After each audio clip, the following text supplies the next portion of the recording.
There we are, we're live.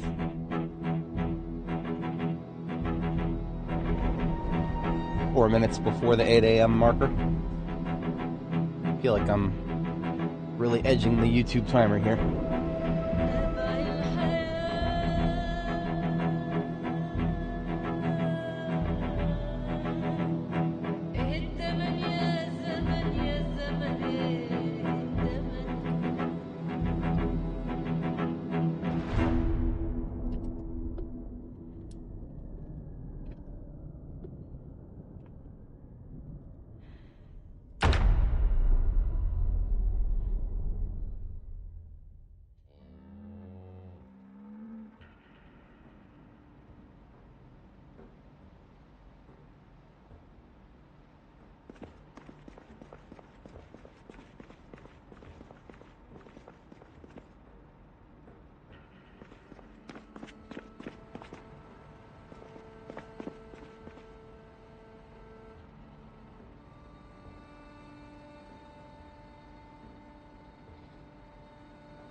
Still waking up, personally.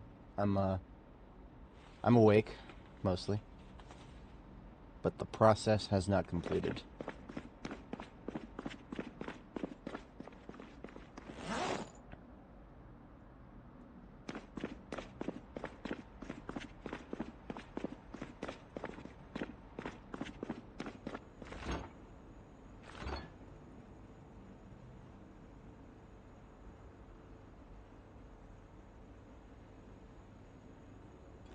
I do the lazy thing for food here. I'm just gonna cook some eggs.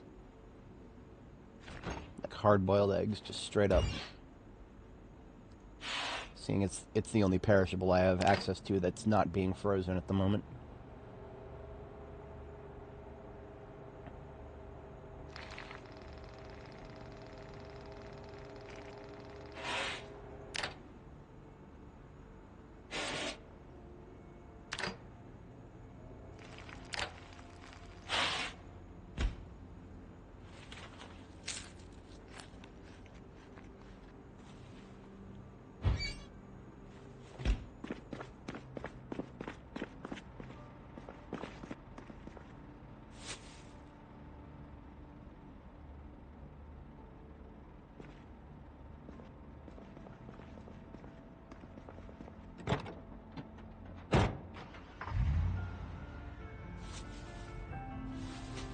I removed the field kit from the Louisville Motor Shop vehicle here. I forgot about that. That's because I put everything into Jorgensen Sons. That's okay. We'll do a little bit of reallocation. It's a damn shame I can't just transfer the engines. I would, if I could.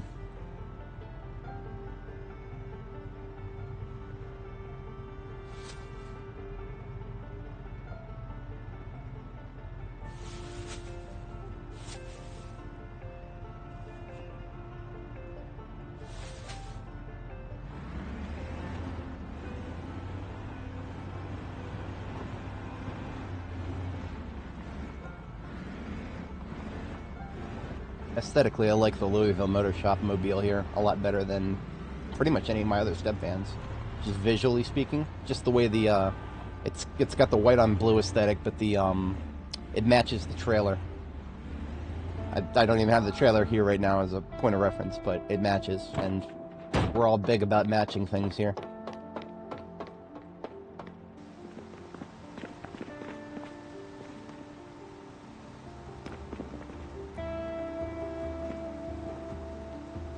By force of habit, I'm continuing to put a total of 10 encumbrance in these things.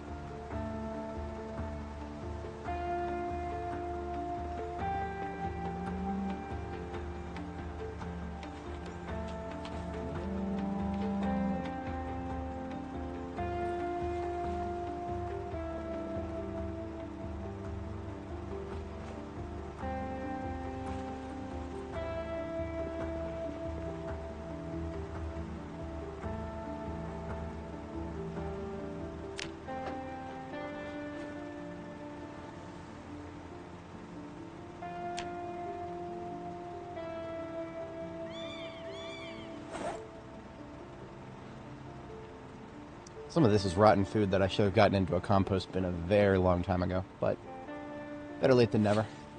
It's not like I was going to plant anything a long time ago, so it was questionable at one point as to whether I was ever going to engage with farming again, but it's just potatoes and kale are, for a solo player, really good.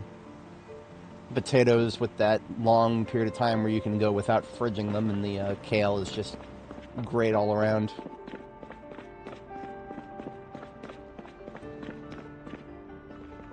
Okay, Jorgensen and Sons, I need to be able to unload it.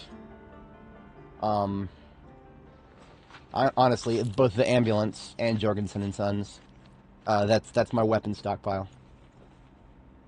And I've been putting off emptying it for way too long. We need to actually get a crate put together so that we can empty it.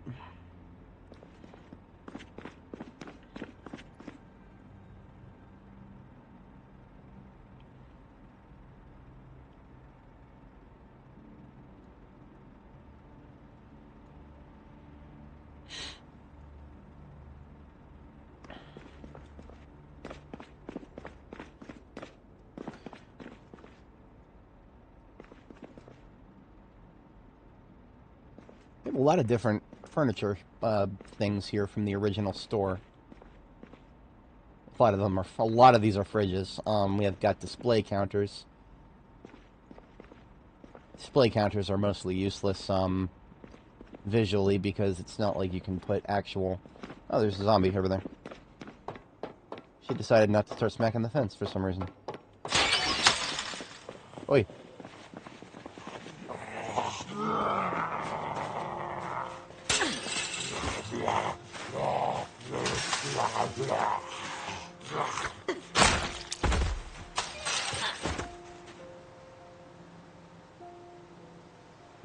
Good. Our first catch of the day.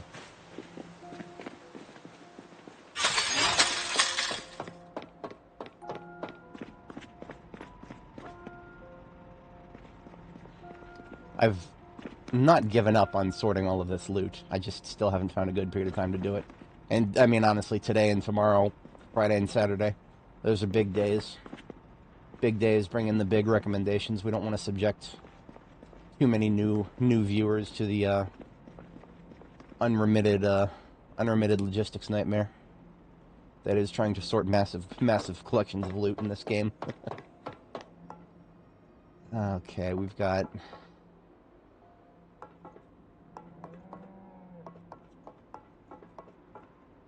We do have large metal shelves. Those will fill up so fast. Large store shelves are actually not bad. Those are what are lining the back wall right there.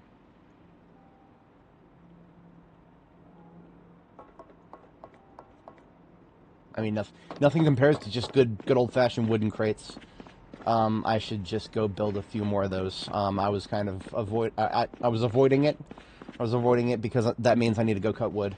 But yeah, it's fine. We'll get started with some logging here. We don't need to do too much, just enough to get what we need here.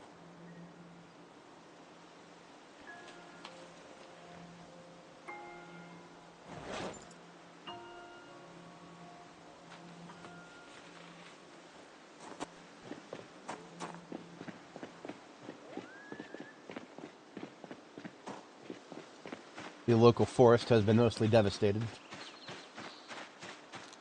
Got a couple sections further away here. Now, I have recently killed zombies over here. We can't trust that there have not been respawns since then, so we'll cut one tree and then do another look around to see if the noise has attracted anybody. Standard procedure.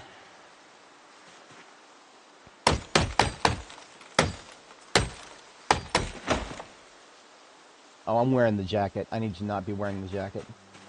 That's the leather jacket is combat kit at this point. It needs to come off when I'm not in combat because we are getting into the warm months here. It's only 50 degrees Fahrenheit right now, but it will be getting warmer soon. I will cut 2 large trees, so that was 1.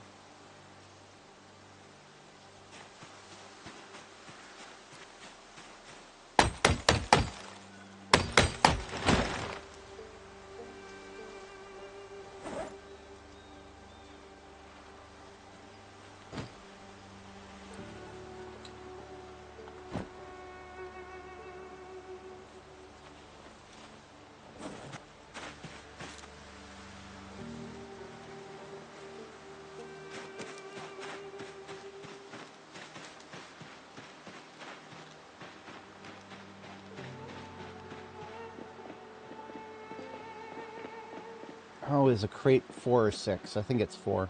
It's actually been a little while since I've thought about making a large number of crates. In which case, I have the materials for 6 crates right now. That's actually probably perfect. Because what I need to make is I need to make several of several for the specifically for 9mm and shotgun. Shotgun being in this corner behind the whatchamacallit, behind the directly behind the forge. Kind of an oversight on my part. Putting the forge, I should have put the forge like 1 tile over. That's alright.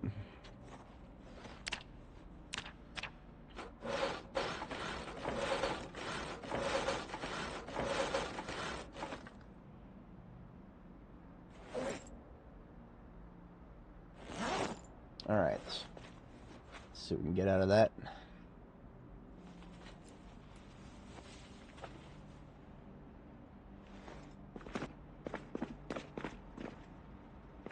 Just need the nails.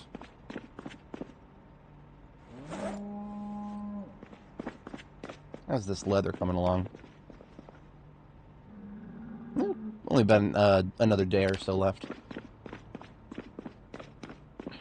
It's still cold enough that if I kept the fires going, it would go faster, but thankfully it's not cold enough to the point where it'll come to a dead stop without it, so I can set it and forget it.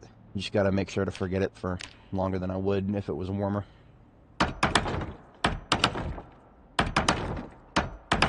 Now that, unfortunately, means that our pretty decorations are no longer visible. So here's what I'm going to do with those.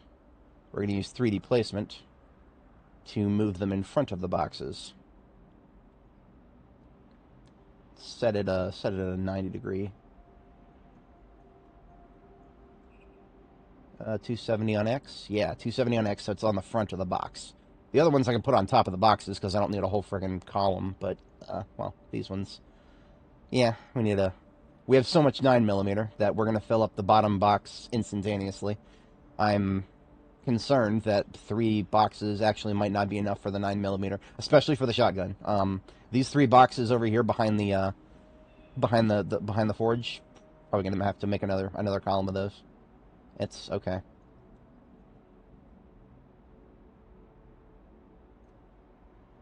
Yeah, let's do 97, 97, 4, 97, 5. Perfect. So for the other one, that would be 6, 97, 5. 6 is not quite good enough. Nah. Let's put it over to like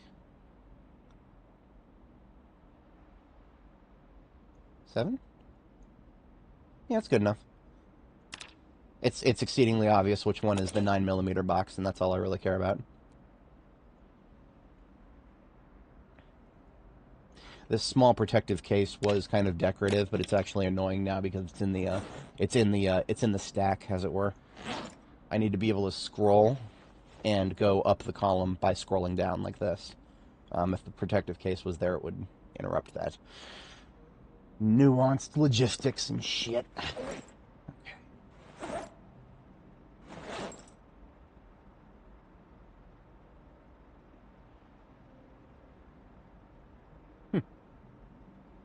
No live viewers today. I guess it's quiet on YouTube this morning.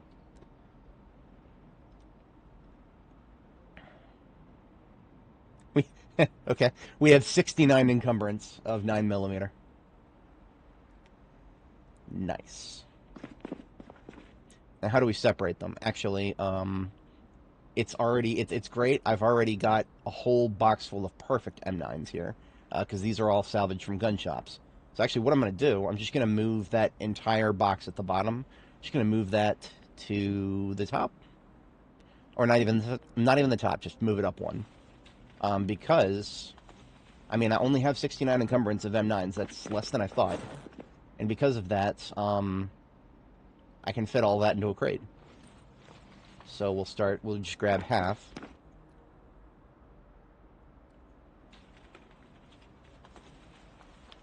So we got a lot of M9, but not so much that I would not be able to fit them into a couple of boxes here.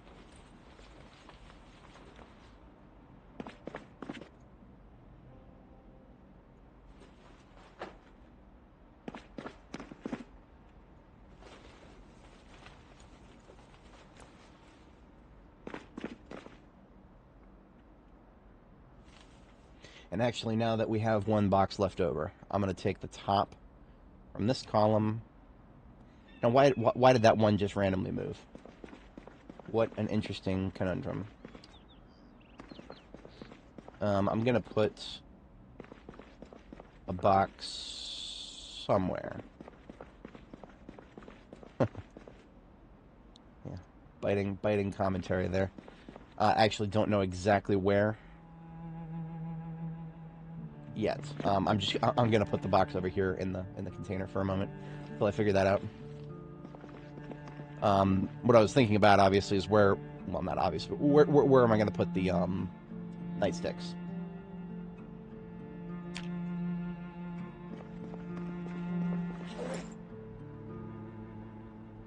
All the rest of these already have a home. Yeah, all these guns, I don't have enough of them to fill up any of the boxes that are designated for them, so that is perfectly fine.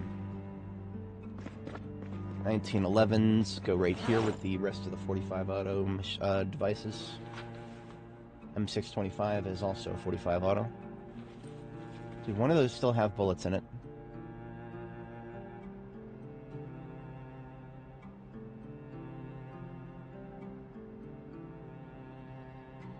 These, okay, it's really bothering me because oh no, never mind. Okay, an M625 weighs 1.75 encumbrance. So whenever I see a firearm that weighs an uneven amount, it messes with my brain because I feel like, okay, there's got to be some rounds left in it that I forgot to empty. Perfect.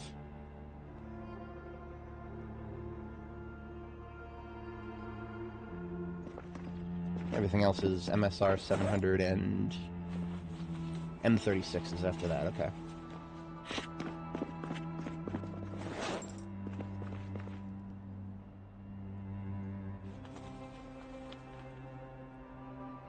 They all came out perfect. I have not found any damaged MSR 700s, that's cool.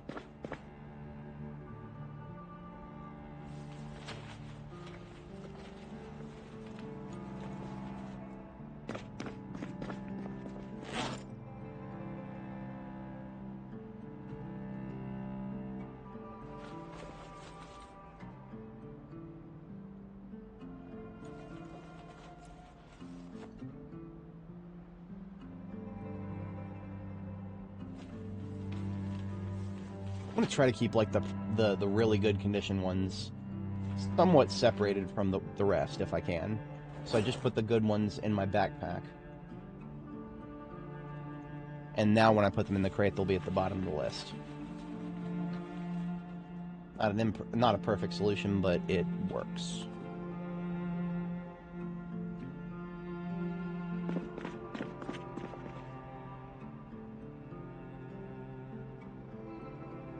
This duffel bag is just generic R2B stuff. I can put it over there with the rest. There's with the rest of this generic RTB stuff that I don't have the heart to sort through yet. Someday. I could take chunks out of it relatively easy if I just did it by category, right? If I came by and was like, okay, I'm gonna pick up all of the magazines. I just scroll through all the bags on the floor, pick up the magazines, and then do something with them from there. That would be easier, but again, it's still extremely boring logistics. I'd like to try to get as much of that out of the way now as possible.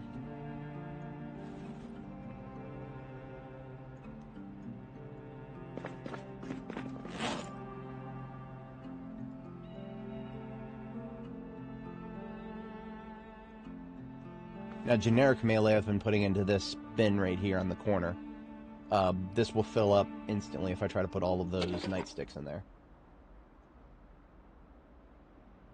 These M16s need to stay in the my primary combat ambulance. These M16 magazines, I don't have that many of them, and they're all empty right now. I need to just keep them in my combat ambulance so that when I feel like reloading them and starting to use the M16 again, yeah, I don't need to. There's no need to keep a storage crate with M16 parts because there's just so few of them.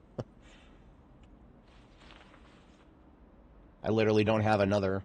I do not have another M16 to put into a box, and empty magazines are so few and far between, and they're really lightweight. Once they're empty, it doesn't warrant the real estate. I was using this ammo box for empty mags, but now I don't really need to right now.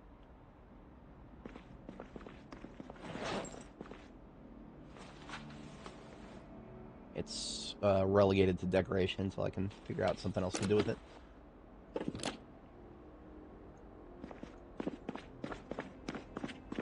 Something to think about.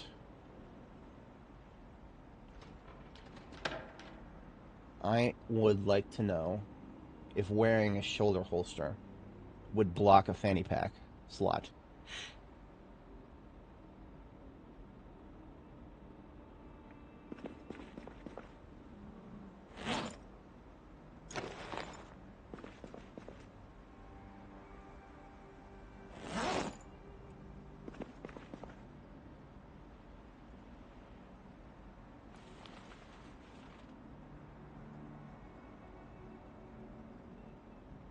I would have to put on a belt again. It's been so long since I have operated without an Alice belt and suspenders that I actually don't have a regular belt without it.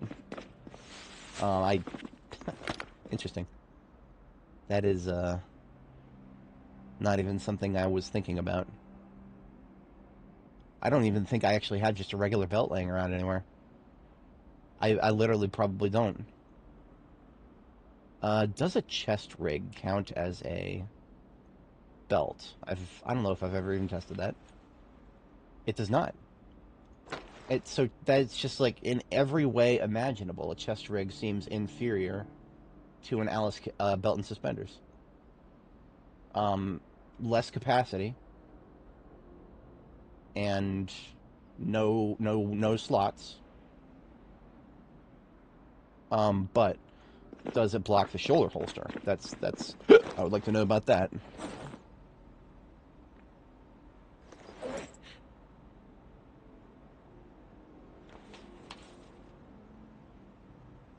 Yeah, it blocks the shoulder holster. So it I mean, the shoulder holster isn't so important to me that I'm going to completely redesign my loadout here. Just something I've been thinking about for a very long time is there a niche that I could fill with it? And the answer is probably going to be no, to be entirely honest. It's probably going to be no. But I do want to kind of give it its due diligence. And I don't have a lot of live viewers right now. Shout out to everybody watching the replay. I know you're there, and I appreciate you just as much. But I'm going to have to bore you with some logistics while I wait for YouTube to start recommending me this morning. It's taking its time. Usually I'd have some folks outside the notification gang from at this point, but what can I say? Yeah, you have good days and you have off days.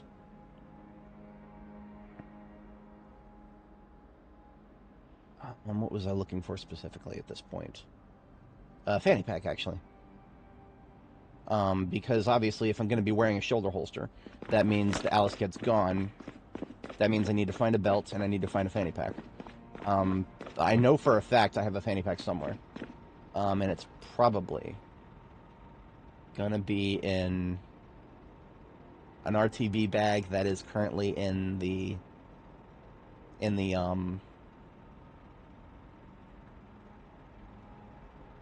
sorry, brain dead moment. I had some RTB bags in the trailer that I drove right past, that I was supposed to bring back here with me. But that's okay. We will go back and get that at some point. I know I have another fanny pack somewhere, but most likely not here. It's most likely at Riverside. Obviously, I'm not going all the way back to Riverside just to mess around with my loadout a little bit. The niche that I'm considering trying to fill, it would be like something for outdoor combat only. It would be a case of sacrificing the Alice belt and suspenders for a for the shoulder holster, so that the shoulder holster would probably carry the Magnum, and the Magnum would be medium range of farther shot than the M625. Very niche, but it allows me to carry another gun. Actually, if I'm going to do that, I'm going to do the Desert Eagle. I'm going to do the Desert Eagle so that I can complete my my ascension to Rick O'Connell levels of gunslinging, so that I can have two pistols and two Magnums.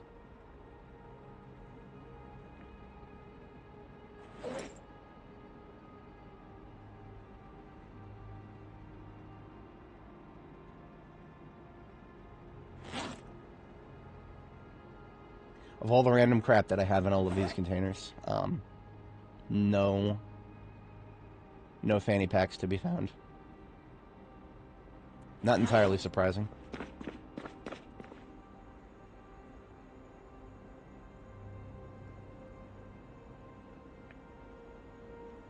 The funny thing is, I could probably make one. Actually, you know what? What are our options in that regard? Let's actually do a quick bit of research here.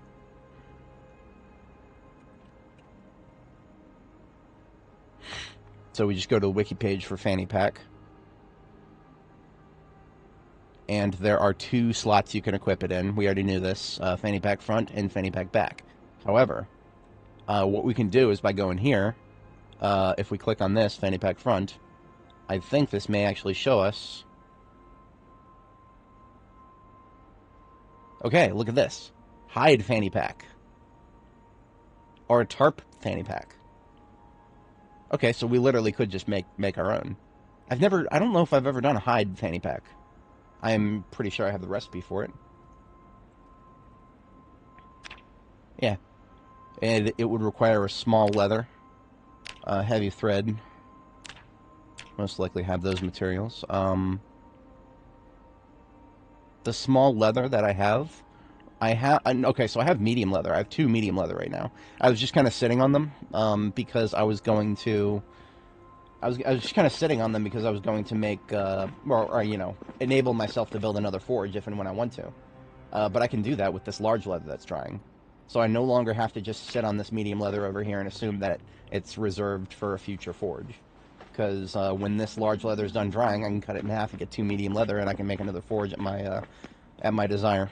So that's what we're doing now. We're going to take this medium leather, one of them, and cut it in half, and that gets us 2 small leather, and then we will meander on over to the tailoring counter. Is actually kind of hidden behind Jorgensen and Sons here, but we can see it right there. And as you look at that, I think we've probably already got ice pick or awl. Do I not have an awl over here? Fascinating. An alternative is a small punch and chisel set. Okay. I mean, I would go make a bone awl if I needed, but no, we need to go find a small punch and chisel set, and then we need thread. All of my aramid thread is in one of the no, it's not even in an RTB bag. It's just all of it is at Reed right now, and that's okay, because we can actually make sinew thread really easily. We have sinew from the animals we've butchered over here, but we just haven't done anything with the sinew. So we just hammer the sinew into hammer the animal sinew into sinew thread, and we need to go get a small punch and chisel set. I should have a spare. I mean, hell, I could probably make a small punch and chisel set, but I'm also pretty sure I have a spare over here somewhere. I actually have aramid thread over here too, but we're not going to use the aramid thread that's over here. It's over here because it's for metalworking. You know, now that I think about it, let's just merge our tailoring and metalworking workstations, because there's enough overlap to justify that. I will go ahead and leave rag bundles over here along with some thread and needles, but I will take more leather strips. Okay, this over here, this bin shall remain our clothing repair station, not our tailoring workstation. Right? We're not going to make new clothing at this workstation. This workstation is for repair. And now that leaves us with that, and we've already got needles over there. What about what's on the counter? I don't need these vests right now. I can sit on those for a bit.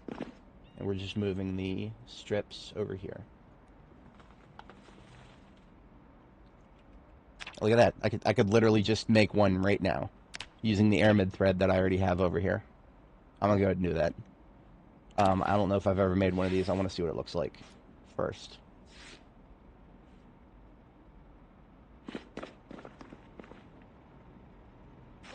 Okay, it's ugly as fuck. It's ugly as fuck. The leather is too light. I mean, you see how I have brown leather holsters. If it was a match for the brown leather holsters, instant yes for this kit. But it's not. So I'm not worried about it.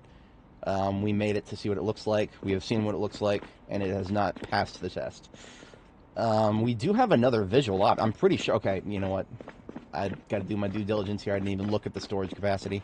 It's the same. Okay, it's the same. It makes perfect sense that the devs would want all fanny packs to be the same. Otherwise, how can we keep it so that Alice belts are truly the best ever, with no exception? Because that's how it is right now.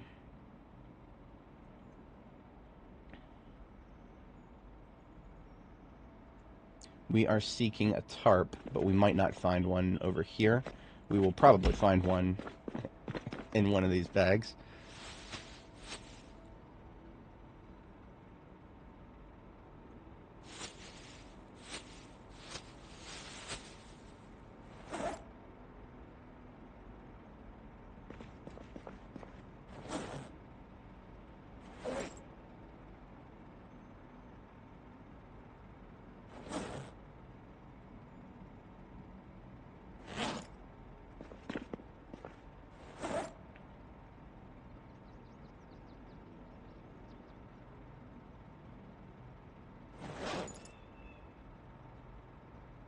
I said probably. Ah, there we are. Okay.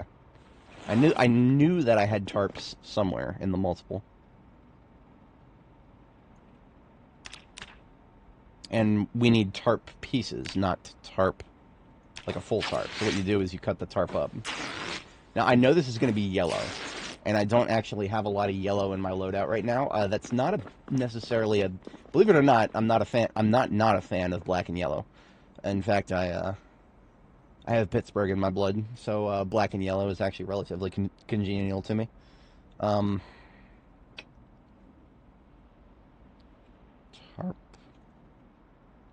So tarp fanny pack, we need scissors, which I don't have because I usually only carry them around in my backpack, or my fanny pack, rather. I'm going to take a pair of these here medical shears and sharpen them at the grindstone.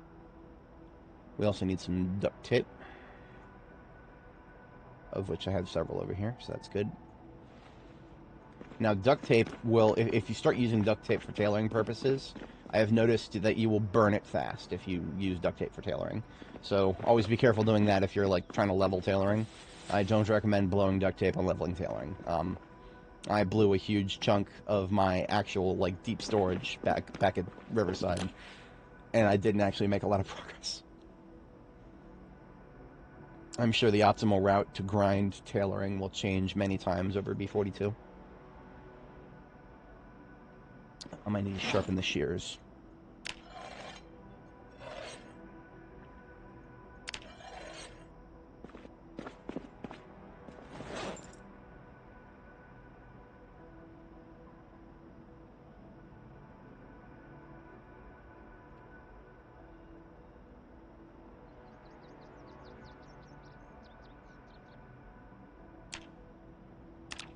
Oh, I don't have enough duct tape.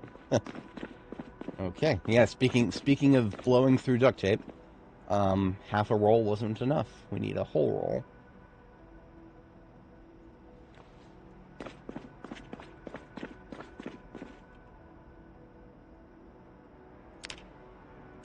And again, we're blowing all these materials just to see what it looks like, really. I'm not expecting to be impressed, but we are doing our due diligence for appearance sake. There was more white than I was expecting. Like, I was expecting, Now, that's actually not, again, this is nowhere near as bad as the, It's nowhere near as much of a clash as the leather one.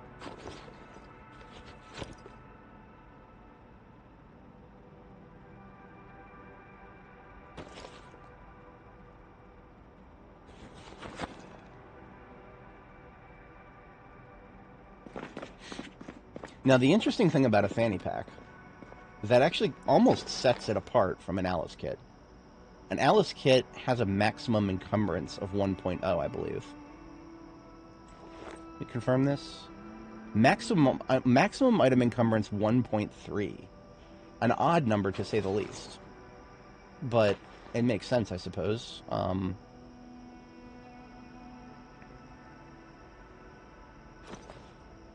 Now, what I'm going to do is I'm not going to take anything out of the Alice kit that is right here, because I want to be able to swap between these loadouts easily. So the Alice kit that's on the floor right here that I took off, I'm just going to leave everything in there that's already in there, and then just take copies of everything that I would want to have in a similar field kit and load it up into these fanny packs, which is doable, because by switching from an Alice pack to 2 fanny packs, the 2 fanny packs make up for 4 encumbrance. So all we're really losing is like 1 tool, for the most part.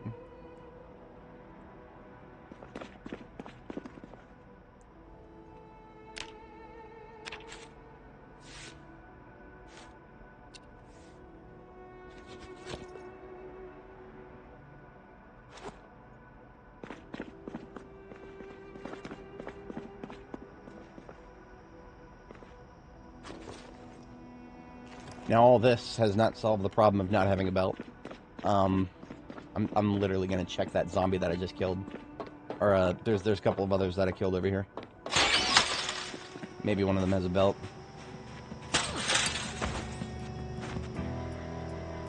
No such luck. It's when you don't need belts that they're all over the place. I'm just going to take a little look-see at the local homes.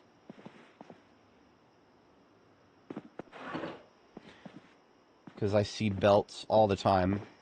when I'm raiding residential places, and I usually just leave them on the ground.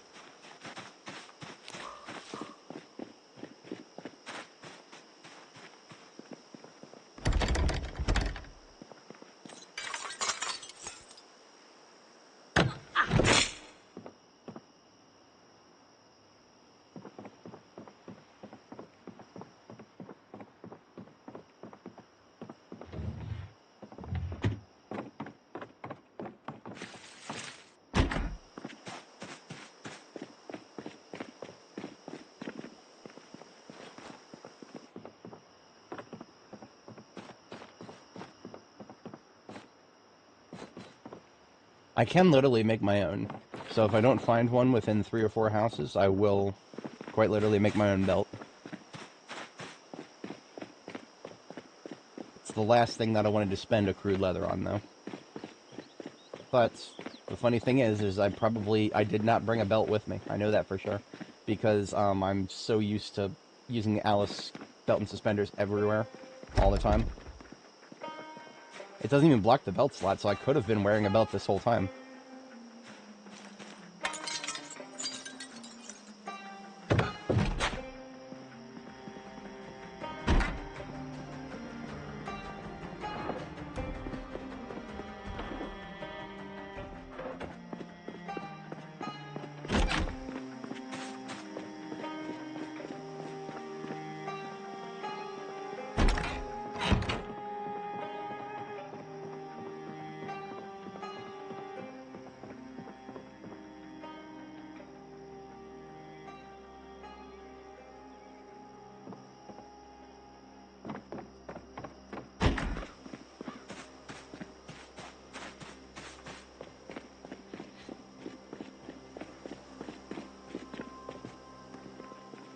I built a couple of graves for the people I found here. I say people, not zombies, because they were actually people. They were NPCs who, or dead people. When you found them, they were already dead. But since seeing as they never actually got turned into zombies in the first place. Keep it. At one point, I was going to start carrying these around. But their protection levels are equivalent to leather pants. So now that I have leather pants, I literally don't need them.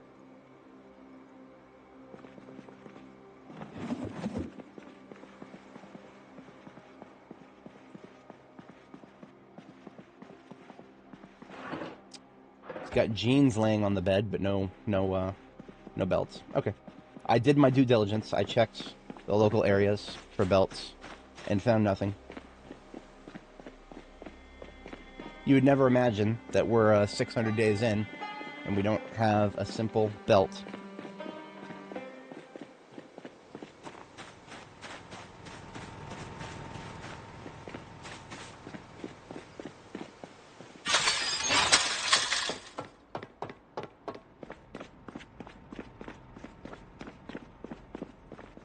I miss the days when I would peel belts off of zombies for the sake of getting that one leather strip that you can get for dismantling the belts.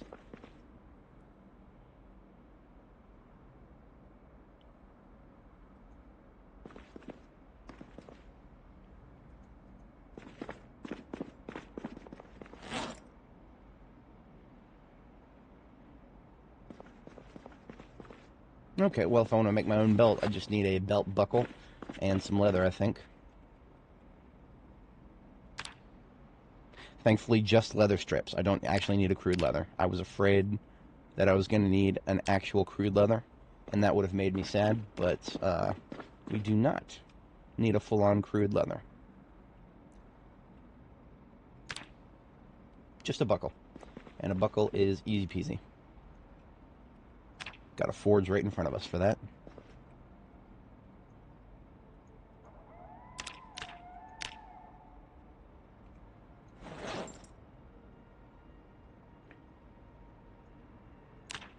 Alright, belt incoming.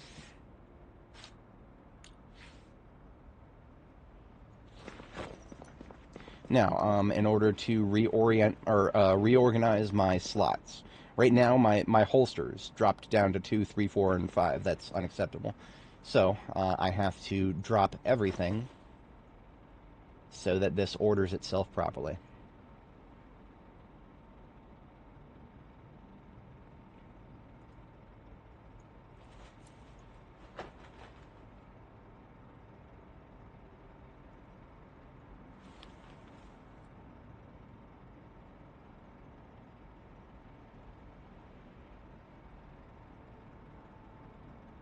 Alright, now this is never not going to throw me off. Not wearing the Alice belt and suspenders means my basically my entire belt, my slots have to be reordered, because there is no way to, like, I would put nothing in 4 and 5 if I could get away with that, but I can't. So I have to have something for 4 and 5 that makes sense. This is going to throw off some muscle memory, and now I'm actually genuinely questioning whether I want to continue with this. Fuck. I have been a bit of a doofus about keeping up with my food here. I'm going to go ahead and eat some more egg.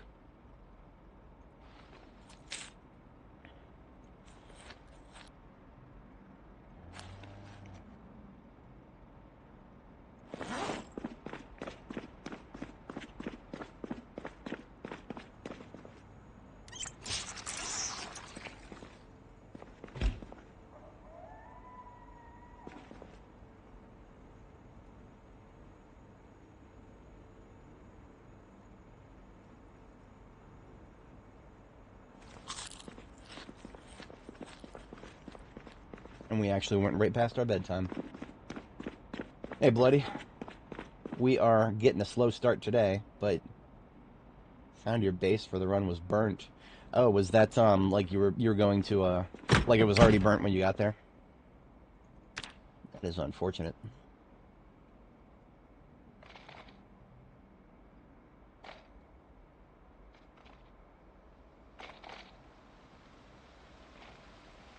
Rain is coming.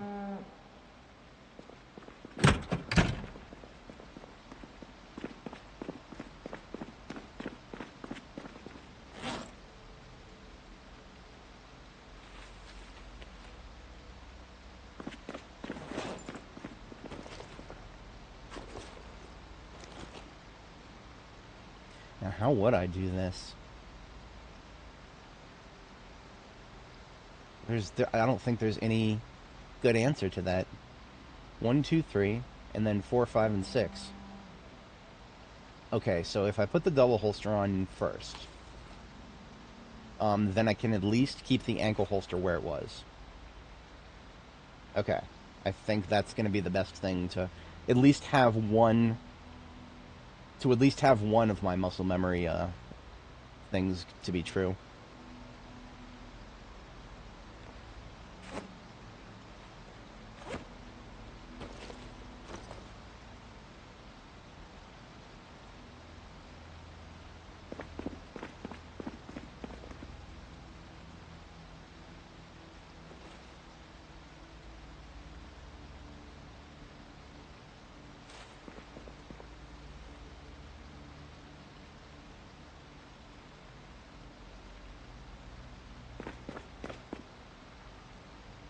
Oh, I would never restart over a farmhouse. But I would also never start with weak, unfit, extremely underweight. That is the opposite of what I do. So I honestly, I can't give any real solid advice on that because it's the opposite of what I would do. That's the most I could say about that. Like my preference is to just not worry about strength and fitness at all. 0 to hero in this game brings such a grind down on you that it's so, the notion of even considering it is painful. Like I'm cringing internally just thinking about how much pain I would have to go through if I wanted to get fitness leveled up. There's a reason I started with athletic and never thought about fitness again. Now strength, on the other hand, okay. If you don't care about getting a lot done in the first 2 weeks, and you just want to go off and build yourself up, sure. Yeah. The only thing I'll say about that is, at least as far as I can tell, it takes longer to build strength than it would to build whatever skills you're going to whatever skills you're going to have bonuses in for the traits that you would otherwise take from strength. At least that is the gist that I've gotten so far. I don't even know if that's 100% correct. That's just a feel over real right there.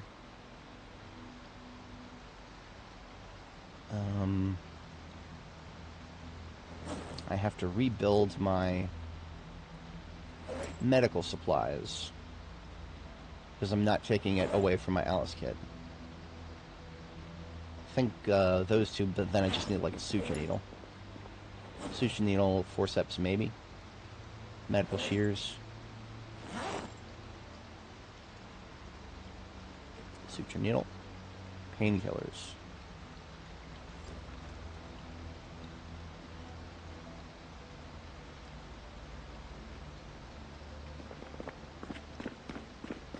Hey there, how's it going? We've got a slow start this morning. We are just building up. It looks like YouTube's finally starting to recommend me a little bit. I'm getting some more people drive by. Welcome, everybody. We're just getting warmed up with some, a little bit of logistics. I'm considering redoing a part of my loadout, or at least like having a, how should I phrase this, an alternative loadout available. That's the best way to phrase it. Okay, so this fanny pack that I'm putting together right now has got a whetstone, suture needle, painkillers, medical shears, bandage, alcohol wipes. I actually can't remember if I had forceps in my Alice kit. My Alice kit over here, this is what I almost always use, so I have to use it as a reference. I do carry around forceps. Forceps, you use forceps with a suture needle to stitch up a laceration. God help me if I ever actually get lacerated by a zombie. At that point, might as well start considering the run a failure. But for now, all we do is prepare for the worst and hope for the best. I do not generally need to carry around more than one bandage, because if I take more than one injury at once, it's more or less going to be over. And if it's not, then I can patch the worst up and then get back to a safe place to get the other one. Okay, so that leaves me with 0.2, which means caffeine pills, and that is a full fanny pack on one side. And the other side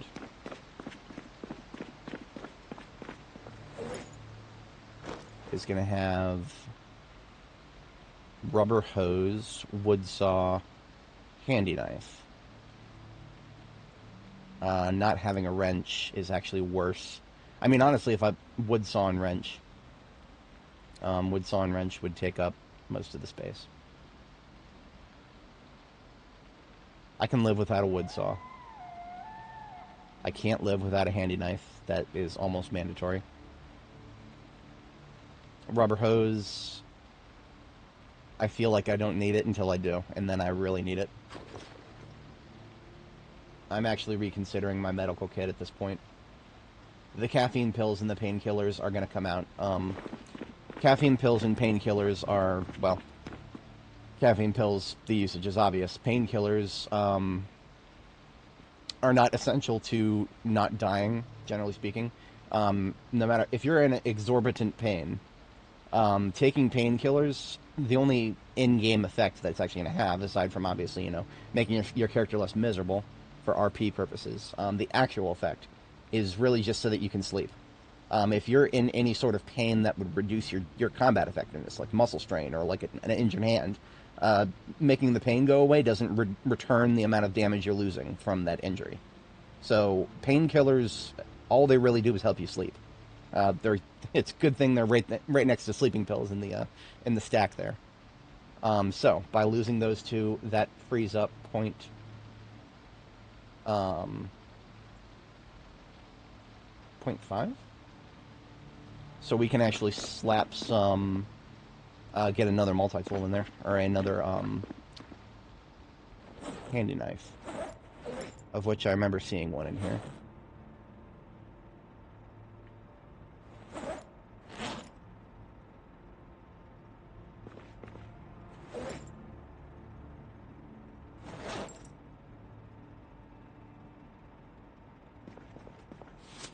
There was a handy knife in one of these bags.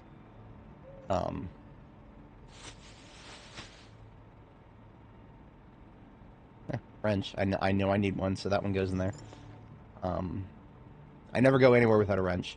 If I need to make repairs to my vehicles in the field, wrenches will ensure that I can do so, because I don't make room for wrenches in my vehicle kits. Counterintuitively, I always carry a wrench on my person everywhere I go. That's just been a non-negotiable thing for me. As soon as I find my first wrench, I make sure that I have it somewhere on me. Literally don't care where, just somewhere.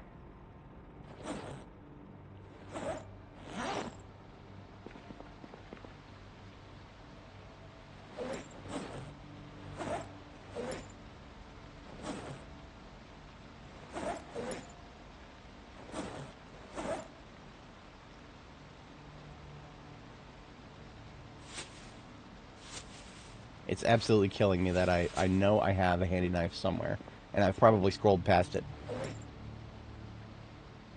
Rubber hose. I know I need that, so there's that. I probably can't put it in this side. Oh, why are the painkillers still in there? Let's get those out.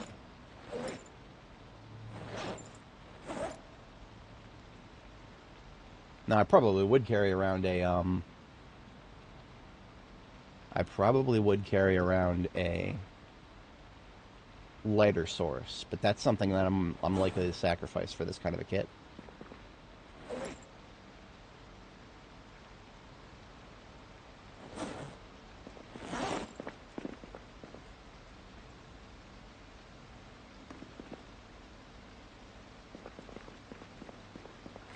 Now you see, if I had actually put the time in, to sort through all that crap, I would not be suffering looking for one. And we do have a multi-tool right here. However, the multi-tool is actually heavier than the handy knife by 0.1 encumbrance. I know that sounds... Oh, okay. I put all of my handy knives over here, which does unfortunately make sense. Okay. So there's one side. The other side's got the wrench. Now, can I live without a saw? Here's something I've never even tried before. Can you use a small hacksaw for like carpentry purposes, like disassembling with carpentry? Disassembling with carpentry is actually something that, once again, I take it for granted because I always have a saw with me.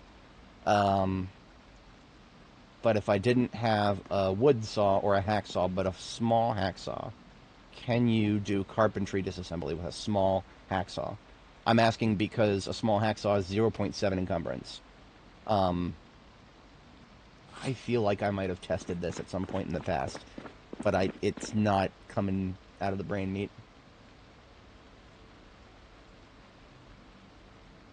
A whole bunch of spices right here that I grew myself. I'll put those in the corner, and then coffee and tea go on this side. Now, finally, most of my coffee is centralized here at Jericho. Some of that needs to actually come back to Reed with me. Reed is my forward outpost.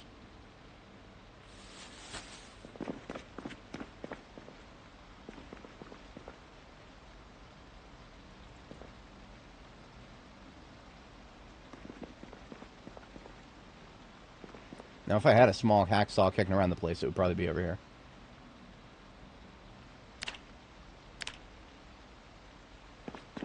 "1,000 days. It's not unrealistic. We might make it. We're a little over halfway there. And of course, this character was started just after the default settings were changed by an update. As of 42.10, the default day length is 90 minutes IRL. So that increased the amount of time we would have to actually spend in order to do a really, really, really long run. If we were still on the day length of 60 minutes, which is what the game was for pretty much its whole lifespan up until now, we would probably be a lot closer to 1,000 days right now. Because I mean, it's not necessarily just take what we're at, multiply it by 1.5 times. That's not a perfect solution, but it's generally accurate. Because a lot of times, there have been a lot of days where we just fast-forwarded a lot. Not recently, but while we were building up things. There are a lot of things over here that I thought I would have that I did not. I rarely would look at a small hacksaw and be like, yes, I need to grab that. So it makes sense that I probably don't have one immediately.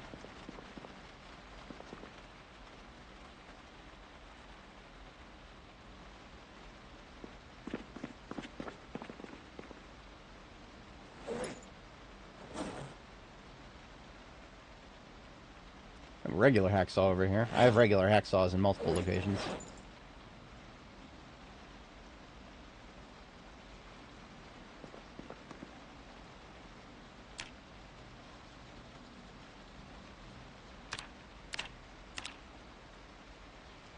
I've never even tried to forge a saw before.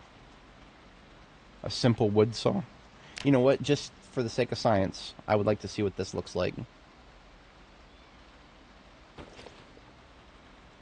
It weighs 1.0 encumbrance, so even if it is as good as a wood saw, it's functionally the same. I have other wood saws elsewhere. It's the small hacksaw that I was interested in, and I don't have one here. Or if I have one here, I have no idea where it is. So that is all the thought that I'm going to put into it. We're going to cook a couple more eggs, get some food in our system, and cease and desist on the loadout experimentation.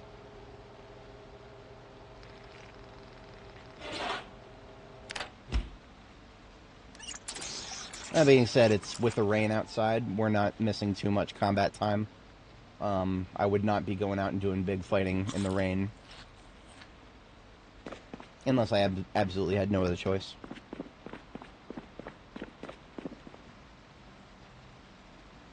Alright, so all of this effort that I put into redoing my kit here will reward me with 1 extra handgun slot for a total of 4.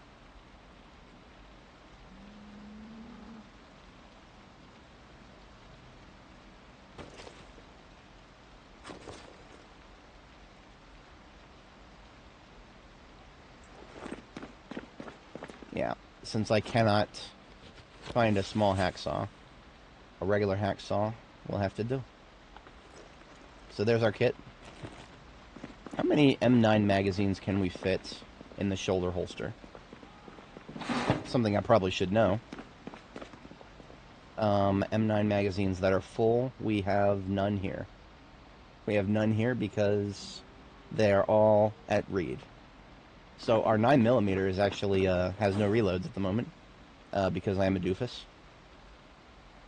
That is okay, I suppose.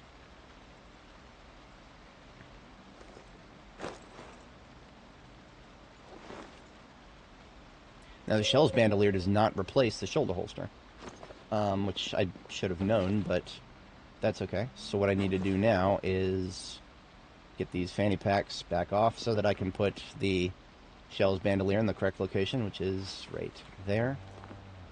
And now I put them back on front and then back. So I have more bag slots on my character than I would ever before.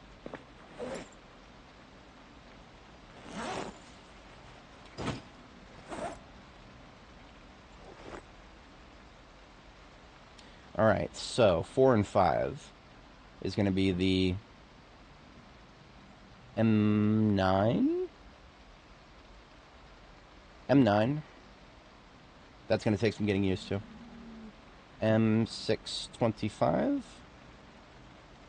M36. And then 7 can now be something of a different caliber. I'm probably going straight for the Desert Eagle.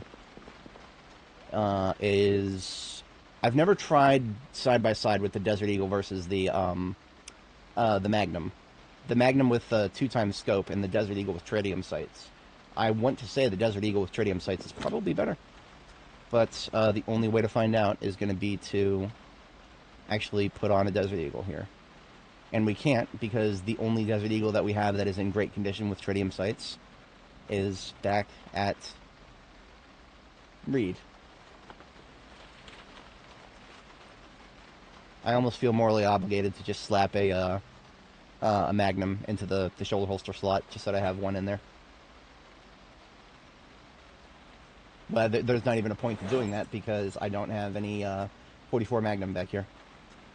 Despite all these guns, my ammo cache in its entirety is currently at my forward outpost.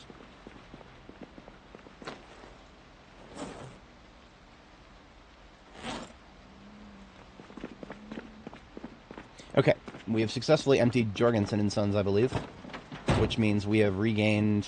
No, we haven't. I'm sorry, we have nightsticks to empty, and that's it. So, let's put the heavier gear back on now that it's raining outside.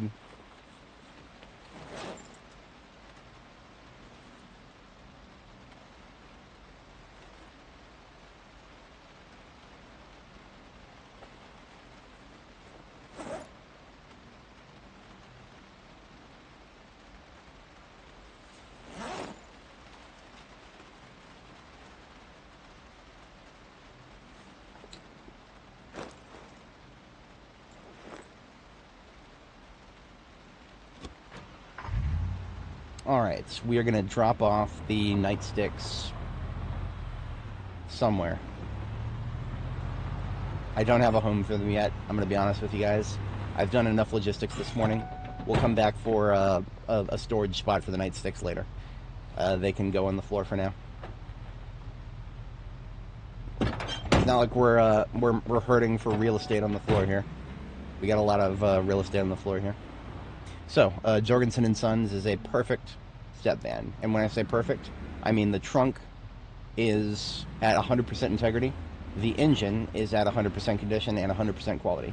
So theoretically, this thing has a less than 1% chance to fail to start, and a full storage space of 208 encumbrance in the trunk.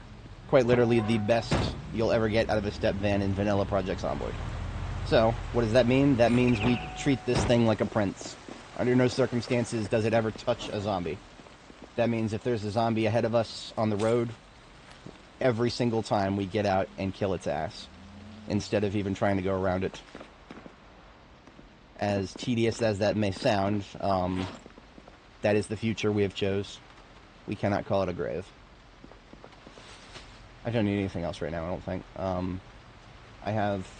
Oh, I need to reload my water. Almost forgot that. Oh, and I never slept. I never slept the second time. Literal, actual skill issue. But thankfully, that is what reminded me of the coffee. We need to take another couple bits of coffee up to read. And while I'm here, you know what? I'll drink one of these sodas. It's a perfectly healthy thing to do, isn't it? A 2-liter of soda reduces 5 fatigue. The Indie Stone are still very, very angry at us for the fun that we had in the first build of Build 42. So, since we are heading out from Jericho, we don't need the roof generator running. Well, we're gonna come back here. We are gonna come back here because we were actually at the end of last stream. We were in the midst of a art museum heist, and well, there was a lot of art in that art museum, way more than we could fit in a single step van. So we're coming back with another step van, and also there is a trailer up there that we need to pick up on the way back. So that's our order of operations there. Sounds like the music has died. The music has died, so we are just going to turn it off in the volume settings. And we're going to pick up the playlist that I made of Project Zomboid chill music.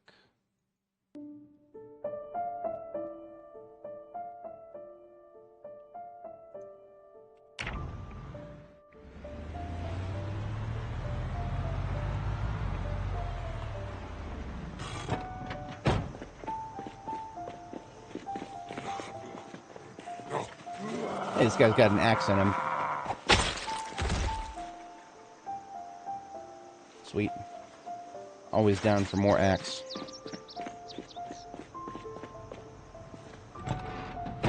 Least offensive zombie to have to get out and kill.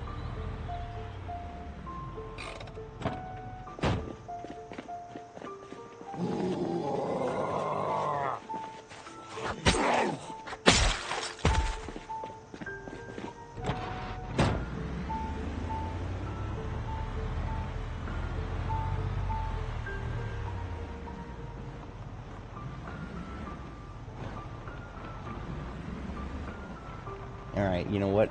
I'm driving past a water source. I'm gonna get myself cleaned up. I won't have as much time on the way back, I don't think. Based on the time that it is now. It is a perhaps ambitious expectation that I'll be coming back here before the end of the day. But I will have less time then at this point.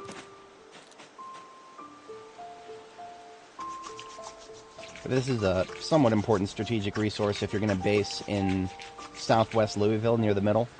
Louisville does have a sort of a central park place. But with the wilderness overgrowth system in Build 42, you get trees growing on dirt paths.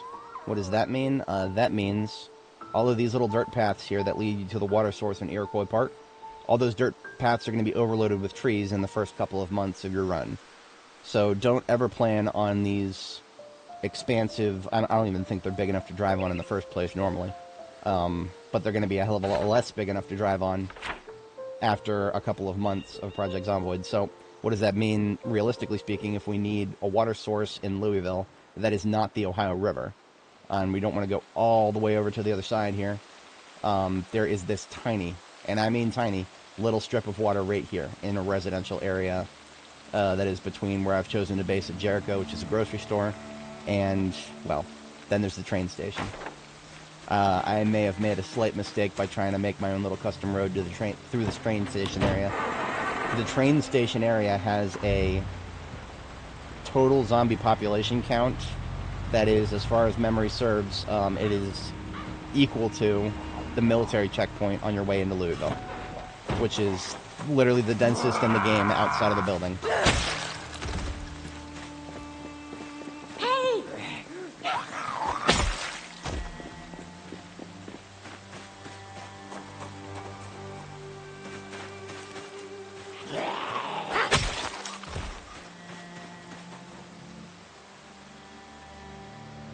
Okay.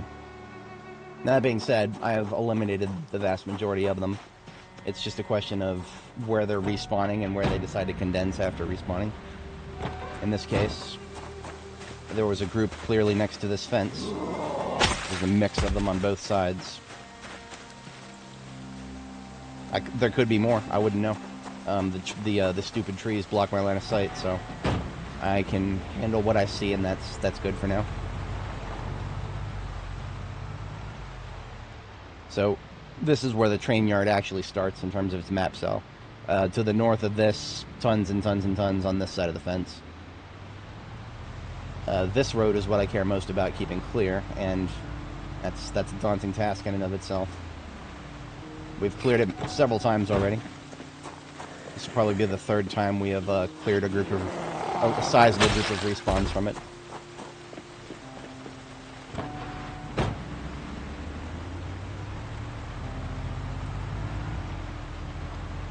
We're within 500 experience of the next level of Longblade, even though we never found the book for it.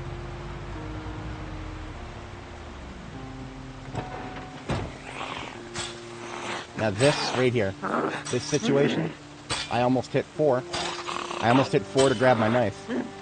But my knife is no longer on my anywhere. I have to literally reach into my bag and equip it manually if I want to poke somebody through a fence.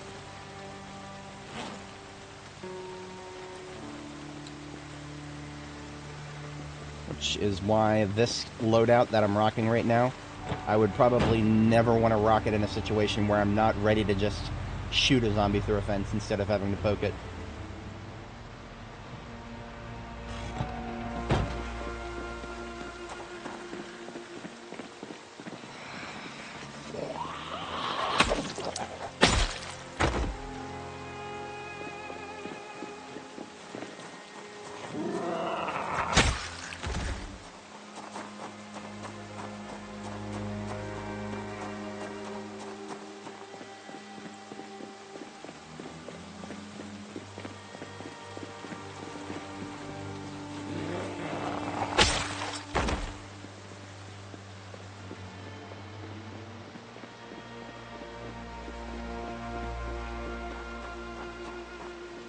I feel like there was more on the road on my way down yesterday. I would be happy to be wrong about that, but what that makes me feel like is there's actually more than I can see. And they're just behind a tree somewhere.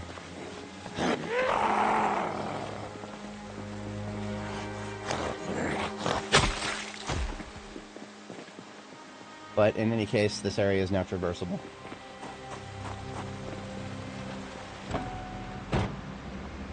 For anybody joining, welcome. We're on our way back to our forward outpost in the pestering heart of Louisville. I haven't updated the description in a little bit. I need to get back on that. The description currently says we're going towards 1st and Main. We've reached 1st and Main. We're kind of moving up a little further past 1st and Main now towards the highway, the Clark Memorial Bridge, where we can... that's kind of a mini goal that we're working towards in the medium term, is to get to the end of the bridge. Never actually gotten there on a Project Zomboid character before. I mean, I've never gotten into Louisville before in a Project Zomboid character. I've spent many, well over 1,000 hours in this game before I got anywhere near Louisville, because it never felt like a sensible thing for a solo player to do. It still isn't. I still don't think that solo players in this game have incentive to go to Louisville, because there's nothing here that you can't find elsewhere. Even LSU. We got a couple of books that we didn't get elsewhere, but that was it, just a couple of books. The vast majority of our book collection was filled out in the first couple of weeks through Survivor Zombies, and the rest of it was filled out by raiding Ekron Community College, which is it's the building itself is actually similar to a Louisville building, but it's the only one in the area in Ekron, right? So it's not like these buildings in Louisville where everything is a Louisville building and you've got to worry about 1,500 zombies spilling out of just the lower floors. And speaking of this, I drove past this on the way down, and this really annoyed me to see, because this is one of our fighting positions. This is Yankee, I think, right here. Fighting position Yankee, and it's just full of zombies. Because, of course it is.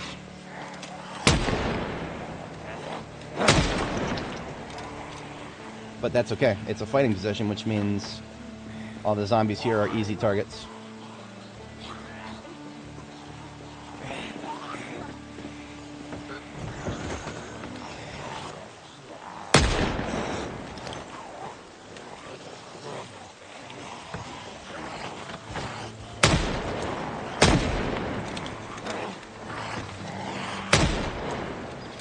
Wasn't expecting to have to use Yankee again anytime soon, but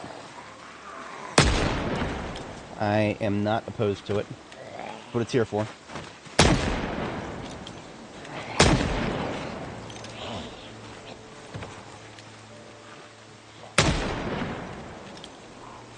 The only thing I currently have reloads for is the 38 Special, which is why we are using that, despite it being a short-range weapon. At this range, I would prefer the M625, but that's okay.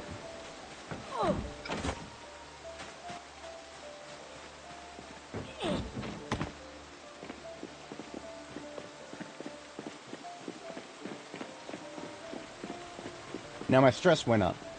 That tells me there's probably some idiots on that chain link fence up there. That was always a problem here at Yankee. Even now that we're done using it for the primary slaughter, it's still a problem here at Yankee. And I don't even... Okay, there's at least two up there. Yeah, you see them up there smacking their stupid asses against the... Looks like we're not done here quite yet.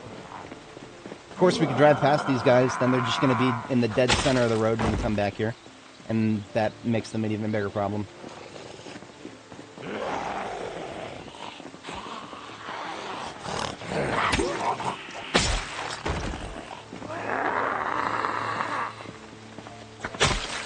Alright, I need to fix this stupid water problem. I like a moron. Oh, no flashlight. Okay. Okay, yeah. Yeah, no flashlight. I knew it would hit me. It would hit me when I least expected it. The angle-headed flashlight is just still right here in my inventory. So if I need to use it now, I can still do so just by hitting F, and it'll put it in my offhand. That is nothing compared to just being able to hit 5 and have it turn on without having to put it in my hand. That has always been the single most important thing about the Alice belt.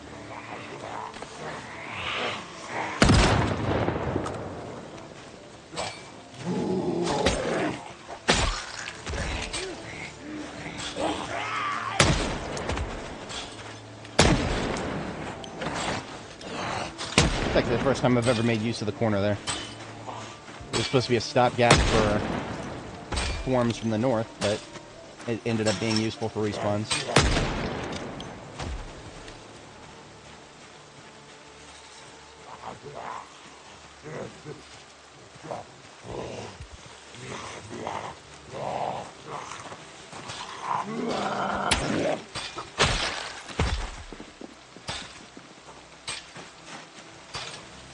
There are more up here than I thought. Can't go for the knife kills. I don't have a knife. I don't know if I can do this. I knew that I was going to have to be up here killing zombies. That wasn't the problem. In fact, I was kind of counting on a little bit of a field test of this new loadout, and it's not. I mean, did I ever really need the knife on my belt? No. Not when I can shoot zombies through the fence. Damn convenient, though. Especially for finishers. Switching to the sword for a finisher is, if nothing else, it's a waste of durability. When I can outsource that to the knife.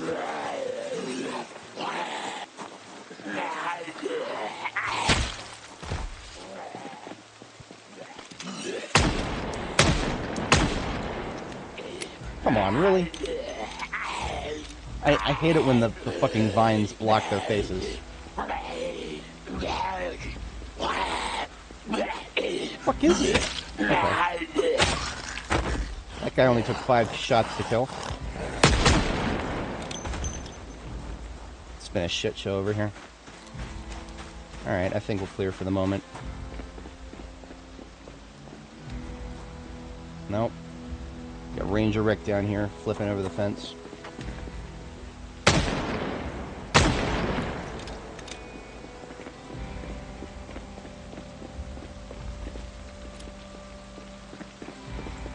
Low attention span Lisa over here. She heard the gunshot, and then she heard the engine again. She hears a gunshot, but the rumble of the engine keeps the attention. That's, yeah. That's what that is. Alright, moving back up here. For anybody joining, welcome. We are trying a bit of a new loadout, and it's not working. Well, I mean, it's working. We're killing them. There's a lot of silly things that I wish I could do that I can't. Like switching to a knife for a kill. So this is Reed. This is our forward operating base. And this is the trailer I was supposed to pick up last time we went back to Jericho at the end of last stream.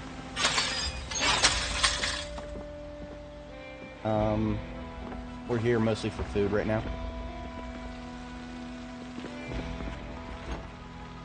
Oh look, more eggs.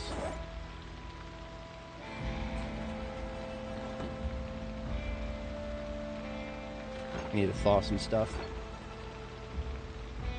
Still 20 units of kale from last year, and we just had our first harvest from this year. That's back at Jericho. This kale here can stay here. We're gonna unfreeze just 1 unit of this prime beef. We've got so much beef from that Simmental that we butchered. Yeah, that's gonna last us for a long time, so I'll wait for most of that to thaw. Put the coffee away now that I have coffee with me.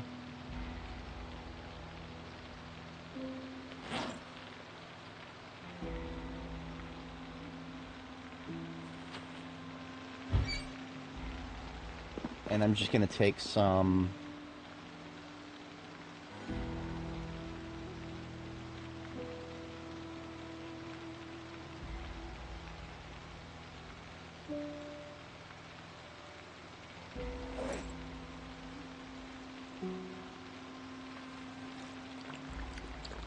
Drank an entire coffee.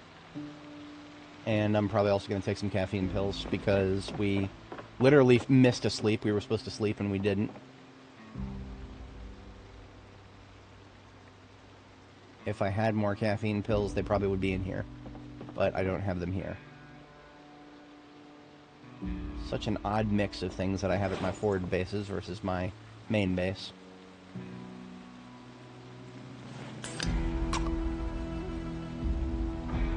Whatever, we're good.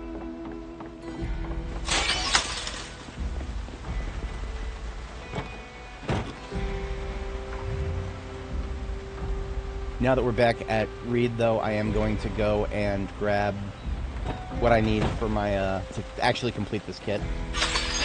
Right now the kit is, very partial, because we didn't, a lot of stuff that we kept up here for combat. So, we want the Desert Eagle in our new 7 slot, right? Tell me I don't have the Desert Eagle.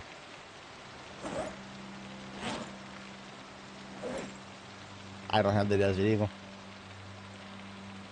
I think I quite literally declared it. No. I do have it. It's up here. Yep.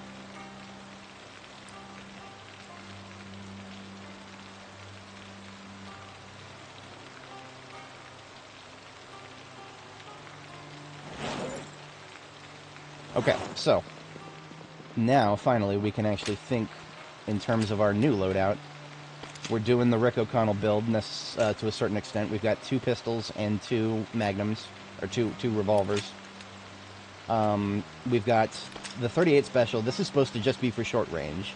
This is what we've been using so far, though, because this is the only thing we have ammo for. So for long range, multi-hit, shotgun.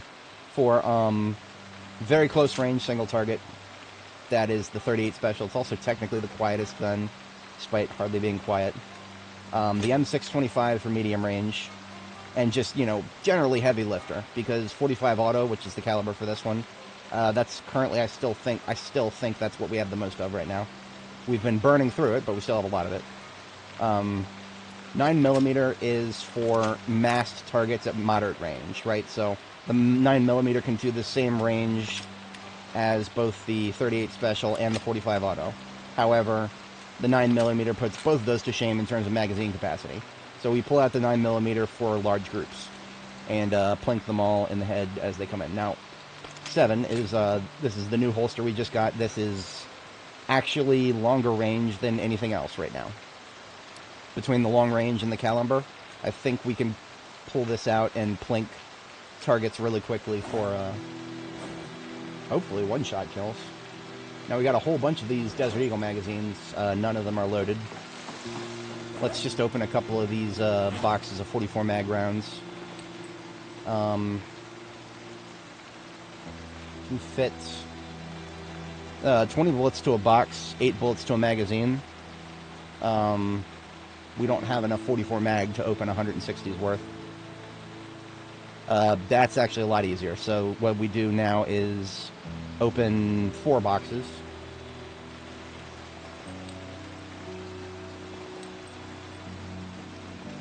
And load all of those into Desert Eagle magazines.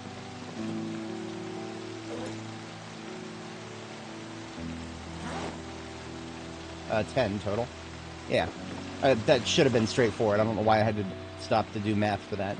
That's actually very straightforward. 10 Desert Eagle magazines equals 4 boxes of 44 Magnum. Simple math.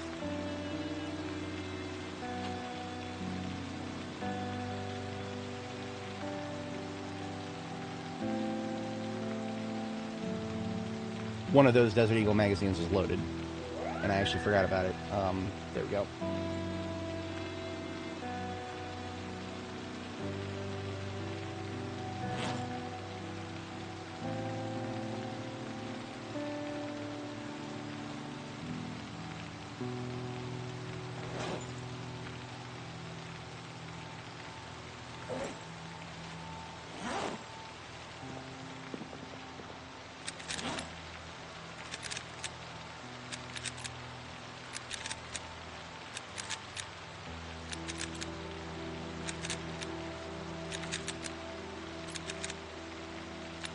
Okay, all these DE mags are now loaded.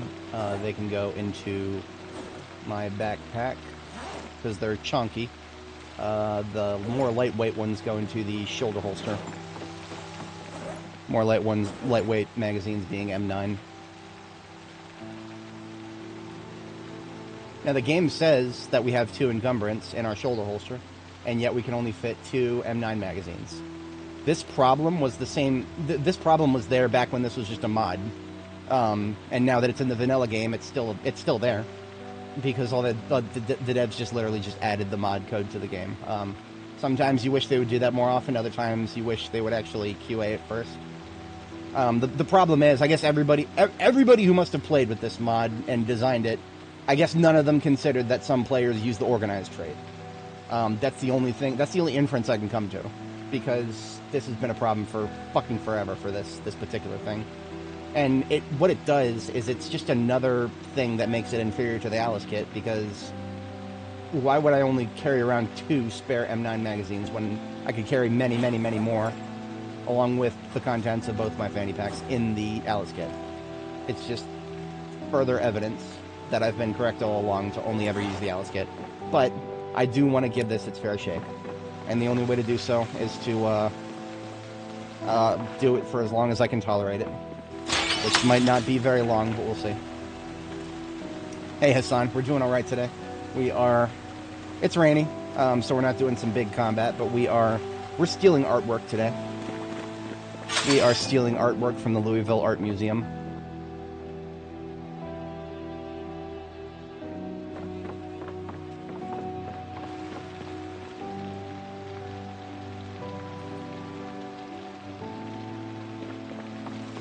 There's some stuff I'm carrying around that I don't need to be.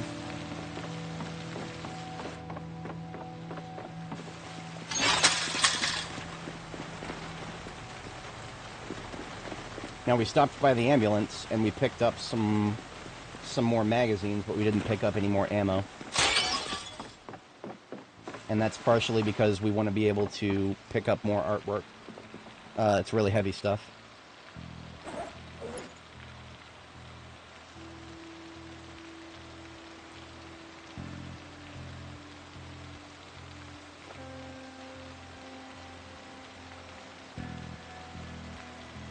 Yeah.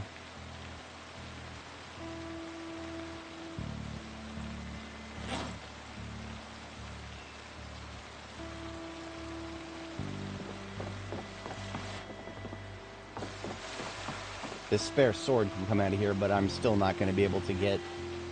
No, I'm not going to be able to empty enough stuff out of my backpack to... Maybe, hang on. Put the other firefighter axe in there. And my knife. And Desert Eagle magazines. And why am I carrying around 11 scrap electronics? I was supposed to leave those somewhere, I think. Oops. But once I get those out of there, I'm below 6 encumbrance. So I can...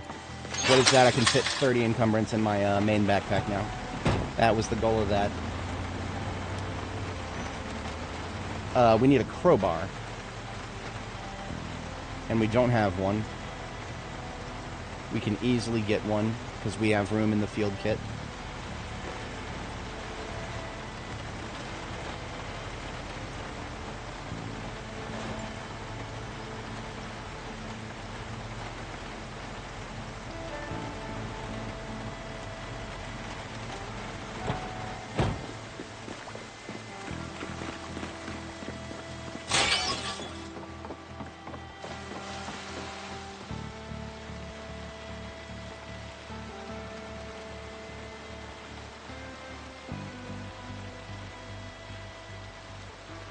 Okay, we're still really heavy.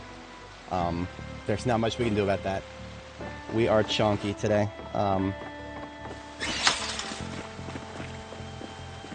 But we can now fit 10 large pieces of artwork into the trunk, and we can hand carry no less than 3, or no more than 3. That also being said, I forgot the fucking crowbar, because I'm a doofus. Actual literal doofus. We need the crowbar if we want to steal the statues. There's a few statues that I want to steal. They weigh 40 encumbrance, and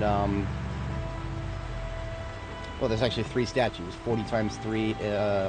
No, sorry, 4 statues. 40 times 4. That's 160. Yeah, 160. That's almost a full trunk right there, but it's in the same multiple. Crowbar, crowbar, crowbar. Upstairs. Upstairs.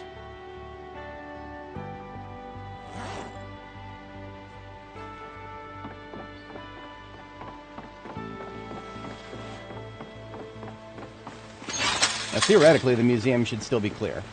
We killed all the zombies in and around it with extreme prejudice. But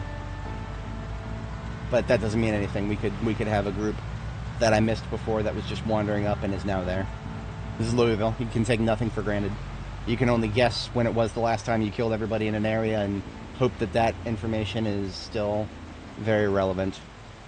This back here at Fighting Position Wilco, this is where we did most of the recent slaughter. Therefore, it is perfectly liable that we have stragglers, as we do. So let's crosshair test the Desert Eagle. We got rain. We're at a distance of, what is that, 10 tiles maybe? That crosshair is fucking terrible. I would never take this shot.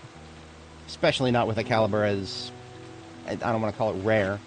You find it just as often as other calibers, 44 Magnum, but you open the fucking box and there's only 20 bullets in it. While most other calibers, you open the box, you get 50 bullets. So even though you're finding just as many boxes, in actuality, you're finding a hell of a lot less bullets in 44. Because they're big old chunky bullets. It's Clint Eastwood's caliber right there.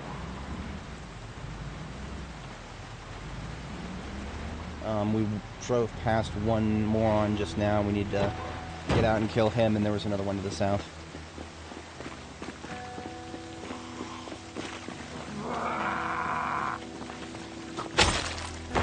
Of course, bodies in the streets everywhere, and I'm not wearing a bandana, and I don't have the Alice kit, so I don't have a bandana.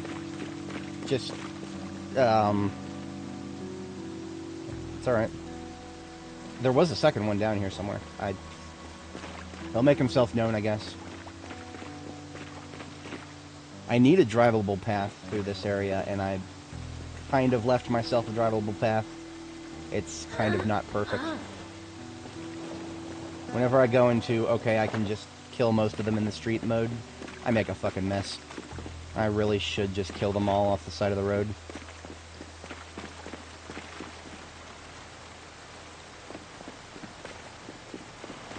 So now we take the bandana out of the Alice kit, because we left it in the trunk. Yeah. Like I said, I'm giving it a fair shake. It's just not. It's just not. Fun fact, you can drive a step van straight into double doors. I have snuck smaller vehicles in between double doors before, and I was like, oh, that's cool. No, you can do it with any vehicle, including the biggest.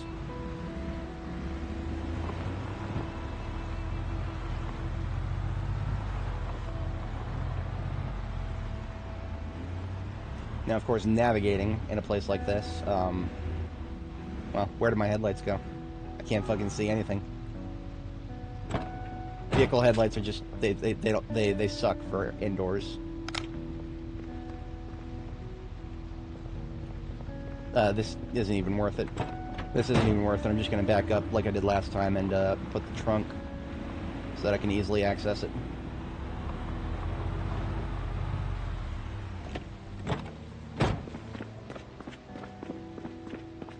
Alright, now, since our primary target this run is going to be the statues.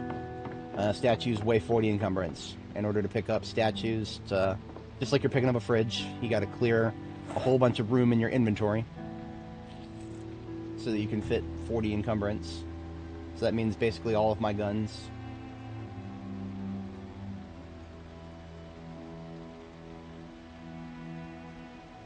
And I still can't fit it, so the water too. And in my primary hand goes the crowbar, because I need that to pick up the statue. And I can just barely pick it up now, after dropping all of that stuff that I went through the effort of picking up. Wait a minute, I thought I needed a crowbar. Okay. Oh.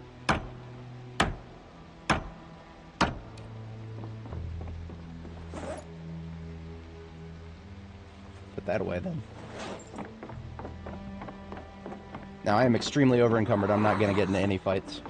Not even with a single zombie. It's not that I couldn't beat it, but not while I'm like this. I literally will put the statue in the trunk and then go back and kill it.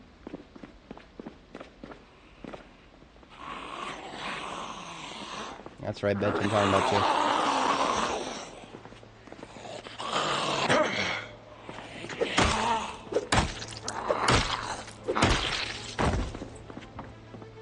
Alright, we got Athena, and now we've got Adonis.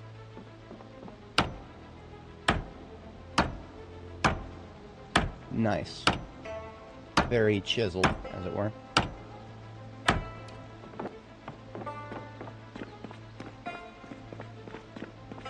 Now each of these weigh 40, so we put, no, we got the female and the male statue, but then there's the bust statues too. Those also weigh just as much. I'm guessing it's the marble base.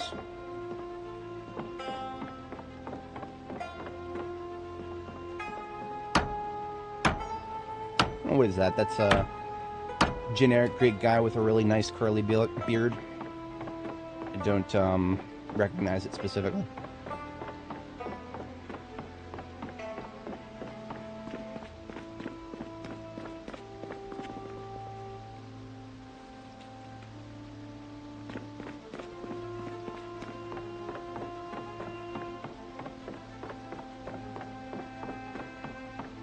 Alright, so this is the last of the statues.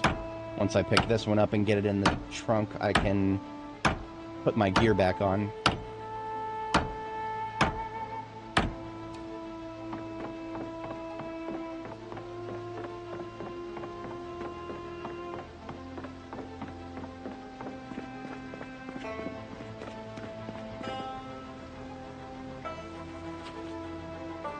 Alright, now that leaves us, we're at 167.1 out of 208.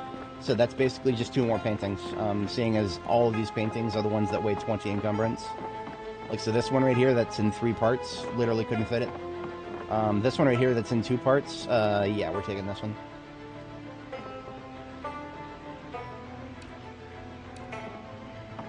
Now, actually, we could hand carry. We could hand carry that 3-parter, and I think that's what we're going to do. Yeah, I think we can handle that. So that's a full trunk right there. Now it's just whatever we can fit in our hands. Now, of course, hand carrying in a place like this is harder than it's ever been before because I won't be able to see when I do it. That'll be a thing. Because obviously I need to have bags in both hands to hand carry everything optimally. So this is going to be interesting. Let's gear back up.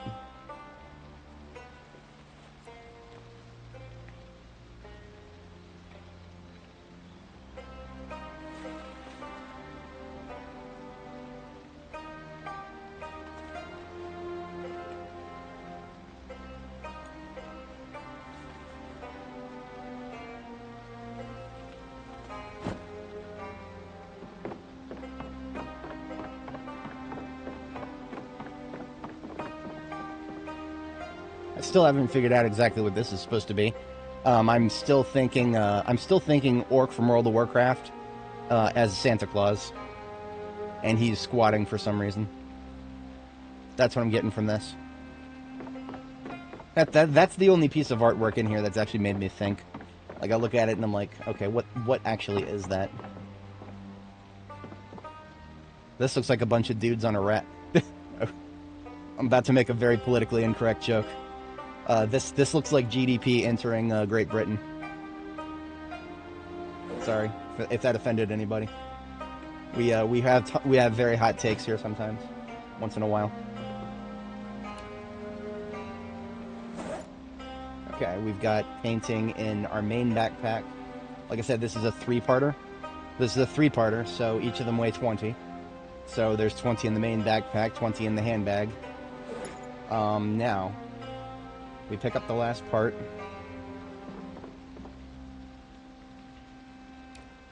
Well, actually, we can do one more in addition to these. So here's how we're gonna play it. I know where the last painting is, so I'm going to equip my 3rd military backpack in my Oh, I can't. I literally can't. Okay. We can work with this. I've got to put one part of the painting back down. Then I put B Charlie into the secondary hand. I lose my flashlight because of that. And now I'm operating completely in the dark. We put the third part of the painting in the primary hand. And we are slightly over. We can't pick up another part unless we put the water away and maybe the angle head flashlight in the back. Okay, we can. We're at 29.9. Fucking goddamn it, that jump scare ass noise. I'm extra sensitive to sound when I have no sight. Okay, we're carrying 4 paintings at once now, and we have no light. I generally know where I'm going. Okay, we're good. Risky. I'm doing things I would never normally do in Louisville here. That was again, when you're this over encumbered, a zombie can touch you and you're fucking dead. Don't ever, this debuff right here, extremely overloaded. A zombie touches you when you're like that and you are bitten, 100% bitten. No ands, ifs, or buts about it. But that is a successful heist right there. And we are going to take full advantage of the roads that we have pretty much cleaned out. We're going to go straight back to Reed, load up the trailer, and go straight back to Jericho with everything we've picked up.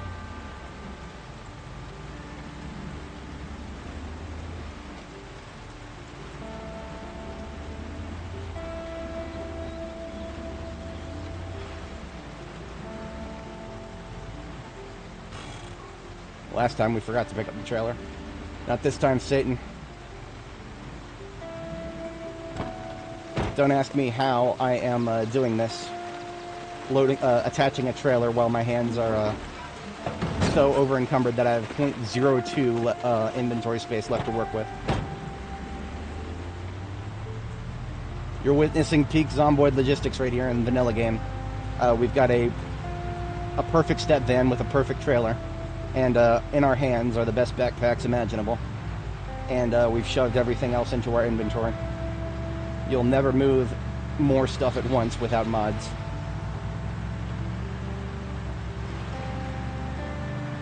Well, I say that, but of course, they got Filibuster Rhymes, the guy who did all those excellent mods on the workshop, vehicle mods.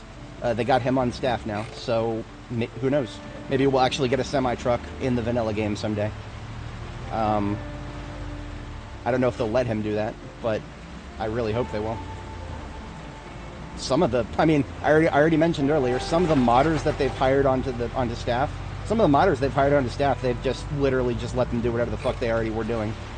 I very much hope they do the same with Filibuster. He's got some good stuff.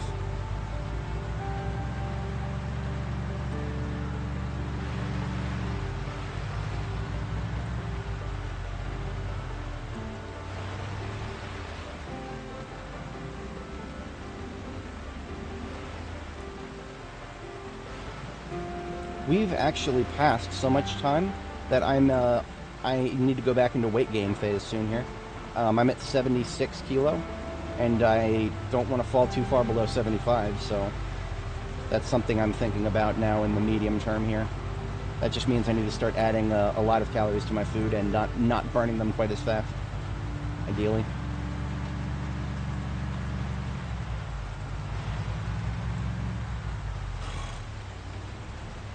And here we are back at Jericho with everything. I think that's everything I want in the short term from the art museum. There was still a lot of stuff in there, but none of it really jumped out at me more than what I already have right here.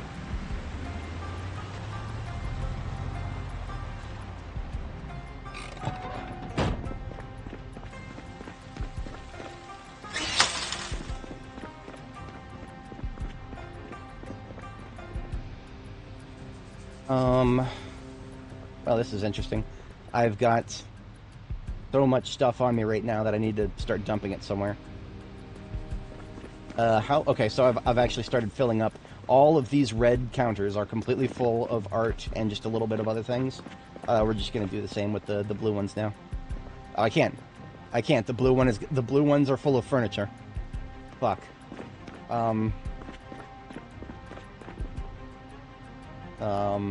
This is awkward. No, there's a whole nother step van back here, actually. Two, actually. Yeah. I've got two empty step vans here that I pulled stuff out of. So we're just going to put the paintings in here temporarily until we get more furniture storage established. So there's the three-parter, and here is the double frame. Okay. That's all of the heavy, chunky stuff out of my character's inventory.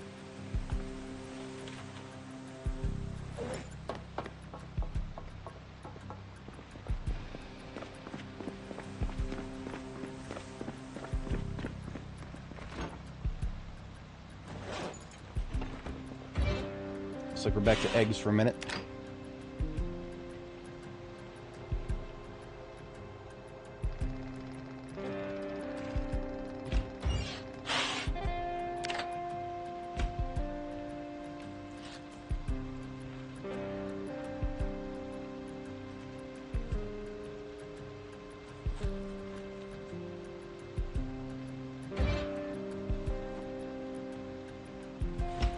I hate wearing the bandana all the time when I don't need to because it makes it less convenient to eat, but we've reached that point. We've reached that point because we jeez, please. I haven't even unloaded this one yet.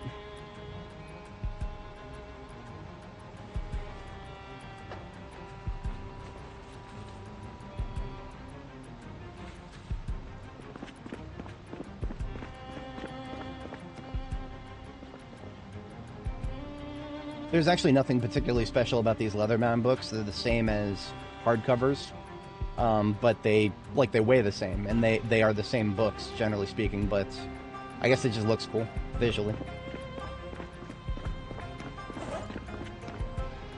But, because I got everything out of the trunk of this ambulance,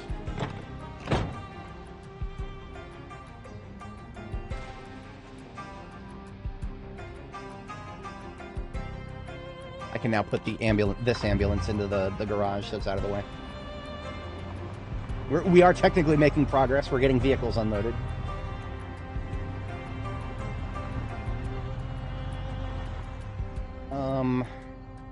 Yeah, this one can go in the lot here, the inside lot. I have an inside lot and an outside lot. It's usually the more important vehicles go inside.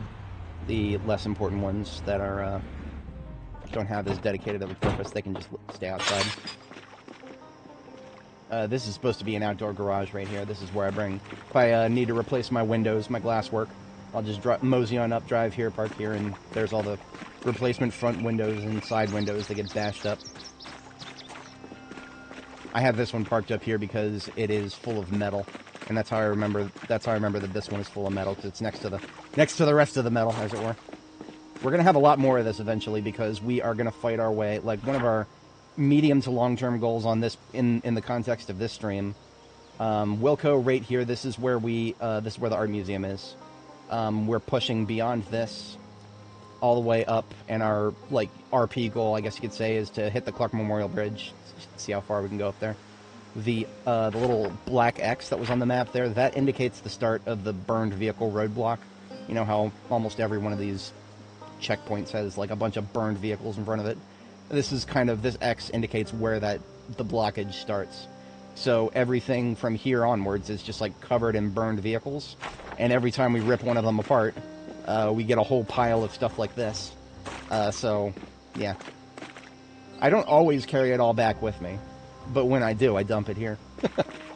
Anyway, we need to sleep. We are ahead by a bit on our sleep schedule. I haven't decided where I want the storage for all these paintings to actually be. All this real estate, and I don't know where how I want to start using it, right? Because if I start using it and I take up too much floor space, then suddenly I can't drive everywhere. And then I get really sad if I can't drive everywhere, because that's the strength of this place right now. Like, for an example, the one vehicle that's not just haphazardly parked somewhere for no reason, this ambulance right here with the dirt in it, this is actually charcoal storage. I take this ambulance out all the way down to the forest up there. I cut wood. I put the wood in the ambulance. I bring the ambulance to the charcoal burner. I burn all the wood into charcoal, and then I leave the charcoal in the ambulance and park the ambulance in front of the forge. So when I'm accessing the forge here, it is accessing the trunk of the ambulance, which is actually kind of low on charcoal right now. It's got 20. It normally could carry something like I don't know. It could carry well over 100 charcoal, like almost 200 charcoal, I think, total, if it was completely filled. But as always, we've been burning it and we haven't been replacing it. Don't mistake my apparent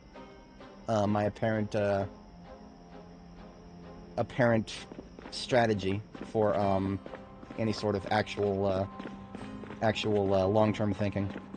We still kind of just take things day by day here. I've just made things organized enough that I can handle my own failures in that regard. But yeah, we need to sleep once, and then we need to sleep again, and possibly we might need 3 sleeps tonight if I don't want to drink another coffee. Just because we built up a lot of fatigue here.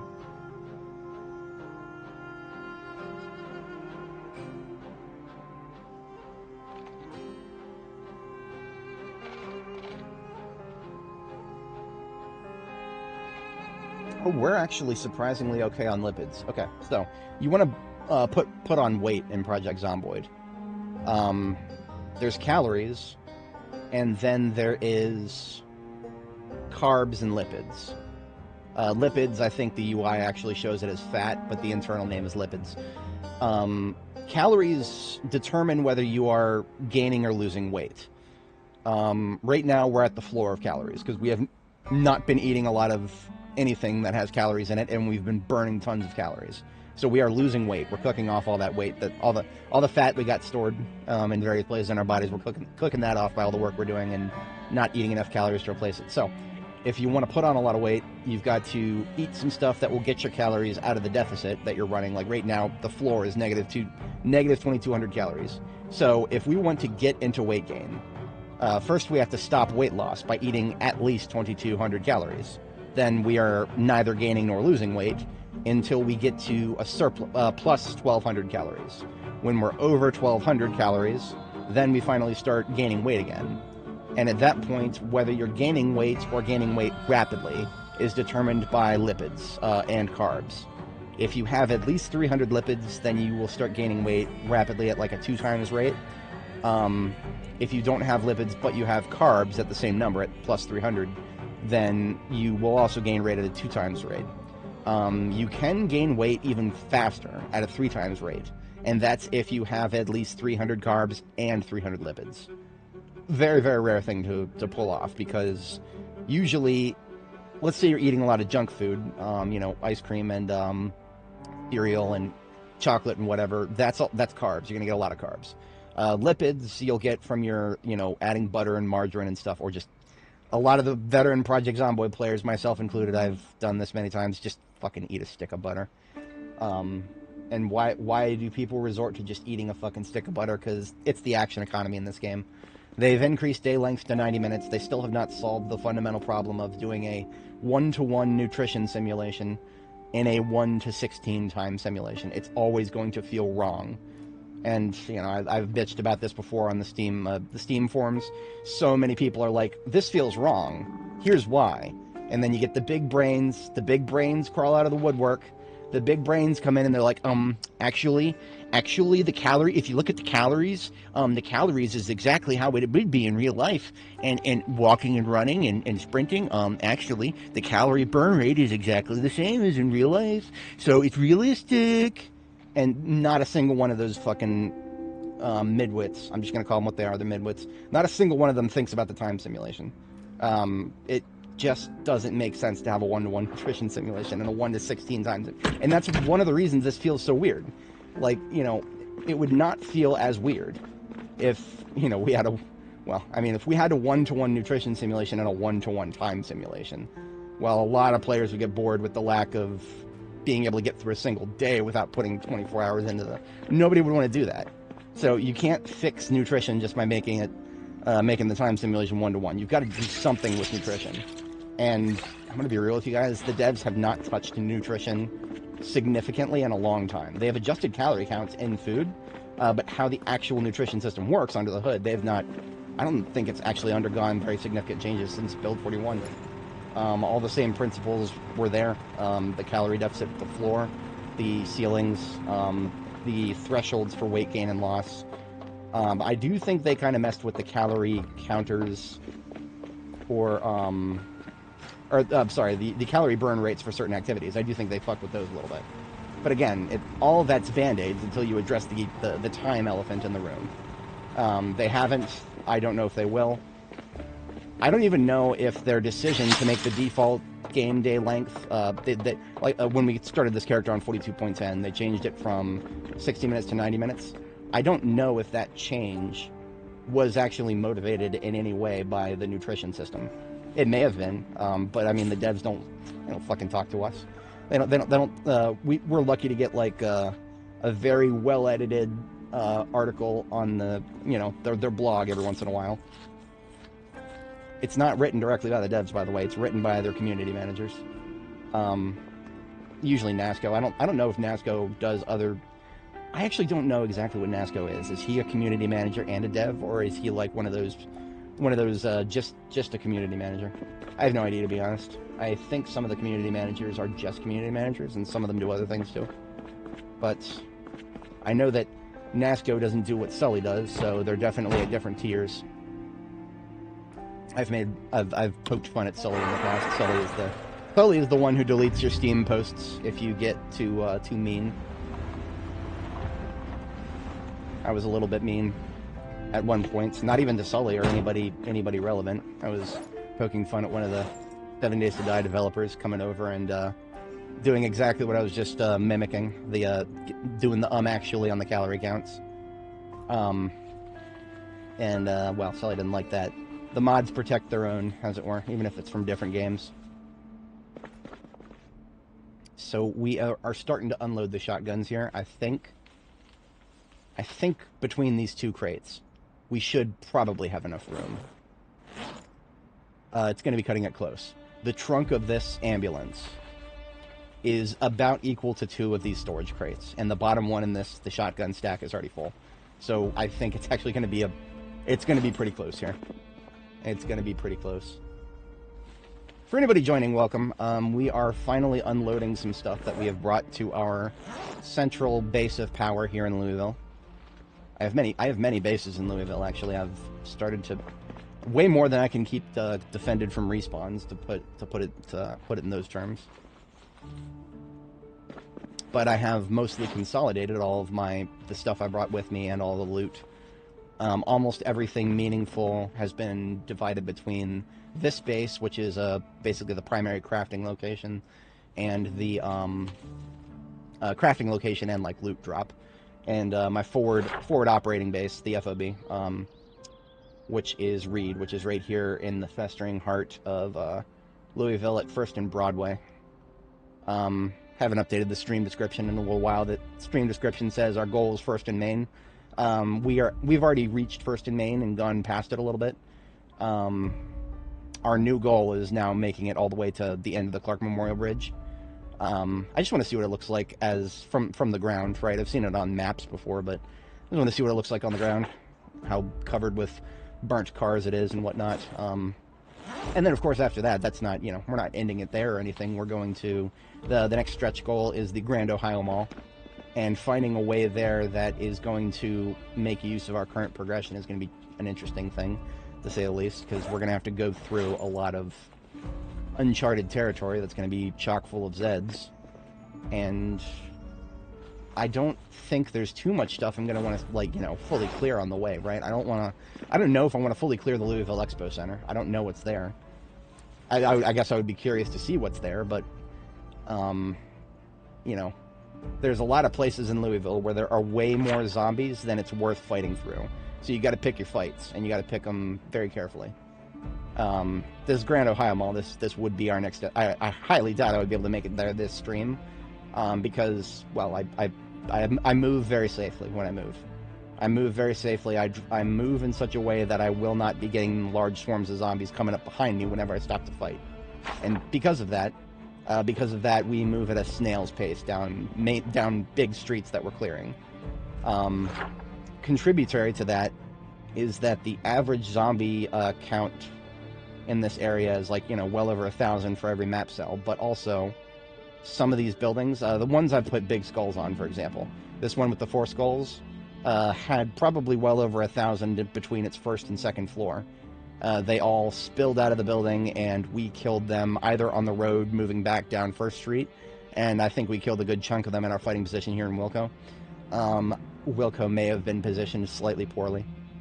I've been doing it like almost every other block, but I got a lot more use out of Zulu and Yankee, or actually Zulu and X-Ray.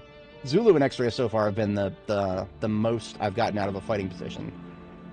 Yankee, I might have built it too early.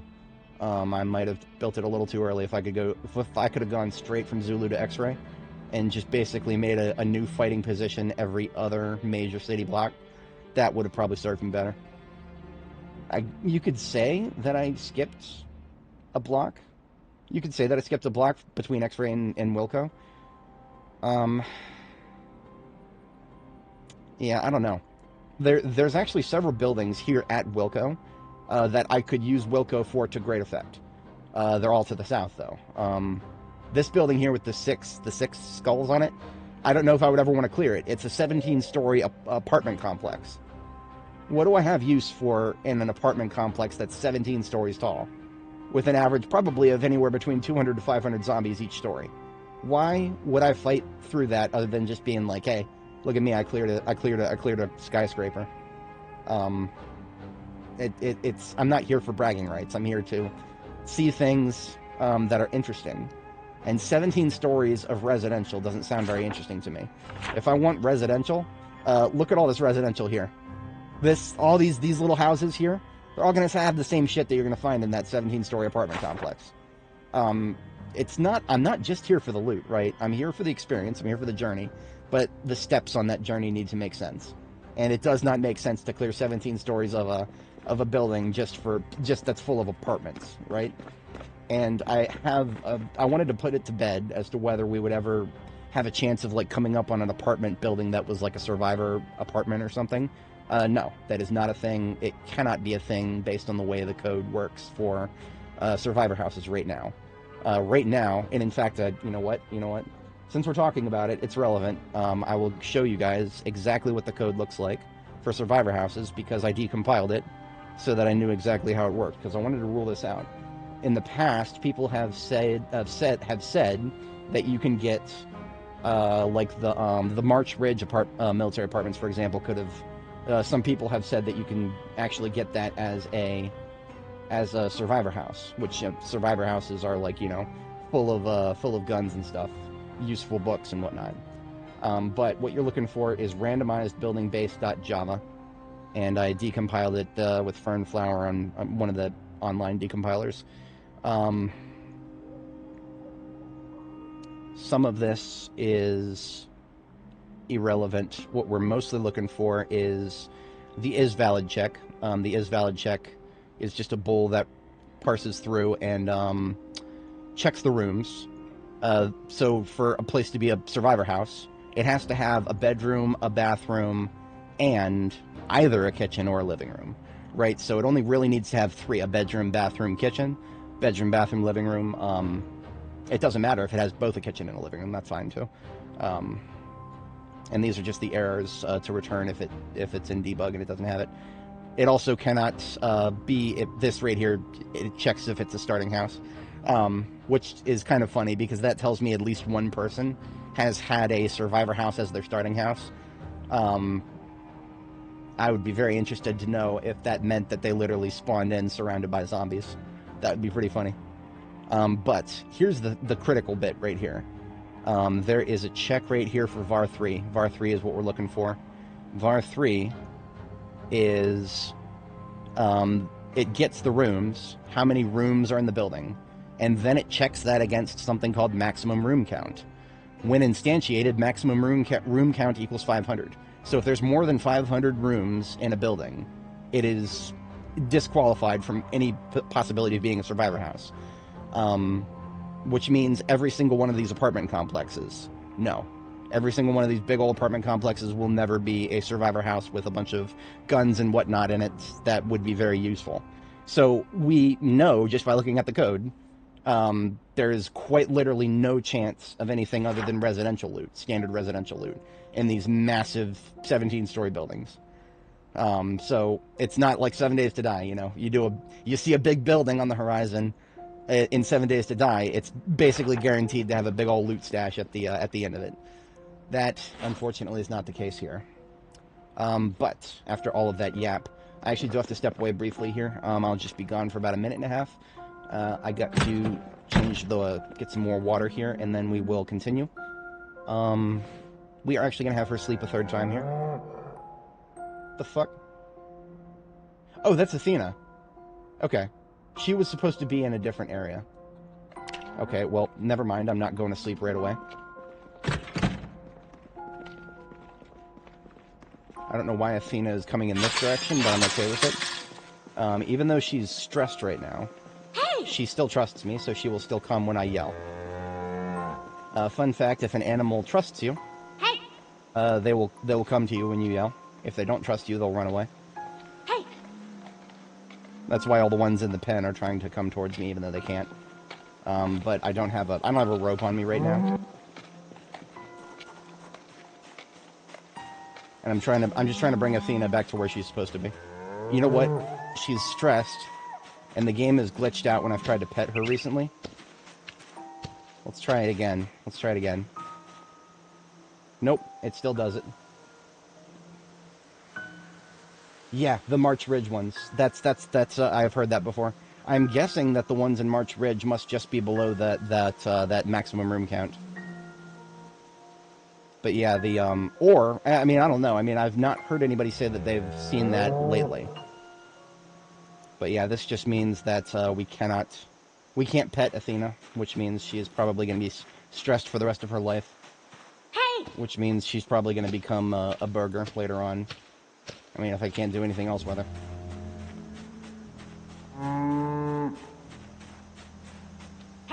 Now, she was... I converted a room in this house into a temporary pen.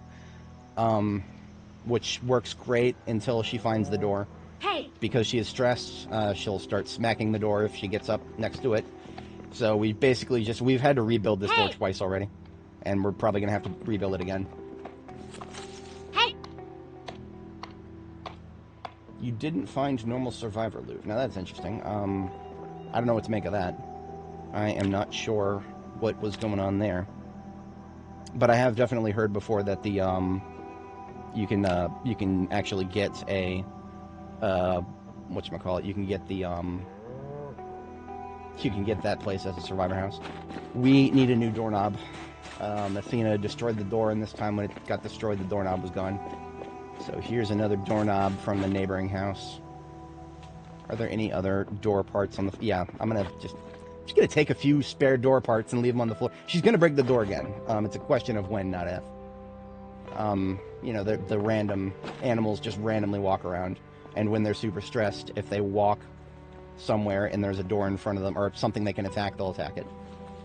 And since we cannot de-stress her, this is our best way of containing her.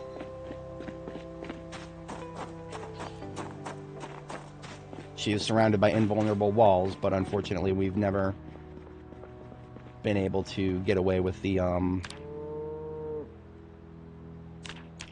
I missing something else for a door here? Oh yes, only 3 nails. Shoot. There's nothing in here the cabinets.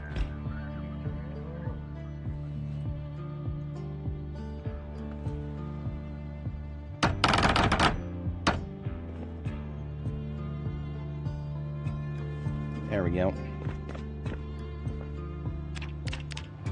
Alright, a new door. We'll see how long this one lasts.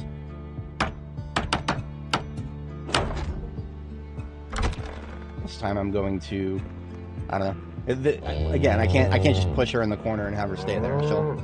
She'll do what she wants to do.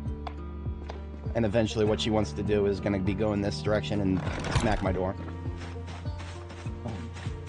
I really wish there was a solution to the fact that she's stressed and the stress won't go away.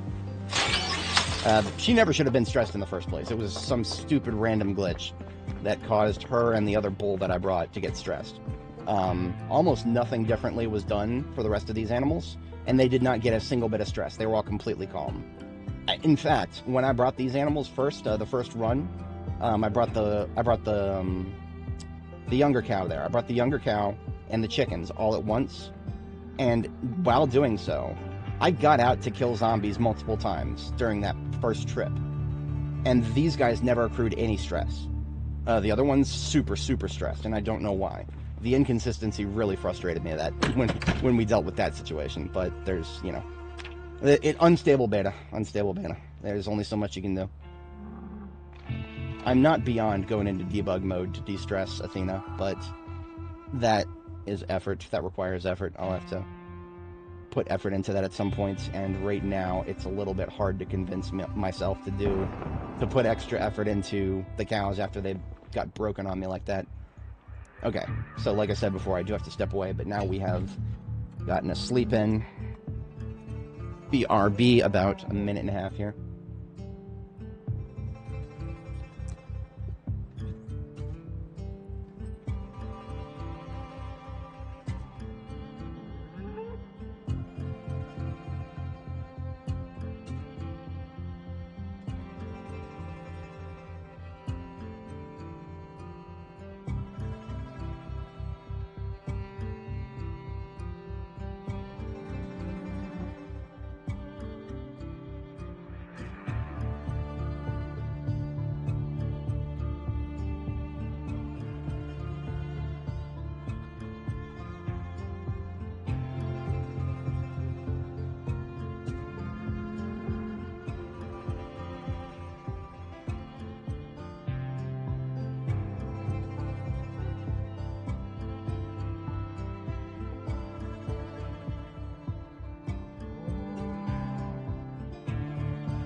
All right, we are back. I appreciate everybody sticking around.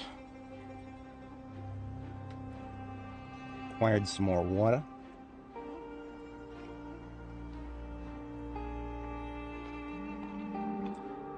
Always stay hydrated. Now, honestly, I have actually, in the back of my mind, been considering moving the bedroom upstairs so that I have more room downstairs. But that would only buy me some space over here in the corner. That's actually not a lot of real estate. If I'm going to be using space off to the side here, it would make a lot more sense to actually put some stacks of crates right over here. And I think that's exactly what I'm going to do. I'm going to put furniture over here. Furniture storage, as it were. I think I have some store shelves still that I just picked up and put in storage. Beige rack shelves. I think that's what these are. Yes.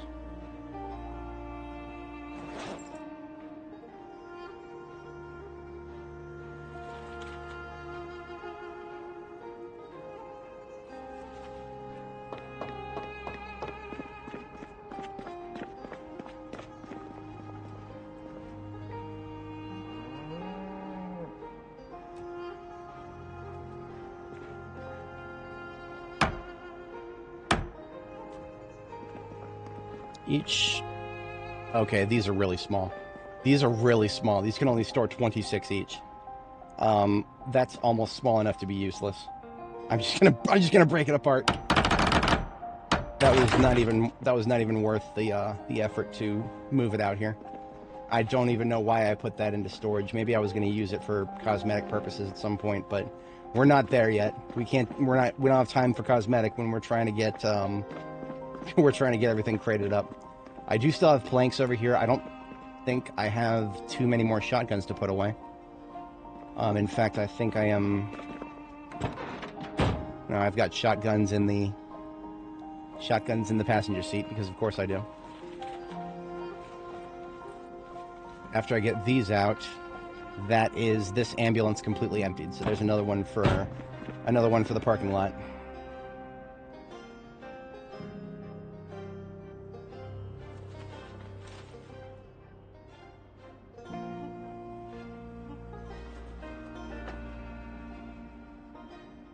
Oh, I think this... Oh, wait a minute. Is this going to be a perfect fit? Holy shit, that was a perfect fit. That's a rare thing in this game. All 3 of these crates are completely full, and we don't have any shotguns left to put away. That makes me very happy. Okay. So that means we have all 8 of these planks to work with. I'll find some nails. I have some nails on the floor over there. And I do have a crate over here, a spare one that I made that I didn't need immediately. So let's get this ambulance put away, and then we've got some more crates we can put together for all the artwork we just brought back. The statues, I'm actually going to put the statues down as soon as I have a moment.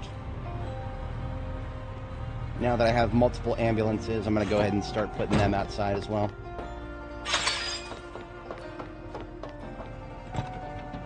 The Jorgensen & Sons step van is going to come back out with me because that's my best step van. It has a field kit in it. Now, the Masonry Artisans truck is deceptively labeled because it actually has my vehicle parts in it.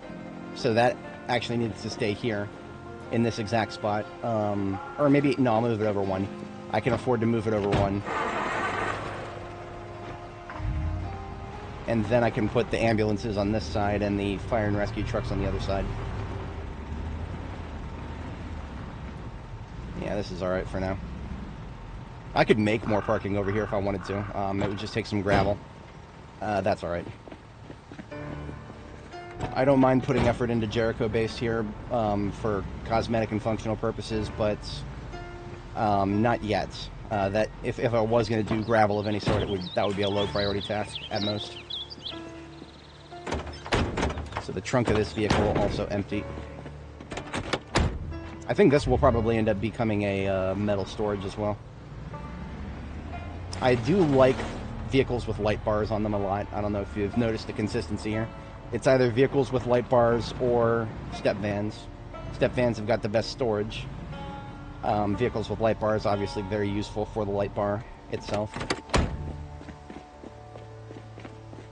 Nails are on the floor right there. And I cannot forget that I left the back gate open. I've done that once recently already. Because I have a few doofus moments in this game.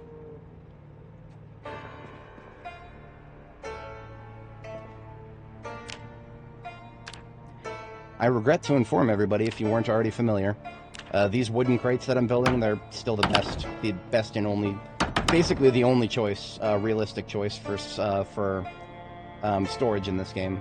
You used to, I feel like in Build 41, you had better options for metal crates that were actually had more storage crate space in them.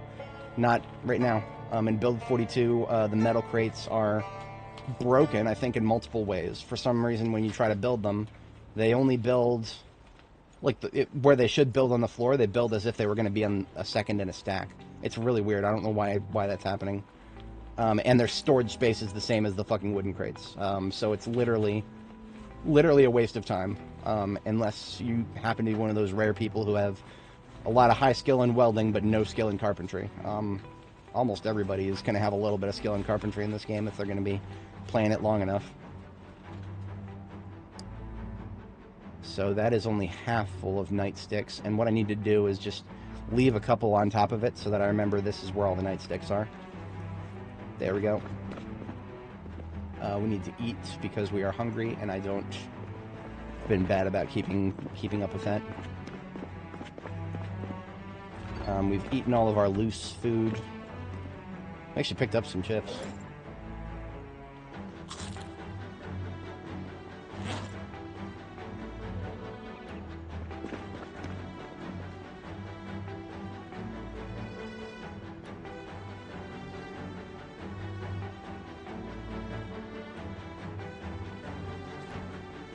So I can drink an entire liter of cow's milk. That gets me a lot of calories, but it's not going to help with fats or lipid or fats or carbs at all, unfortunately. Okay, so this trailer had random stuff in it almost.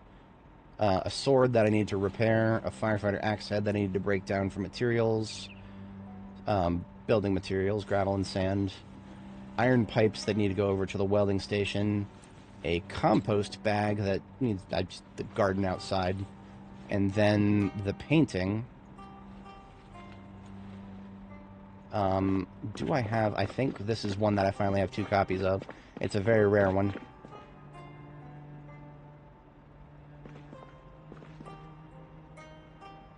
If I had another copy of it, it would be elsewhere. Now, something that I've got to think a long, hard time about is where if I'm going to put paintings on the wall of walls that I've built myself. I have to think very carefully about that before I do it. And the reason for that is walls that the player themselves build. If you build a wall and then plaster it and then put a wall decoration of any kind on it, there is a sizable chance that that wall decoration is going to be stuck there forever. There is for some reason right now there is a glitch that has been for several Build 42 builds now, where if you put down a decoration of many kinds, not all, but like I would say like 90% of them, you put them on a wall that the player themselves built and plastered, you'll get an error when you try to pick it back up again. So right now, if you have something that you want to decorate with, but you're not 100% sure where to put it, assume that you're gonna, when you put it down, it's gonna be stuck there forever. Assuming that it's a wall that the player built. I don't think this applies to other walls, like walls that were already here. But the walls that were already here, well, we've got this wall for the kitchen, and basically this wall is liable to be almost completely filled with crates someday. This wall up here is 80 to 90% windows and doors. And the other walls, well, we don't see them often enough to justify putting artwork on them. So we're stealing a lot of artwork, but we don't actually right now have a lot of space to put the artwork down. It might seem counterintuitive, but, well, we are not going to get another chance at a lot of this artwork. It's once we're done with this place, once we're out of Louisville, we would have to have a very big fight to get back here to steal that stuff again. So for now, we're taking it and we're consolidating it all here. So even if we don't use it immediately, it'll be somewhere much easier accessed than the Louisville Art Museum.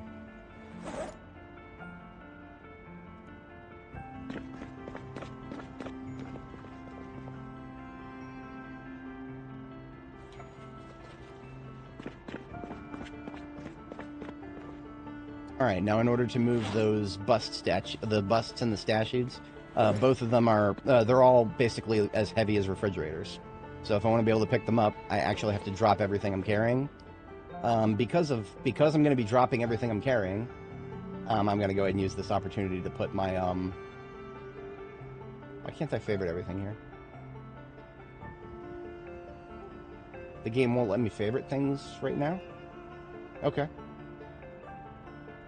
Whatever. I usually like to favorite things that are in my field kits, like the fanny packs and whatnot, but looks like I can't do that right now. Shotgun shells in the bandolier, that stays on.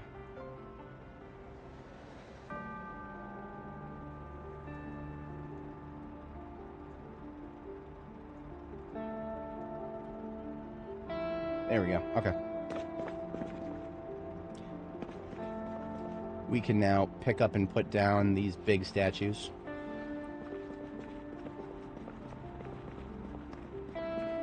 Unfortunately, oh, you can rotate these. Neat. Let's put them... I'm feeling up here a little bit. Yeah, I'm feeling up here a little bit.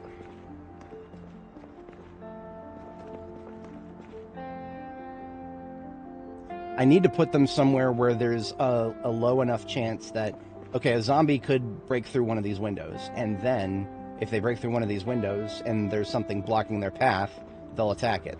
So I don't want to put an extremely rare piece of art somewhere where a zombie might smack it. It's much better to put them a little further back here somewhere. I would hate to put them in the garage. I don't have a lot of driving space in there already.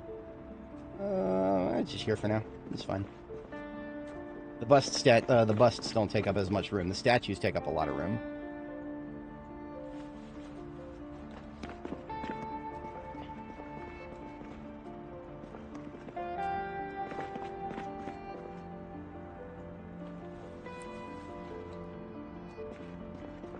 No, they don't actually take up a lot of room. Technically, they're just one tile. Neat. Now, the statues cannot be rotated. The busts can, the statues can't. That's cool. It's fine. I'm not worried about it necessarily.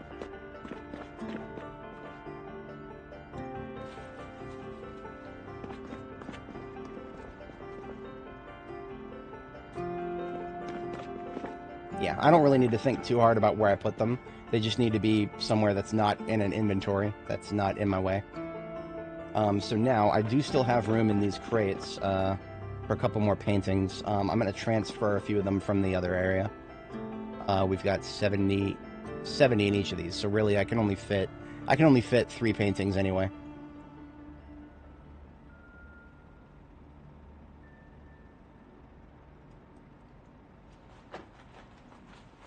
We can actually fit 2 paintings in with the nightsticks, which is exactly what we're going to do. It feels a little weird moving around so quickly. I've very rarely been this under encumbered, but this is what it feels like to go fast, I guess.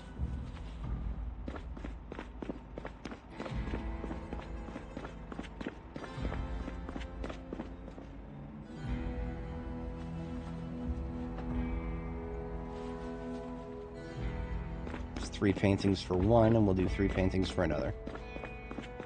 At least that way we can get the stuff out of these. These are supposed to be magazine storage over here. Like reading material magazine.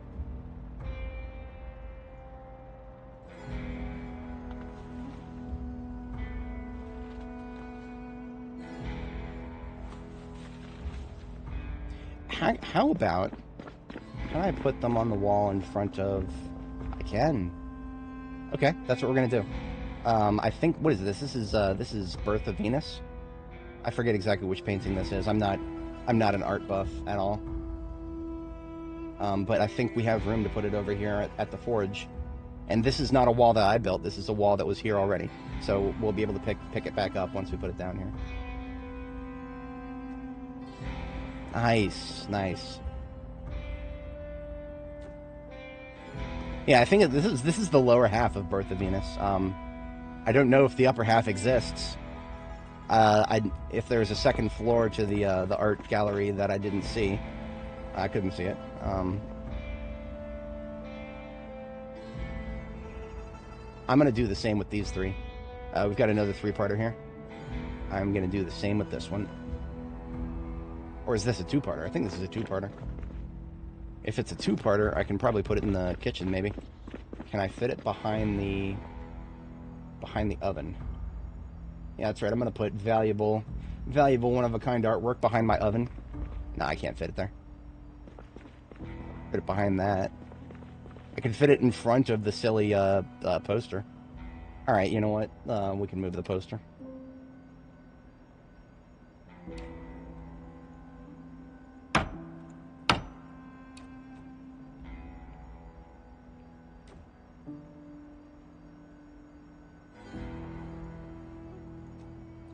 This is definitely easier than making more storage crates.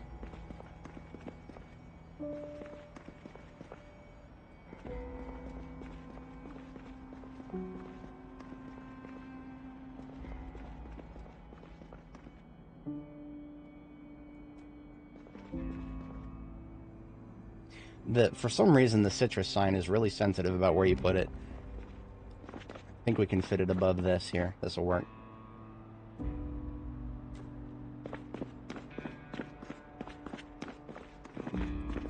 Okay, that is all of the artwork from everything. Now we do have a bunch of duffel bags in the trunk here.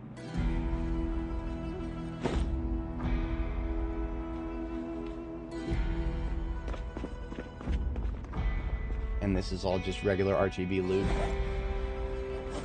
Or at least part of it is. This stuff goes in the pile. Everything in this pile is basically low priority stuff. This, however, this duffel bag, this is some clothing stuff that is partially relevant to my interests, so it can go in here. Assuming I can fit it. I think I can just barely fit it. At least the, okay, yeah, we can fit the there's military gear in this particular counter. The armor can go over here. I keep trying to find room for megaphones, and I keep failing. Megaphones are not bad. You put them in your hand, and you can hit Q and yell very loudly to get zombie attention. I mean, it weighs 2 encumbrance, though. Do I really want to spend 2 encumbrance carrying one of those around all the time? I've not been able to find a good justification for that. Because, I mean, if I want to make a lot of noise and pull a bunch of zombies, I have a action bar full of guns to do that. And discharging the gun usually has the double purpose of attracting zombies and killing zombies. Like, you can do both things.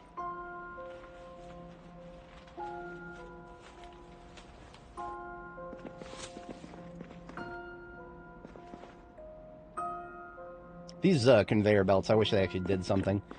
They're just, it's basically a workstation now. You can craft on them. You can craft on them, and therefore I use them for crafting.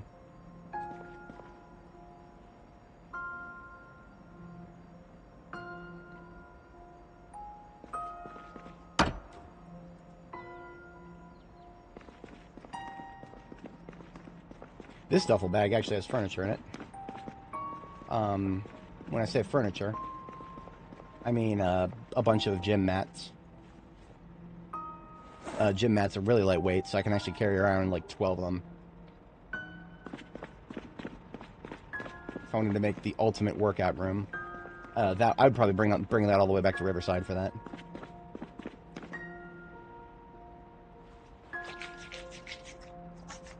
Okay, that should be everything. It stays in there. Oh, this random garbage bag with... Oh, this is law enforcement gear. This is actually part of a set that I created. I haven't quite finished it, though. So it will go right here with the rest of my tailoring stuff that is yet unfinished. Perfect. Okay. I've thought about it a lot, and I'm not going forward with the the shoulder holster loadout. I tried. I didn't try that hard, but I tried, and I'm not satisfied with it. I don't think it's worth the trade-off to have one extra handgun on your person in one of your slots. All of the trade-offs for not wearing an Alice kit. It's just it's not worth it. It's not worth it. I can't do it. I can't justify it to myself. And I feel like I've had this conversation with myself before about trying to do a shoulder holster. But now I've had that conversation again after another 1,000 hours, and it's still the same situation. So, what does that mean? That means we have to reorder our slots briefly. We're just going to drop the holsters that we're wearing onto the ground. We are going to put the Alice kit back on, like we should have had on this whole time. But now we have it correctly. We can put the hunting knife back where it belongs on the webbing right, and our angle-headed flashlight back on webbing left. So 4 and 5 are back where they should be. Sword is back on the belt. And now I put the holsters back on. Ankle goes for 6, double for 7 and 8. That makes sense for my mouse loadout right now. And 36 in the ankle holster. 625 holster left. M9 for holster right. Shotgun for the back. DE pistol, I'll use it someday. Today's not that day. And I have too much stuff in my backpack to put it back on. There we go. We'll put the compost bag upstairs. These magazines go into the Alice belt.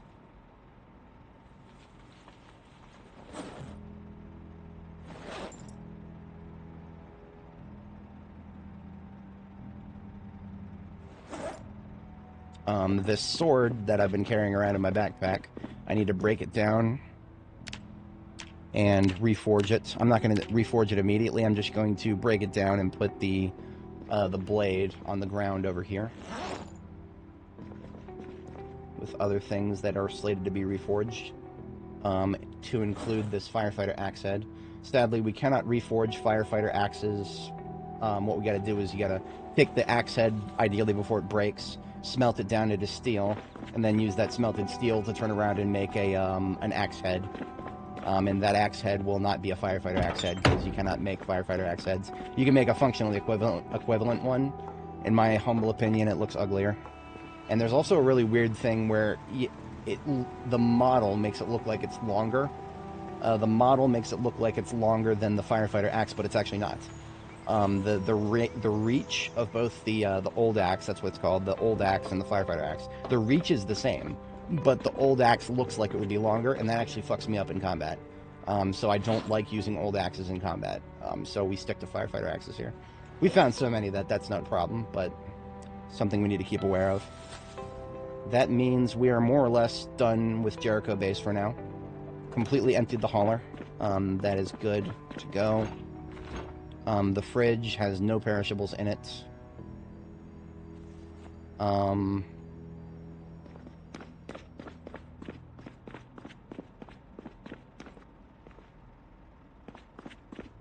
I told myself before that I was going to close this gate, and then I forgot to. That is a downside to having such a big base. Sometimes you'll leave doors open and fucking forget about it. But now we've got our ambulances parked together. These are lower tier ambulances. They look good visually, and the light bars are good, and all the parts are pretty good. Their engines are shit, though, relatively speaking. The engines for both of these ambulances are quality, like, I don't know. One of them is 69, I remember that much, because it sounds like it would be nice. But what is quality 69 engine? That means 31% chance to fail to start. Take the engine quality, subtract it from 100, and that's your percentage chance for it to fail to start.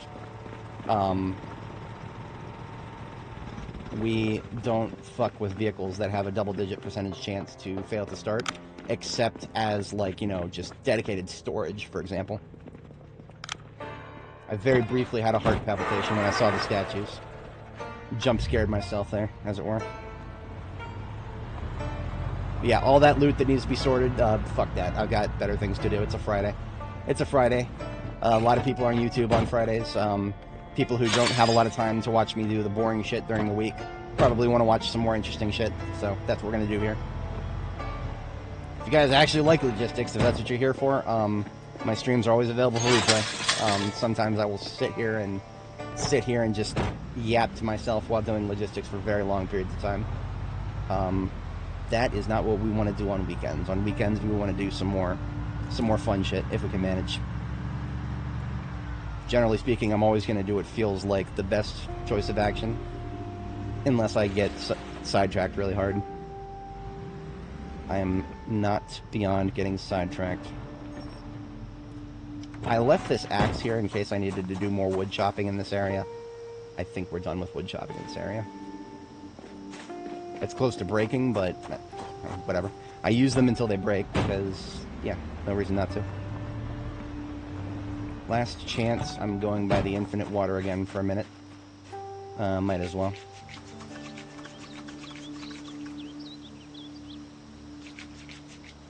Now, when I say this is the last time for a minute, what I really mean is it all depends on how long it takes us to get to the end of First Street. Because at the end of First Street, that's our destination when we get to the Clark Memorial Bridge. Plenty of water up there. Also, probably plenty of zombies. I have no gauge for that, though. Every new area we explore in Louisville is a place I've never been to, so we are... Yeah, we'll see what it looks like up there. If there's a lot of zombies, then, well, that'll be a long time before we get to another infinite water source. I recently learned that laundry, if you use your own rain barrel and your own washing machine, the amount of actual water that is used for the, cleaning clothes. None of these guys in this area were here yesterday. Yesterday, those corpses over there to the left were all that was here, and we killed them all. Welcome to Louisville respawns. You can't leave a road for a single day. That being said, we asked for this. This is the Louisville train station. Last time I looked at the map cell population for this area, the average was 1,760. Of course, that's initial spawns. We killed every single one of them. You can still see the charred ashes of some of them. But now that we've got respawns, of course, and as much as I would love to get a shotgun multi-kill when they're all grouped up like this, that's the road I need to drive on, right there in the fucking middle of it. So, alright. What do I have ammo-wise? 38 special. Need to get their attention so they can pull them out of there.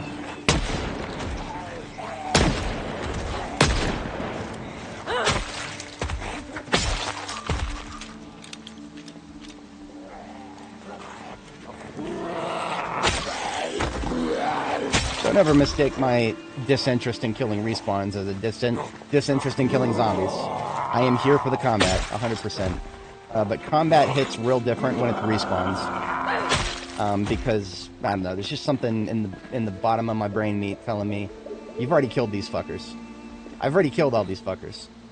Killing them again hits different than killing them, you know, the second time, the third time.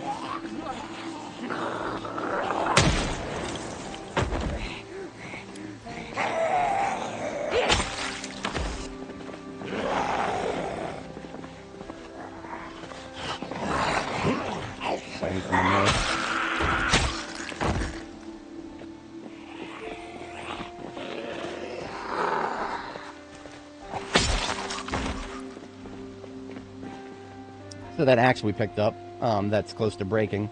Still got a few chops left in it. We're actually just going to clear some more fucking trees right here. We're going to clear just a couple more obstructions and widen our potential traversal path through this area. Because that will just give us a little bit more freedom of movement in case more zombies respawn at a very inconvenient time. See, right now it's perfectly convenient to wipe these guys out. But there will be times where we're going back and forth between Ford and Jericho, and I will not want to be getting out and dealing with respawns. So to future-proof this, we're going to wipe out this little bundle of trees and everything on those plots back there. It's already 2,200 hours, really? Okay. Well, it's a good thing we're going to read. We can sleep there.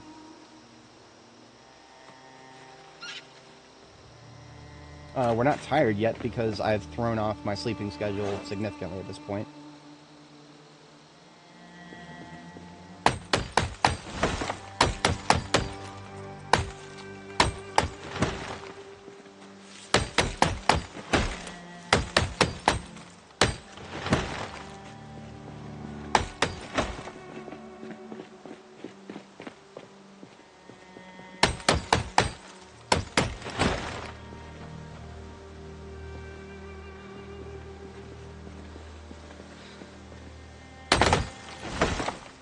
Oh, you know what? We can leave that there perfectly fine because, I mean, I've got axes all over the place. One that's about to break is very not important. But instead of just letting it break and leaving it to be reforged, I could just leave it when it's about to break right there in case I need to widen this even further. Need is a bit of a strong word. This fire hydrant, we can actually get rid of it too. We just need a shovel.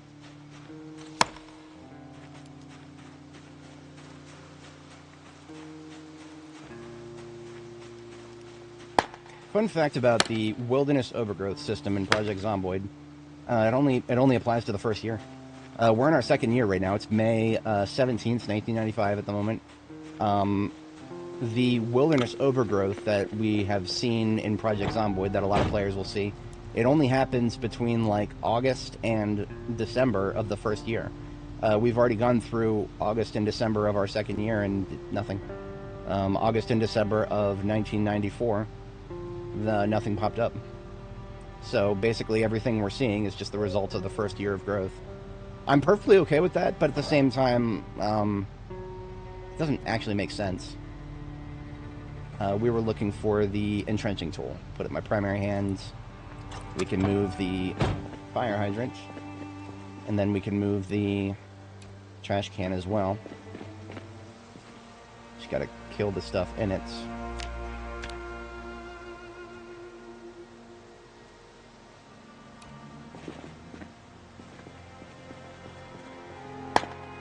Okay. So we probably should have killed those zombies a little farther back to give us even more room, but that's okay. We have lots of room now, and I'm much happier about this area, because when we come here, like I said before, when we come here in the future, and there's more respawns like there were now, and we don't have an opportunity to kill them like we did this time, then we can just go around them and we have a lot more room to maneuver. That makes me happy.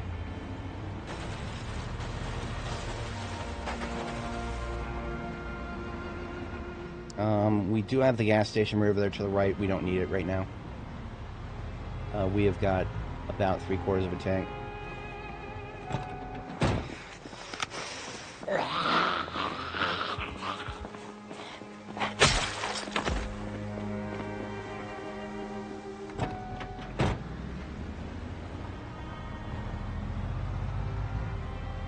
I'm not too worried about the ones on that side of the chain link fence yet.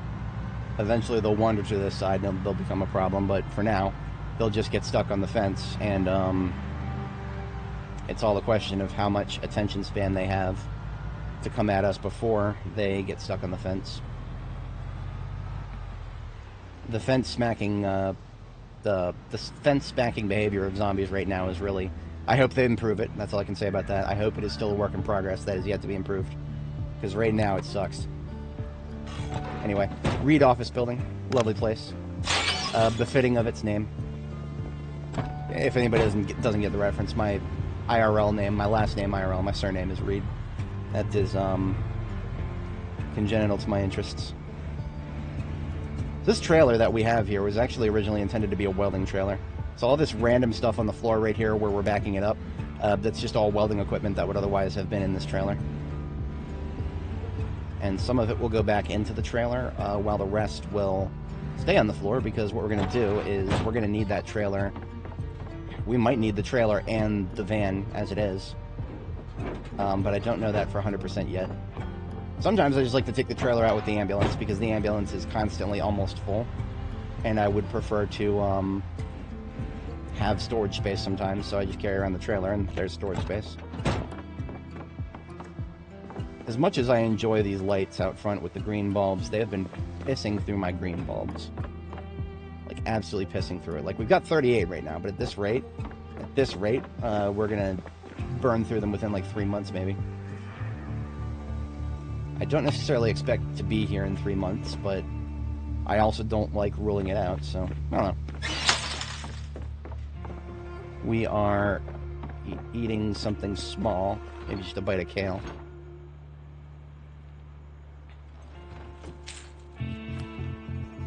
And I actually brought that garbage can specifically with me because I was like, hey, that might look okay in the kitchen. The fire hydrant may be somewhere else. I don't know. I'll just leave that here for now. And bedtime. Better late than never.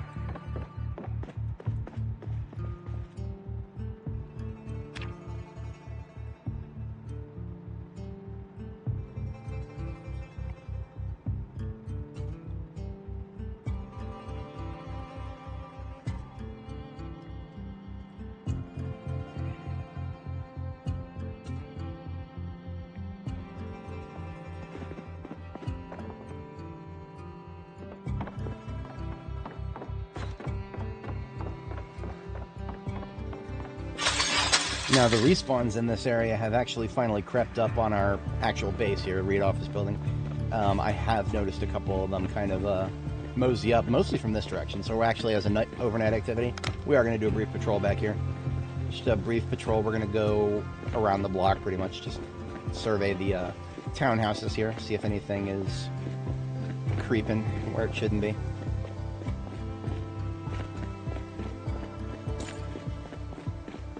Hello. Fucking creeping where you shouldn't be, little bitch. Come over here and die. This is why we don't touch corners point blank. Whenever you're walking through somewhere with tight corners, just give yourself a little distance. One tile of distance is usually what I kind of try to keep in the back of my brain meat. if you're running and the zombie is not already aggroed onto you, usually running past a zombie that is not already aggroed onto you, even if you point blank it, you'll usually just kind of shove your way through it. Even me as a clumsy character, even I will just kind of just shove it out of the way. It doesn't count as a grab if the zombies can't immediately grab you if they don't have like any idea that you're there. So a zombie would have to, if we're going around a corner and they don't already know we're there, they would have to react to us first. Not that I'm ever suggesting anybody should test this with a character that they care about, but that's my general understanding of the situation. I don't think off the top of my head that I've ever had a zombie come around a corner and surprise me. It's always the other way around. Like, the zombie doesn't know I'm there. I come around the corner and we surprise each other. I haven't even counted how many times I've shoved away a zombie just by running past it.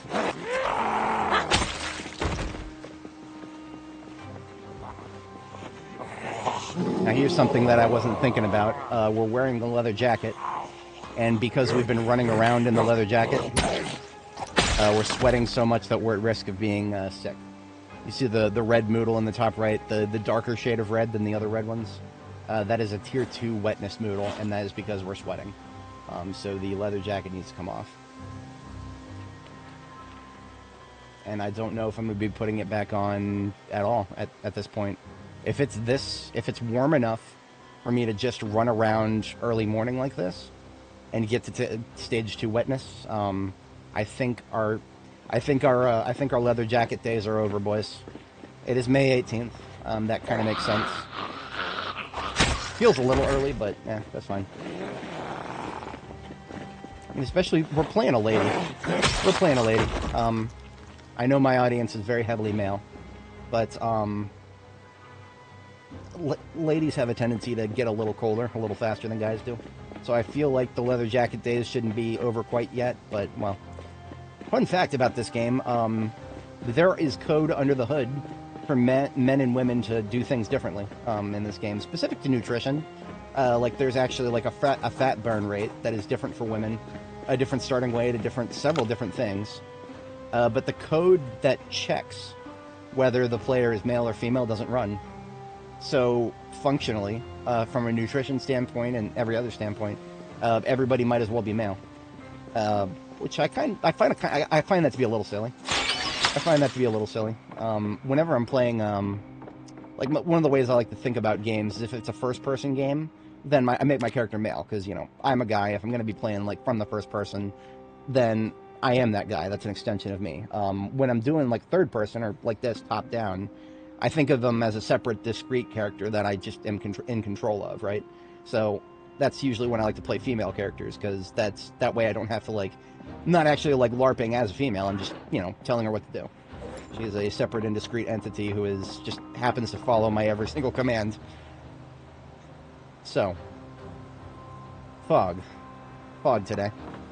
This is disappointing, because today I wanted to progress a little further, but y'all see how wide this crosshair is? Trying to use guns in fog, anything but point blank range, you're wasting ammo. Even at aiming level 10, which is what we are, even at aiming level 10, it might as well be a waste of ammo. Now, what does that mean for my combat prospects? It doesn't mean that I'm not going to go out and fight. I'm just going to be a little bit more careful. Y'all are going to see a lot of sword fighting today, not a lot of shooting. If you're here for the gunplay, I'm afraid today will be very disappointing. And I almost went out without making some food. We're going to make some food. Got a bunch of ingredients thawed. And I was supposed to do that at multiple points here. So, my leather jacket, now that I'm no longer wearing it regularly, I'm going to start considering it to be heavy armor. And therefore, it needs to start going in the passenger seat. My passenger seat is basically just filled with stuff that I would only ever wear at this point, now that it's starting to get warm outside. Well, even then, even if it wasn't starting to get warm outside, most of this heavy gear that's in my passenger seat is kind of for inside buildings, right? If I'm going inside a building, My mobility is not as important as being able to, resist something that might be popping up around a corner unexpectedly. Like, that is where the trade-off for mobility is a little bit less of a strong argument than protection, right? When you're outside, which is what I usually prefer to do, I usually prefer to fight outside, your mobility is more important than anything. If you've got a wide open field, we move faster than the zombies. Our mobility is the single most important thing in this game by far. I would sooner be naked and mobile than well armored and close quarters with a lot of zombies. That's just like that's the long and short of it right there.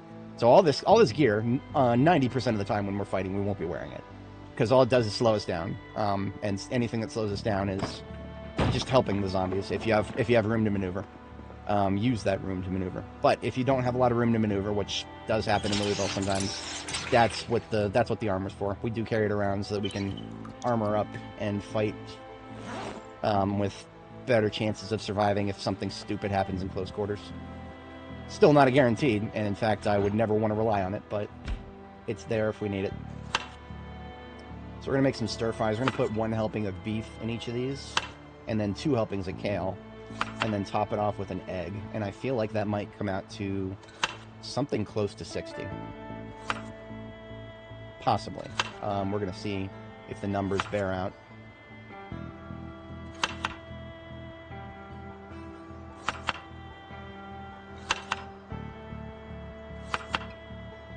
No, not even close. Wait a minute. Oh, I didn't do the second unit of kale. I'm a doof.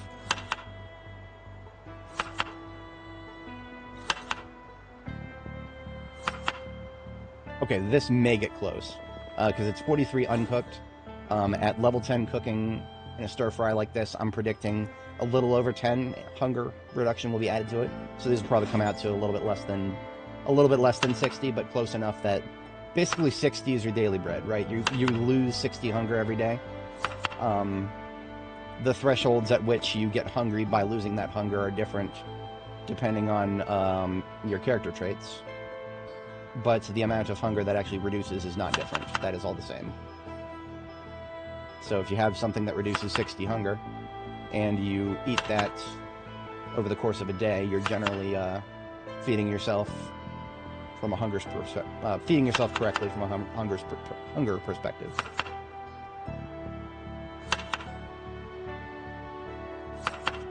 Now this is where this particular moment, this juncture, is where I'm very, very, very pissed off again about the fact that my cows got super stressed.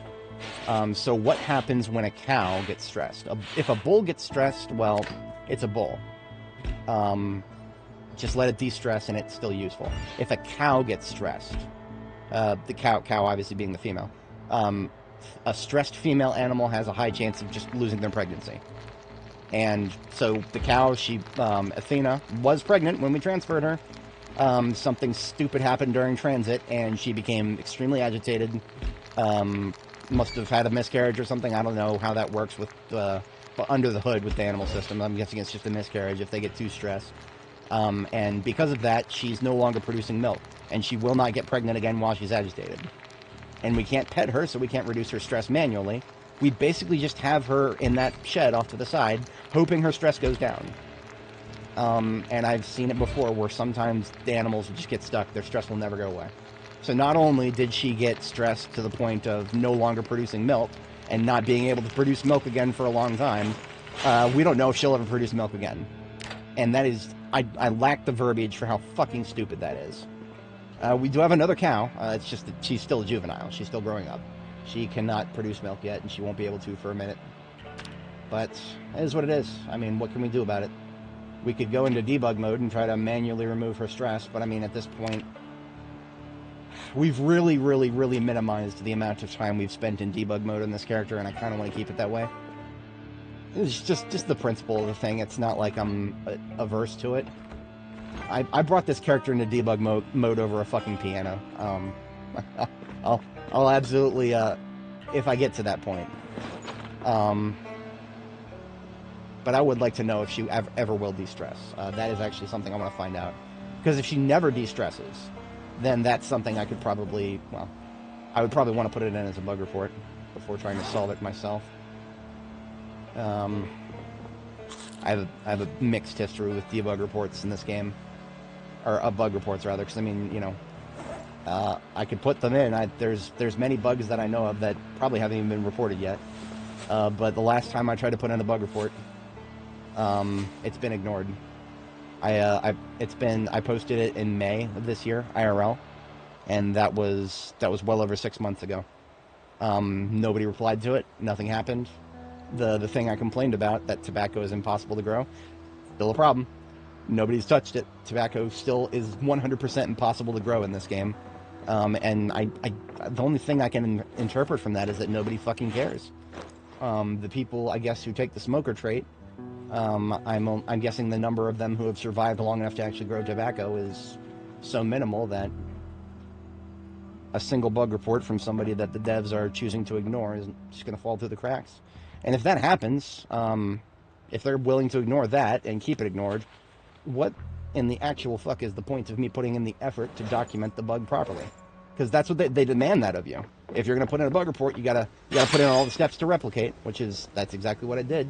I put in all the steps. It's really simple. Grow tobacco, keep it fed and watered, and watch it fucking die as soon as September happens. Because that's what happens right now. You plant it in the correct planting season, and you keep it fed and watered. It's supposed to be able to go through September. It doesn't. It just fucking dies as of September. Hemp is growing now? I don't know. Actually, no. Hemp and flax is a fall crops. Hemp and flax are September. We can verify that. You know what? Since it's on topic, look at this. Tobacco, minimum water, 70. Average time to grow, 180 days. 180 days divided by 30 days a month. That's 6 months. Most people know this. And yet, what are the valid planting seasons? March, April, May, June, July. That's 5 months. Average time to grow, 180 days. That's 6 months.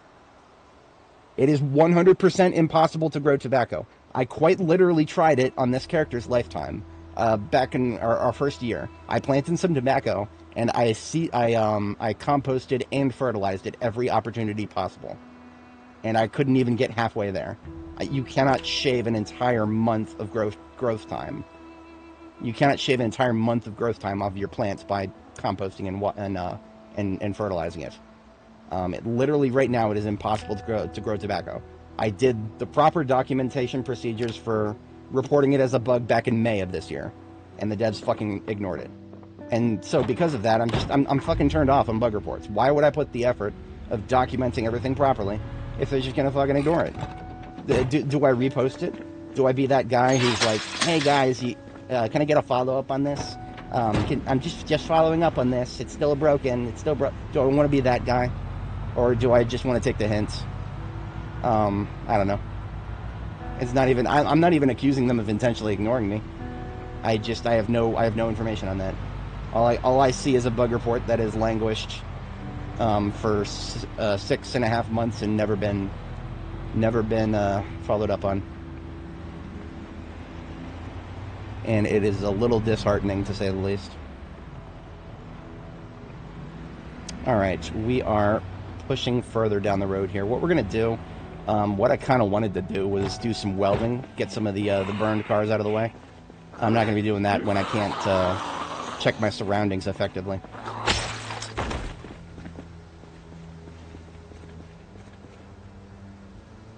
Yeah. Okay, so they know. They just don't care. If that's the case, then fuck it. They can cook. They can cook.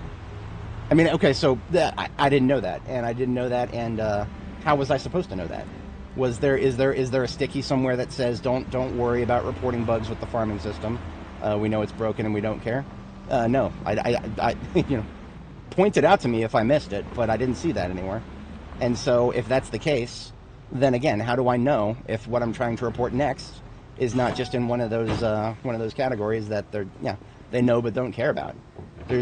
Despite having paid community managers on staff, they seem to have a communication problem. But what can I say? I have expressed my frustrations with these developers many times, but at the end of the day, I still like their game and I'm still going to play it. I just think they have a lot of organizational problems that we would all be benefited by if they had fixed it a little bit. Just because I get frustrated by it doesn't mean that there isn't an amicable solution that would make everybody happy.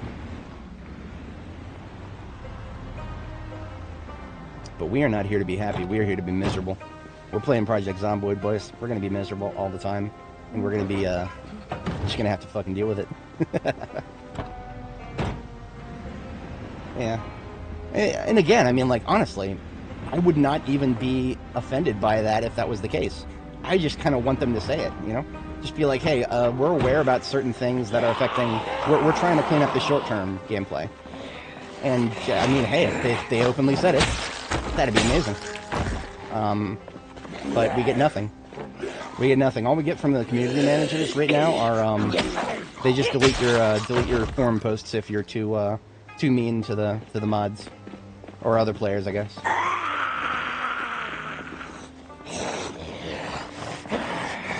The only time I've ever had a post on Steam deleted was by one of the Jannies for Project Zomboid.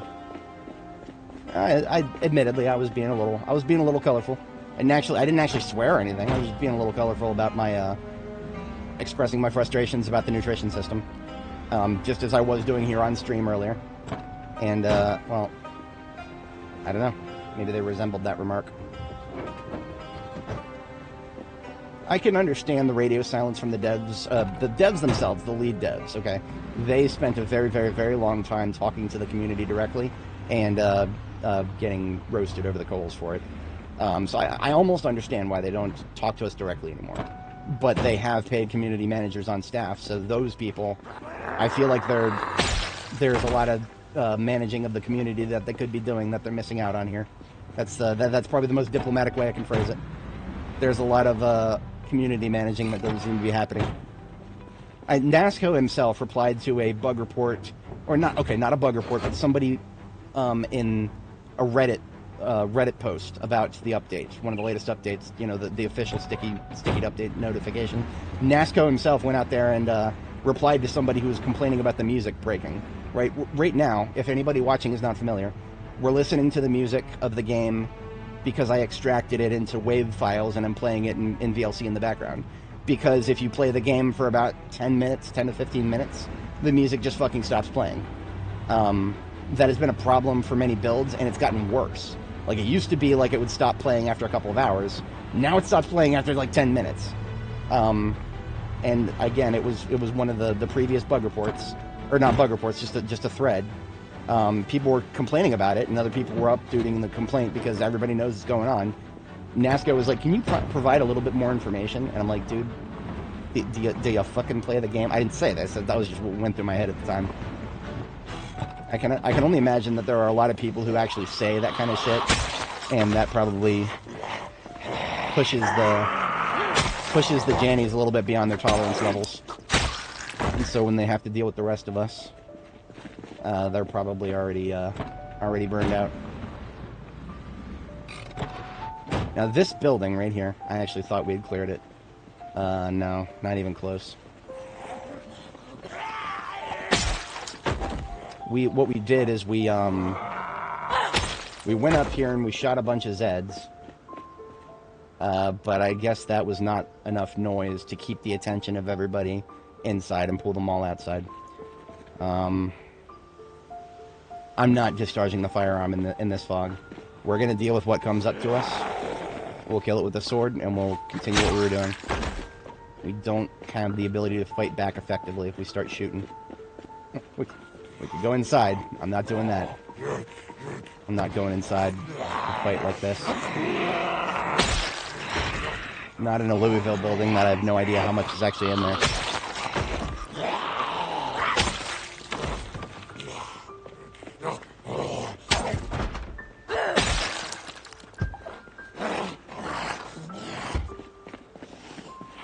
Okay, I think I see what's going on here. That building right there, there's initial spawns, I think. No, there actually was never that much in there.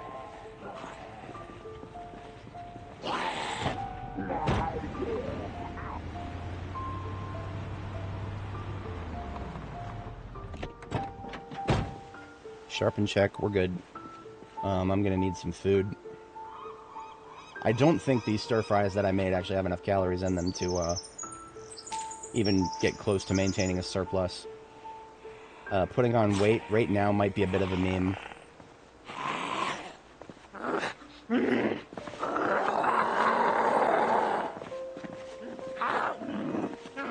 A lot of the Zeds that we're dealing with right now on both sides of the street have just initial spawns from Havisham Hotel and Suites right here.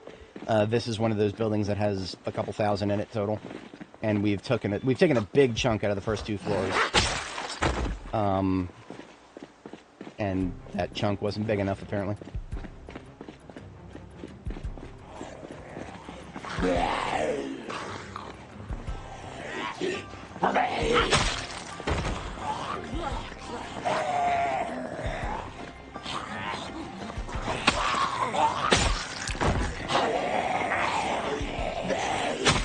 I think the fog might be lifting.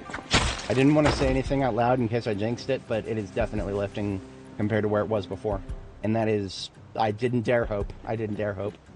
But I got what I wanted.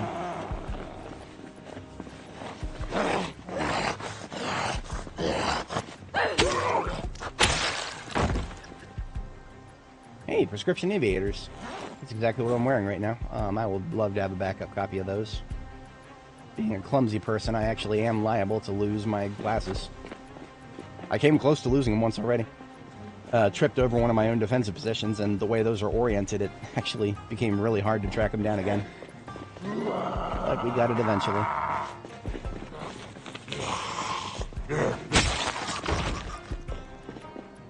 Alright, now that the fog is lifting, I will use the quietest firearm I have.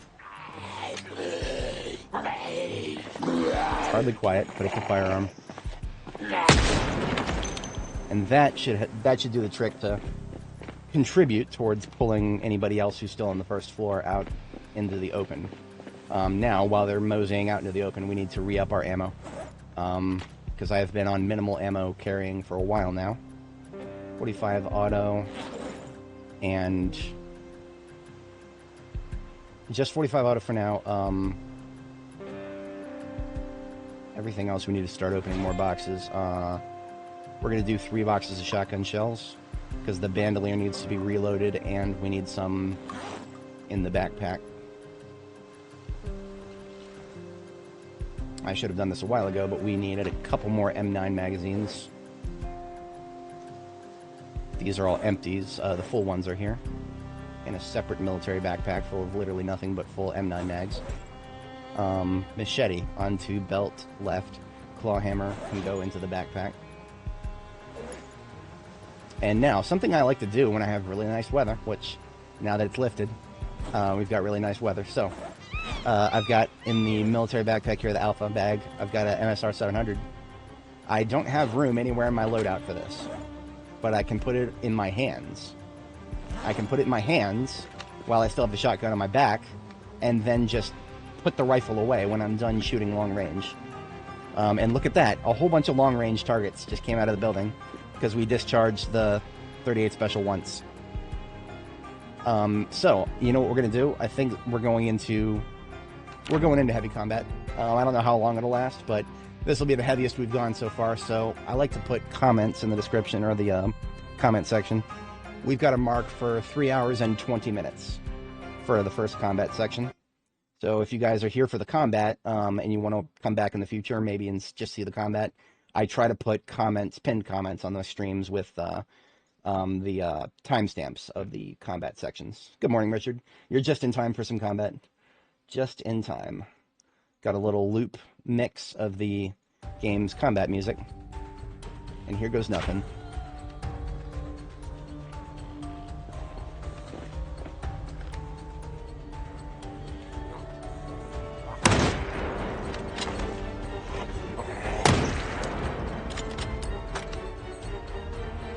But what we want to do is shoot the fast ones first. The slow ones can come to us.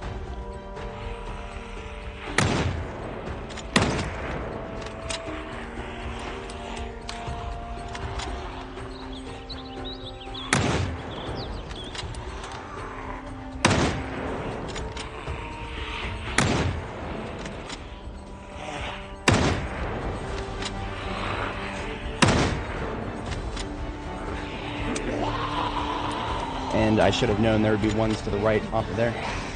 Okay, wasn't as long of a session with the rifle as I wanted.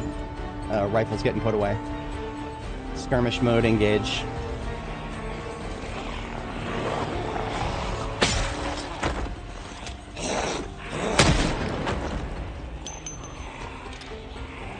Group up, please, group up. Give me them multi-kills.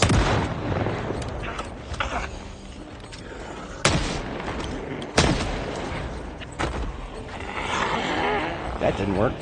I don't know why that missed.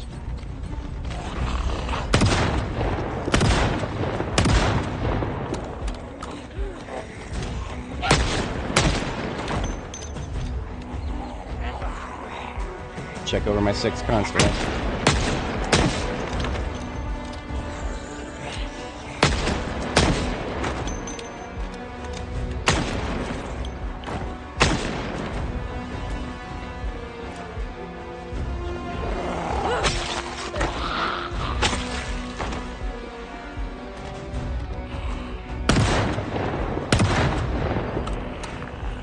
On my 6, like I said, I gotta have eyes in the back of my head here. We do not have a fully secure angle of approach, just a very general arc. And we're already out of 38 special because I didn't open any new boxes like some kind of an idiot. It's alright, just gotta retake the ambulance and we're good.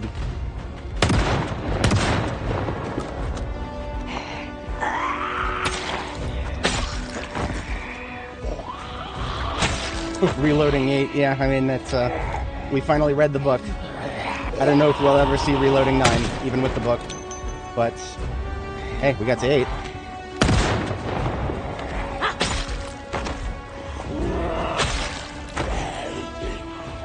One to the left. Slow, I think. Yes, slow. Maybe. Oh, hello.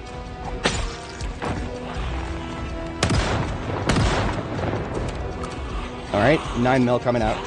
Seeing as we actually have magazines for it.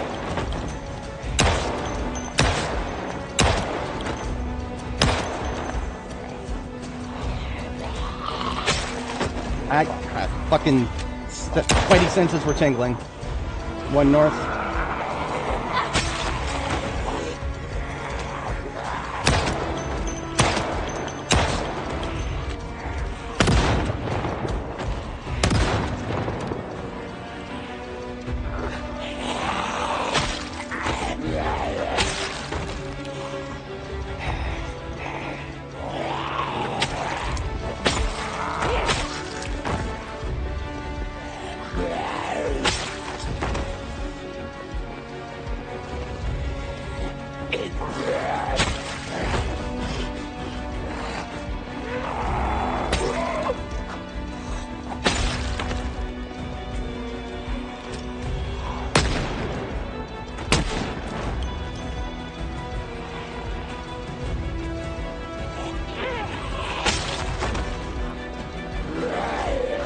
Fuck, 1 north.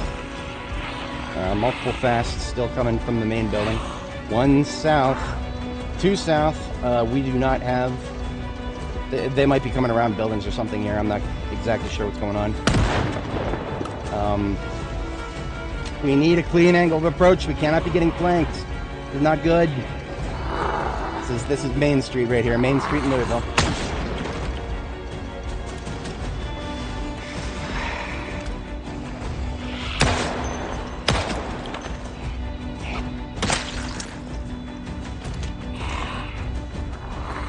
I know this 9 is almost empty, so I'm just trying to have it click on me before I, yeah, there it is.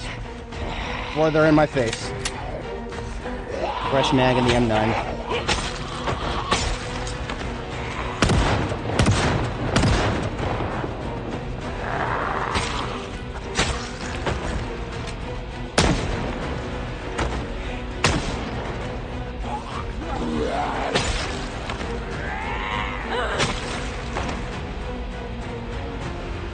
Here, I thought the art gallery was clear.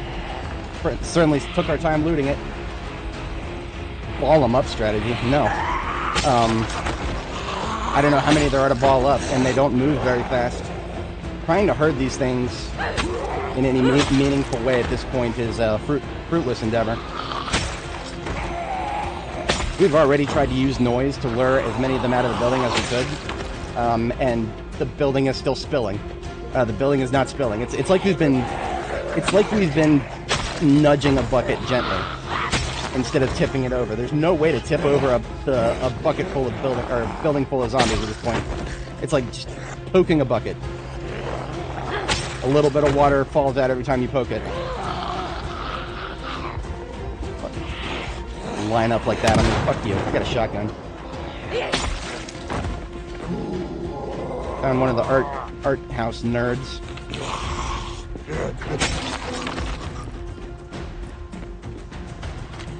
Out of the road. Mosey over there. Ammo check for shotgun. We are already down to half.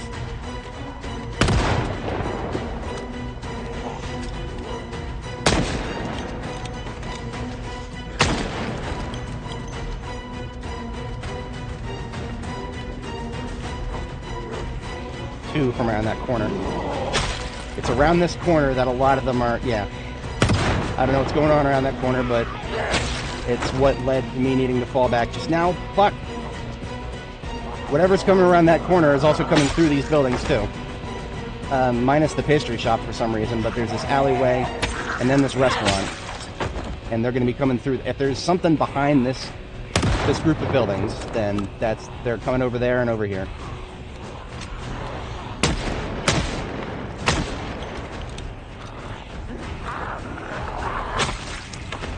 Really? How many times have I shot this guy? Case of my blade.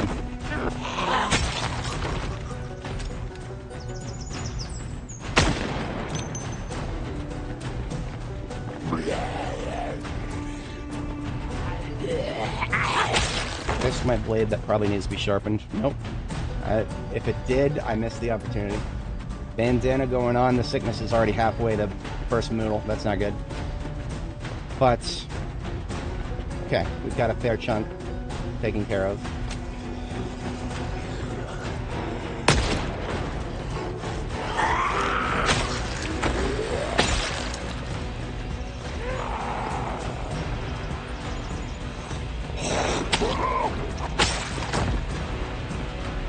Okay.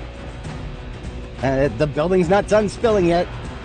This is a Louisville multi-story building for you folks. And this is only the first two floors. The third and fourth floors don't wake up until we go inside and go up the stairs a little bit. All this noise we're making right now, it's not enough to wake up the upper floors. The upper floors are, they don't exist yet. They're in a state of quantum superposition. They're there, but they don't exist yet.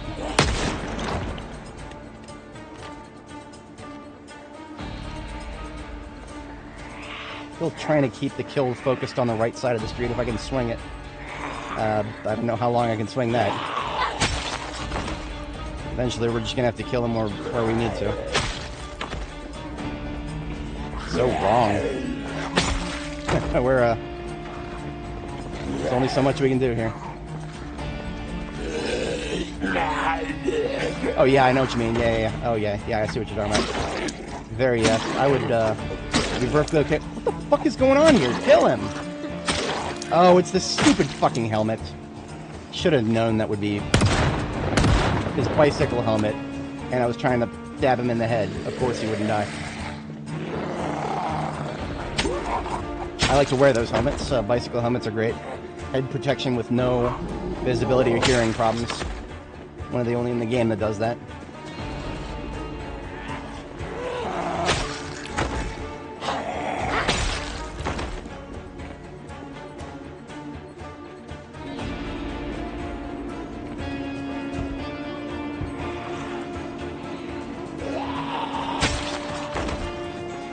We are getting hungry. And we also need to re-up on ammo.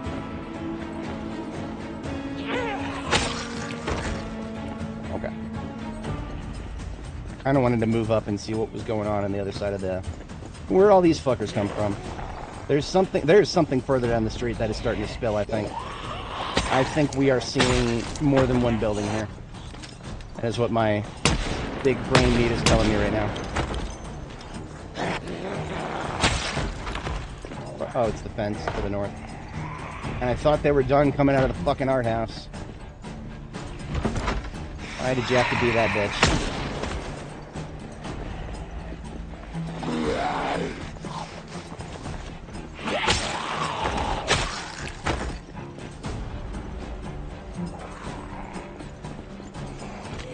Nope, lost my shot.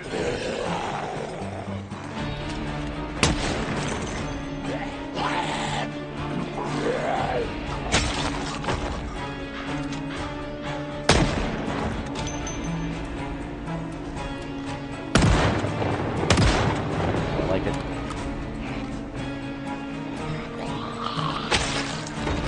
And remember, short bursts. That way you harvest more meat per bullet.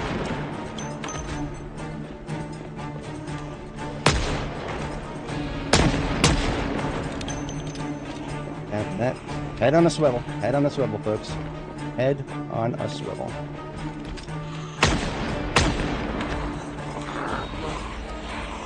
Left. Tally 1. Slow.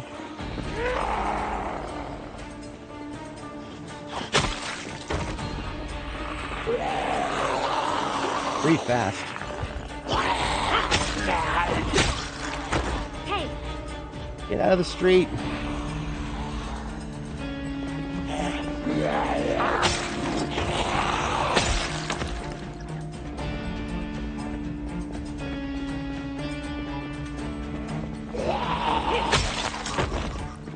Okay. I think I finally got a moment to. Need food, we need ammo.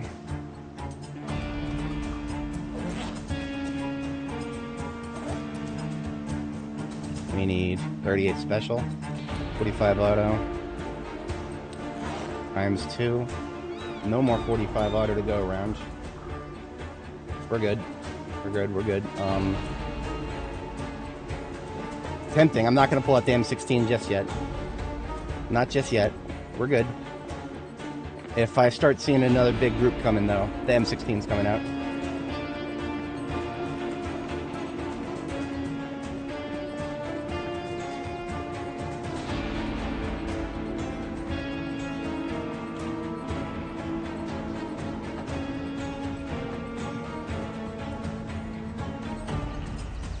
Okay.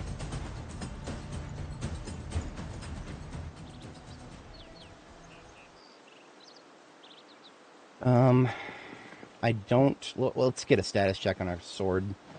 Sword is currently... it's about done. We're putting it back. We've got 3 fresh swords ready to be used. There's no point in using one that's already down to 1/3 of its lifespan. Let's put the stir fry into my backpack.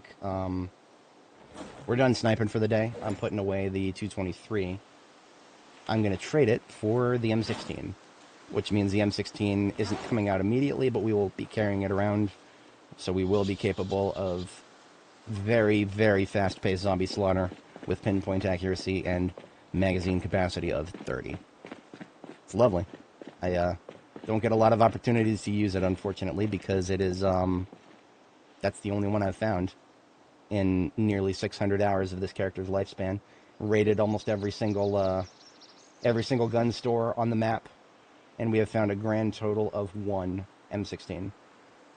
The only thing that I could think of that might have a fair bit more M16s would probably be the military research facility, for example, because that's a multi-story building that will be full of military. So that is probably that's something that's a stretch goal. Obviously, we won't want to take a look at it on this character, but I don't have any really strong motivation to go there, to go out of my way for it yet. It's just on the docket of things I want to hit eventually. What happened to the taxi up here? This taxi in the top right, it seems to have, I got nothing on that. No, we've hit 2 checkpoints and completely wiped them out. Both of the biggest checkpoints in this game. The one on the way into Louisville and the one on the way out of Brandenburg. Brandenburg checkpoint was the first thing we hit. The Brandenburg checkpoint had a bunch of a bunch of not stuff that you would normally find in the military. The military is not big on handguns, surprisingly enough. 9mm, you don't see very much 9mm in the military. What handguns you do see are usually for officers, but even then, they're not usually 9mm. They're usually like 1911, which is 45 auto, or, you know, they're usually something a little bigger than 9mm. But in this game, we hit the Louisville the Brandenburg military checkpoint lockers and came home with a shit ton of 9mm, and that was about it. Yeah, those I haven't hit. I don't know how many lockers are going to be in it, but yeah, I haven't hit those yet.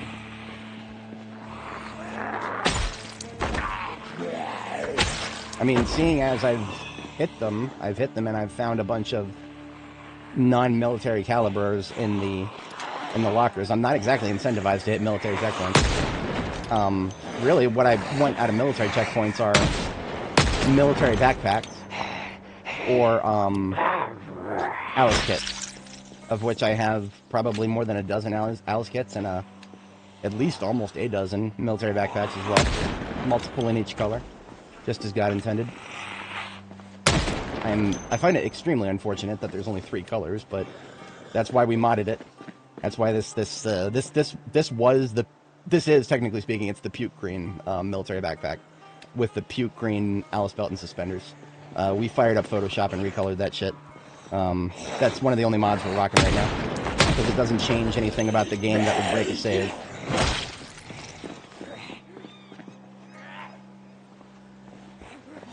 Now, this looks threatening. I suspect we're not actually... It may be a little bit... It might look worse than it actually is. All those fast chamblers. There's no multi-story buildings that I can think of that would be producing these. I think most of what we're killing right now is just initial floor spawns near the bridge. If I'm wrong, we'll find out. But that's why we haven't gone back to combat music. I don't think we've got another 1,000 coming at us right now.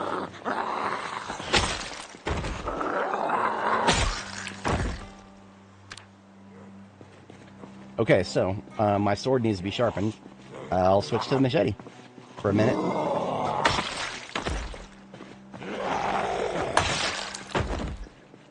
If anybody is not familiar, there is an important dichotomy between the machete and the sword. Their damage is actually about the same, so is their swing speed. However, the machete is one-handed, and one-handed weapons you can carry like a bag in your offhand, for example. So that's why I want to have one of each on my belt at all times. I just every once in a while I'll not have a good opportunity to sharpen, so I'll also want to switch to something else. But the fact that I was able to just fall this far back and still not have the hordes of hell after me, that tells me, nah, that wasn't a major building that just spilled out at us. That was just another group of foot mobiles.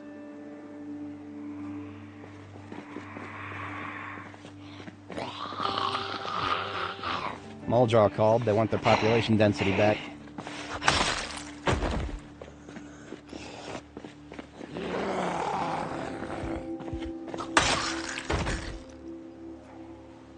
We're being a little careful about killing them in the middle of the road right now, because some of these burned wrecks I'm gonna clear.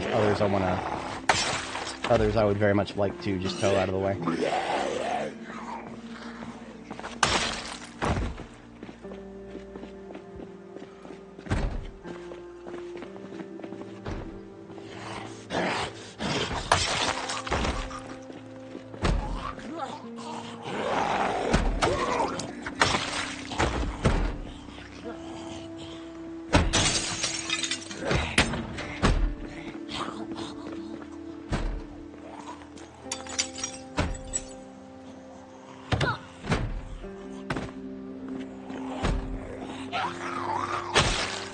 Grocery store with, like, what is that, like 80% of these shelves are perishables, and therefore almost completely useless.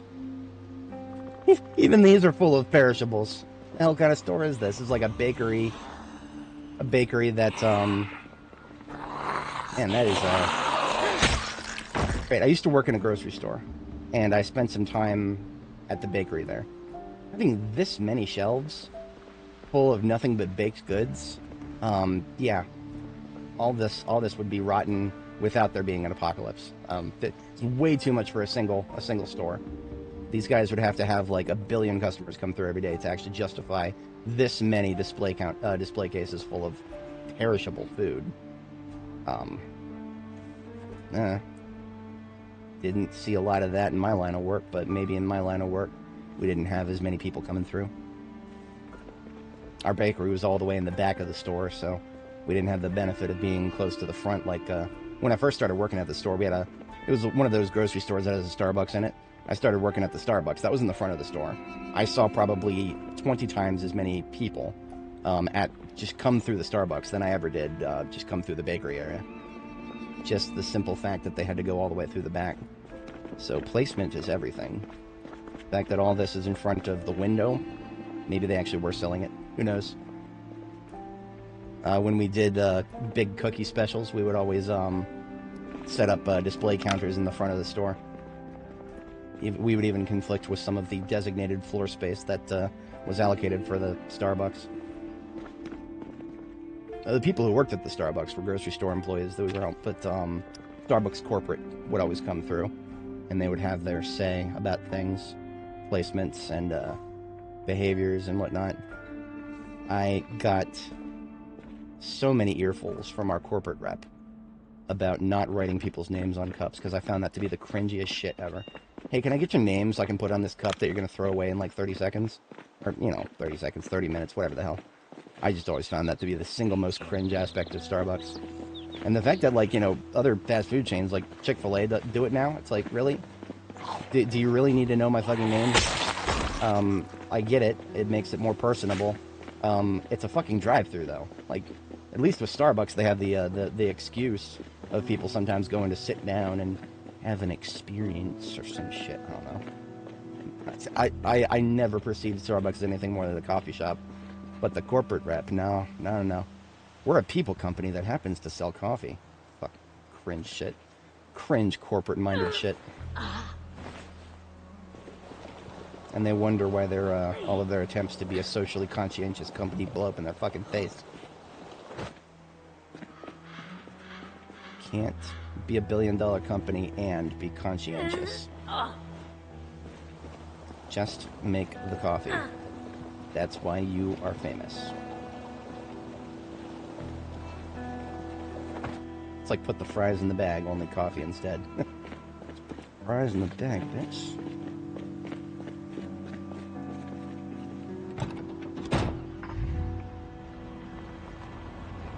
Alright.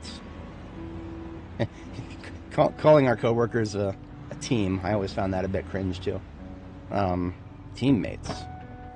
I'm not a manager, I'm a team leader. I mean, literally my current job, I'm a team leader, but that's completely separate from the concept of management. I don't have to chase down my teammates. I don't have to chase them down to make them sign their timesheets. We have a manager for that. I'm their team lead. They come to me with questions, and I help make decisions when the manager is not around to do that. It's almost an informal thing, like, it's not really, and I get in the front lines with them too when things go nuts. Surprisingly, things have not gone nuts at all, despite the government shutdown ending. I was pleasantly surprised about that.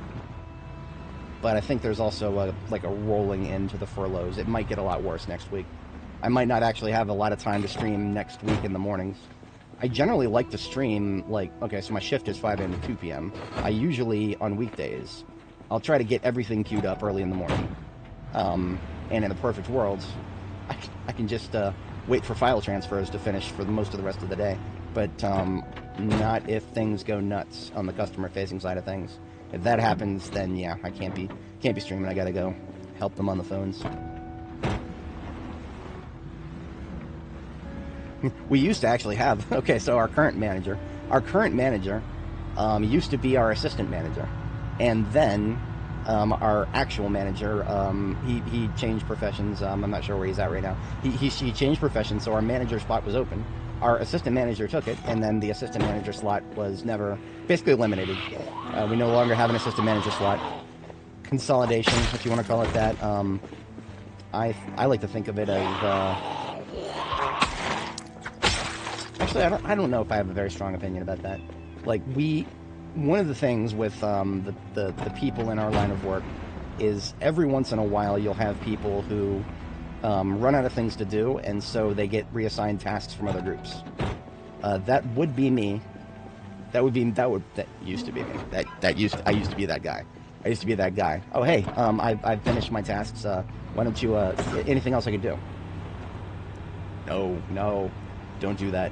Not anymore, at least. Maybe on the old contract that was actually a useful thing to do. I mean, if nothing else, on the old contract, before the current one took over like just before COVID. Before that, on the old contract, we actually got overtime. The new contract, they were very surprised that we were trying to charge overtime, and when we fucking explained it to them that yes, okay, the contract doesn't allow for overtime, but the previous company would take it out of their pocket so that we could provide a more rounded service to the customer when we needed to. Fuck no. They shut that shit down really quick. The new company, they're like, no, fuck no. Paying employees out of our own pocket when it's not coming straight from the government? Fuck that. they didn't actually say that, but the responses. When you work the white collar shit, you gotta read between the lines of their emails.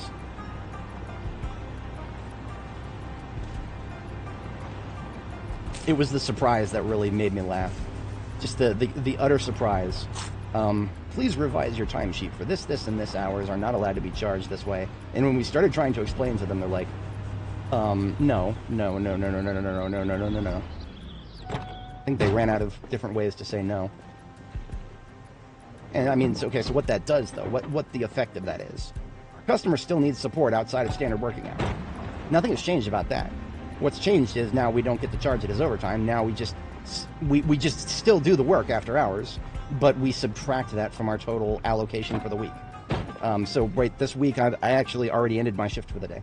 My shift is already over for the day because I accrued a couple of hours on earlier in the week, especially on the holiday. I actually did have to log in and do some things in the morning, and so I'm over hours for the week. I literally can't work the rest of today if I wanted to. Normally I'd be okay with it, but no, that's the old contract. The new contract is a thing. I don't know. There's other things about it that are much more efficient than it used to be, but after-hours support is not one of them. Not in the slightest. Incentives to be a good employee have drastically eliminated, and I think that's something everybody can sympathize with. That's just something I'm seeing everywhere. People talking about. Yeah, I mean, bank the overtime as time off. I would do that in a heartbeat. Absolutely, I would do that in a heartbeat. But what is time off? What is time off if you think about it? What is time off really? It is money being paid by the company instead of the government. Because I mean, we're a government contractor, so our regular salaries, all of our regular hours are paid for by the government. But the anything beyond that, to include like time off, that's paid for by the company. The government doesn't pay for my time off, so they're not going to do a single fucking thing on the planet to allow more time off. Hell no. Oh god, yeah. No, that was my rate as well. That was my rate as well. I've had yearly increases in my salary, several bumps, and yet I was still having a somewhat larger take home previously on the old contract because of the overtime. It wasn't even that much. It was usually 4 or 5 hours on each pay sheet, because I was the one who would step up and volunteer for things that nobody else wants to do after hours. But that's why I'm not that guy anymore. That's why I'm definitely not that guy anymore.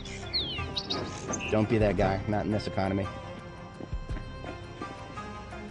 I can't say that is, that mentality is completely dead. If you work for a small business with like an owner who rolls up their sleeves and actually gets in the front lines with you, it's a rare thing in this day and age, but it still exists. Louis Rossman, I guess, he's a YouTuber. A lot of the people who watch my content will have seen some of his. There's an overlap I've noticed in my subscriptions and the people who watch my stuff. Rossman's great. He's a business owner, small business owner. His employees love him so much they literally moved to Texas with him when he split his company up. Some of his employees had to stay in New York, so they split his company into the New York version and the Texas version. They repair MacBooks and mostly do data recovery nowadays. Got a busted hard drive. Rossmann repair, 2 S's, 2 N's. I've never had to do it. I've never had a busted hard drive. Actually, that's a lie. I have 1 busted hard drive, and I don't even know what's on it, but it's so old that I don't think there's anything of use that could be on it at this point, so I haven't touched it in over a decade. But if I ever did want to get it fixed, I know who to go to. Whenever you have somebody who actually unironically enjoys their employer enough to just move with them, yeah, that's a good business owner. They're still out there. You just gotta get a fucking telescope to find them. Yeah, he is. Fucking, he's one of the only people that I follow, in any space whatsoever, that has actually managed to unite people from every angle of the political spectrum, even the goddamn extremists. There are literal Nazis and literal, whatever the left is calling themselves these days, the Luigi Mangiolini types. Every single one of them are like, yeah, Rossman's great. Well, I guess the only people who don't like Rossmann are probably the accelerationists. The accelerationists who just want things to get worse to the point where everybody starts fighting loudly. And unfortunately, there's a number of them out there. Yep. Literally, my fucking profile picture is Engine Seer KX from Darktide, in the style of Guonam from CDI, because that's how my channel started out, with a Clippy overlaid on front of it as like a holographic Clippy. This channel's just a fucking hodgepodge of so many things. But when he started the Clippy thing, I was like, okay, I want to do the Clippy thing, but I also put a lot of effort into my profile pictures in every regard. My alt channel, this one, I put a lot of effort into making Guonam into Engine Seer KX. I was really proud of that. I didn't want to get rid of it, so I just added a little holographic Clippy in front of it. And most people recognize it as Engine Seer Clippy. I got a lot of updates when I was LARPing in some of the comment sections as, this pleases the machine spirit. Engine Seer Clippy shall endorse the pro-servitors movement for consumer rights. I can't do an Engine Seer KX voice. If I could, I'd fucking do it in a heartbeat. We've got a lot of work to do. We do have an entire welding vehicle. We have an entire welding vehicle with several propane tanks. Each propane tank is probably worth almost 10 cars. Yeah, if it's a full propane tank. I think a full propane tank can refill 10 torches. One torch per car. But I would like to try to get some out of the way. Maybe beyond the barrier. Yeah, maybe beyond the barrier we will start welding them apart instead of just trying to move them. Because that's where you get these multiple rows, right? Right now, we've only kind of just have, like, a row three or so thick. Yes, there's an entire Apple subreddit that absolutely despises Rossmann. And there's not much of a good reason to. I mean, like, okay, even if you think Apple does nothing wrong, you don't have to agree with Rossmann, but he still provided a useful service to you. And yet, the people who... It's just tribalism in terms of what company you like is all it really is at the end of the day. I learned a very important thing about companies in the words of Thanos. And it was stock advice. The stock doesn't even know who you are. And that was a very interesting thing to hear, because I started thinking about it in that terms, and I was like, wow, that's true of just corporations in general. Even if you're their customer, they don't even know who you are. And they don't, I mean, I was never under any delusions that they were like, the corporation cares about me. No. I just never really had it put so succinctly. The stock doesn't even know who you are. Those words right there, that kind of changed a little bit about how I thought about companies. I used to think, okay, they have some sort of arbitrary appreciation for the people who directly pay them when they provide a service. That's not true anymore.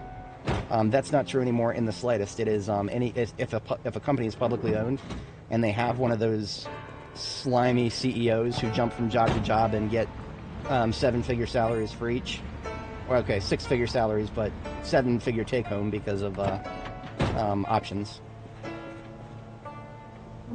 Oh my god, okay, so Apple, just in terms of... Apple, if we're just looking at hardware, Apple makes some great shit. They make some great shit that I would love to do more with. But I don't like jailbreaking phones. I would much prefer to use a phone that doesn't even have to be jailbroken, that just lets me do what I want to fucking do with it without having to do that. And so, you know, this is what I told my parents, because my parents and my brother, all Apple users, they wanted to, you know, for our family meetups, our monthly family meetups, they'd always try to pull me into FaceTime, and I'm like, guys, I do have an Apple phone, but it's my work phone.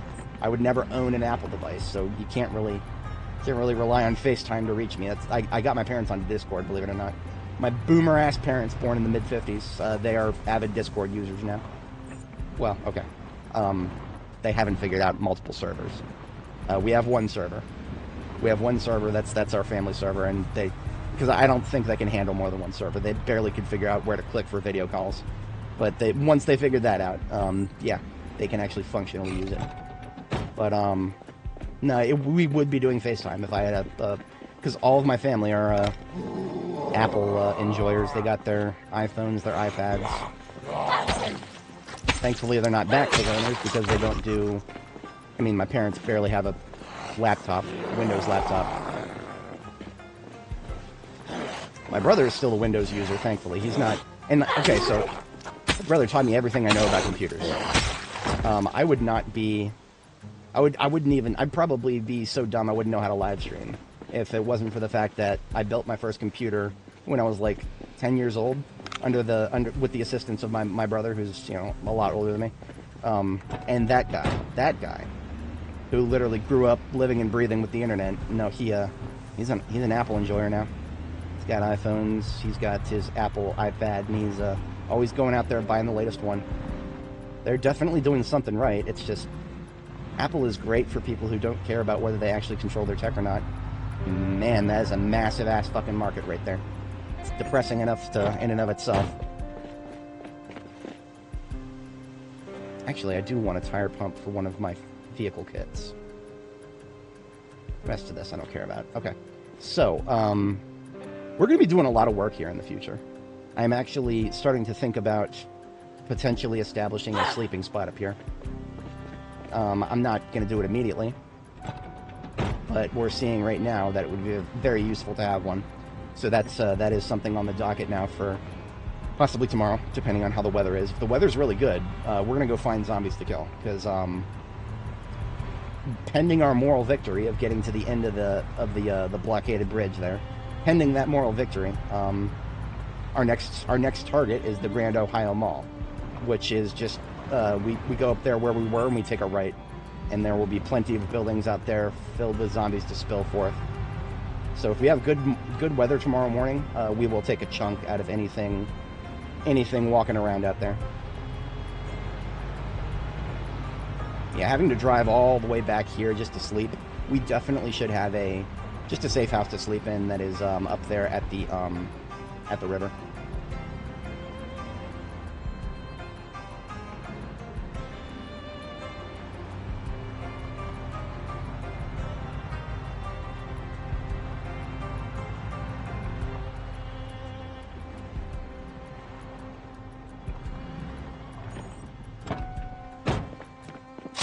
These propane tanks on the ground are empty, by the way. There's literally nothing else you can do with empty propane tanks other than throw them out somewhere. I just use them to mark where the fences go when you open them. Maybe with enough creative thinking, you can picture them as bollards. Actually, you know what? I just had a silly idea. There's a 3D placement system in this game.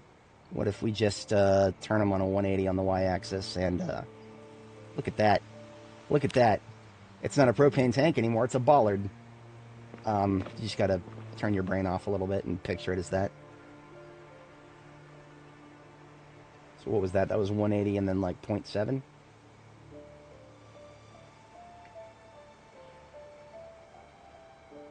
Oh no, that was like 0.12. 0.12 on the z-axis. Beautiful. Still serves its purpose. Doesn't look like an ugly propane tank quite as much.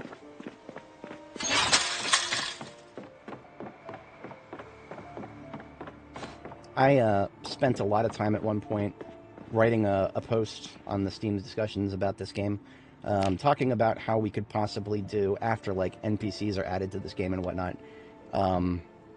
Maybe we could set up actually petroleum production. I pulled a paper for an oil reserve survey in Kentucky for the early 90s. I think it was like 92. I'd have to check through my notes. I still have the PDF. It's basically just a survey that talks about there's still oil deposits in Kentucky, like literally in the area of Knox County, of crude. Very small amounts, obviously.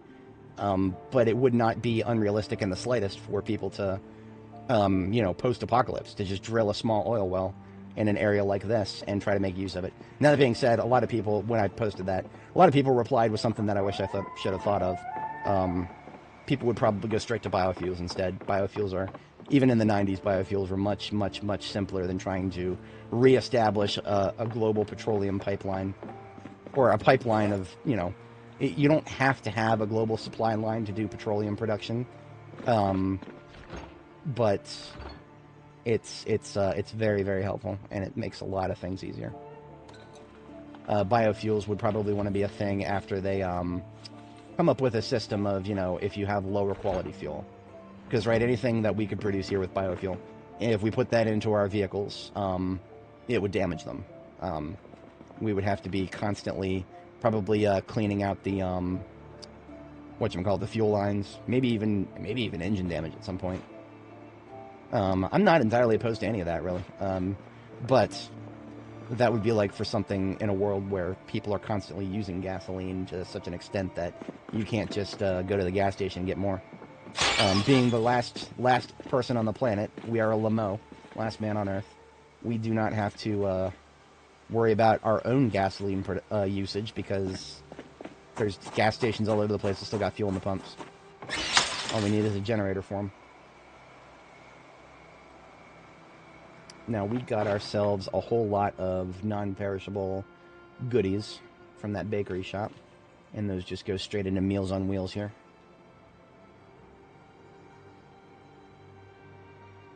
Perfect. So we've got this Desert Eagle right here, but we don't have any of the magazines for it. So it's actually not useful to us right now. It needs to go back in the ambulance.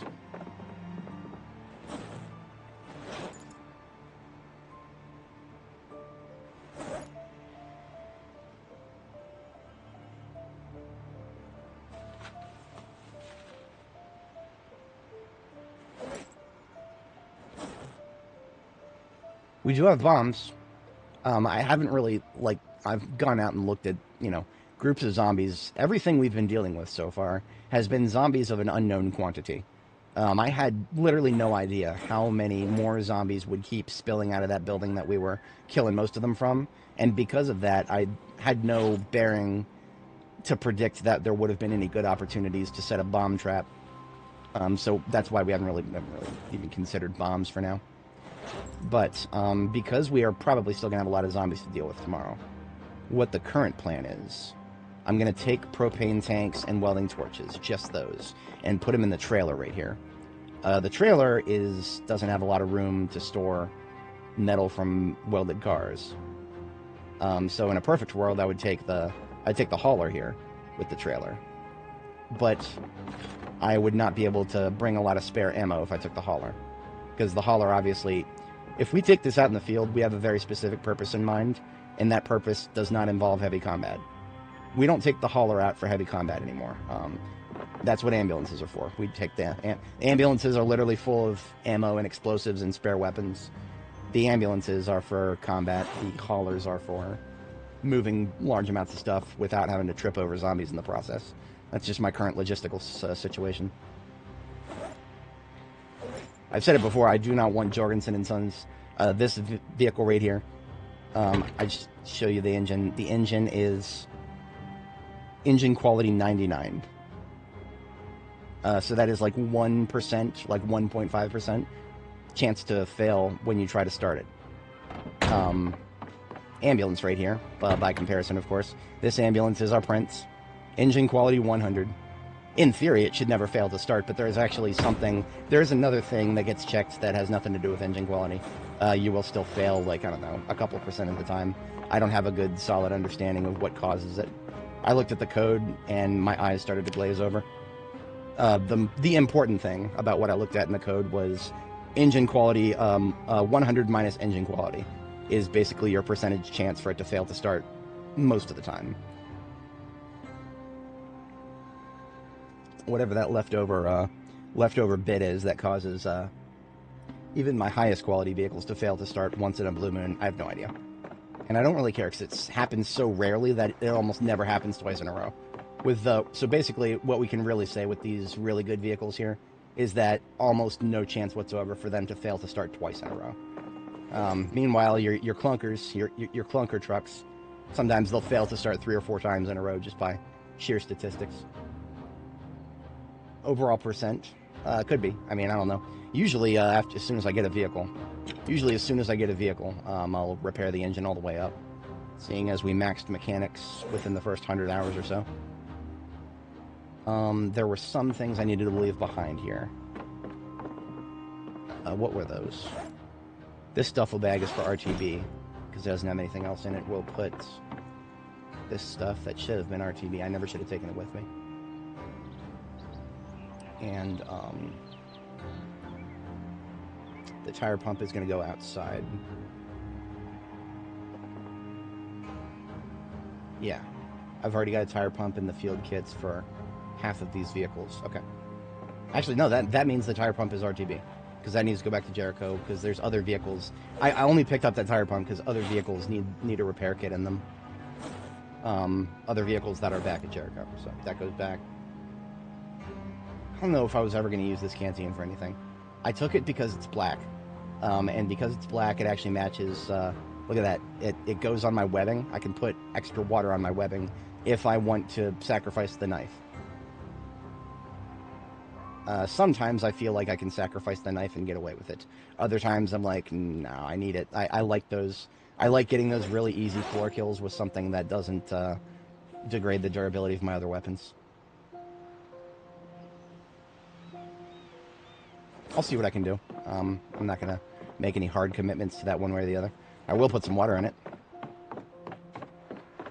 There was at one point, I think I actually tried having like a system where I would just rotate, have the canteen on my chest along with the flashlight if I was in like a relatively secure place where I didn't need to pull out the knife very often.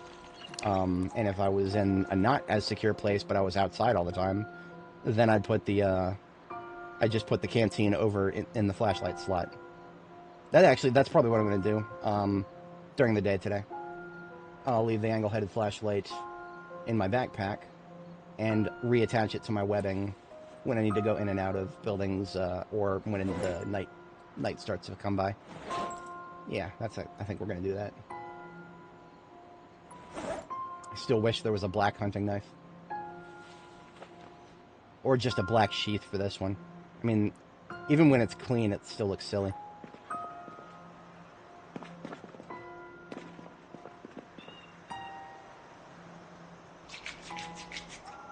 I think it's even funnier when it's a kitchen knife. Because you can put any knife on your webbing. But the hunting knife is just delightfully obnoxious. You can put like a kitchen knife, you can put all kinds of funny stuff on your, anything that is technically a knife. But because the knives that you can craft are a little darker, I think it would actually fit with the rest of my kit right now, with all the other blades, because they'll all match. We enjoy matching here. I had a hunting knife somewhere. I have 2 in the ambulance. That works for me. Yeah, see, it's still out of place. It's still out of place, but the blade at least matches the sword and the machete. I don't think it'll ever not be out of place.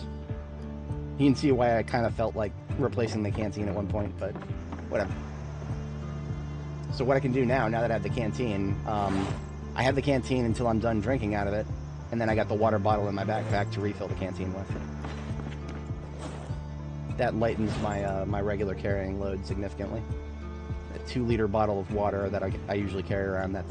That's significant.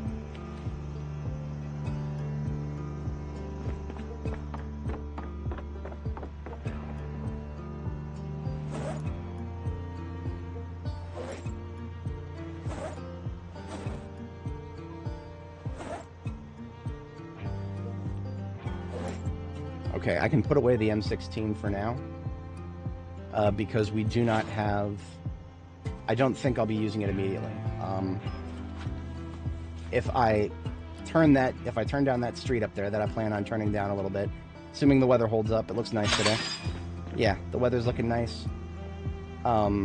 If I turn down that street and there's 500 zombies outside, yeah, we'll go get the M16. If there's like 50 zombies outside, no, not worth it.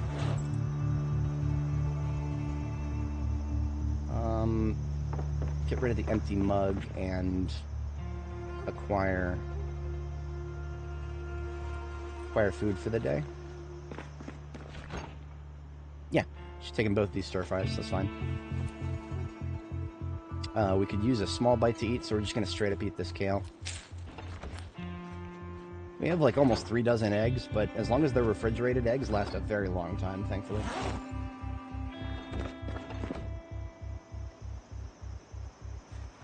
Okay, our ambient weight is almost below 20.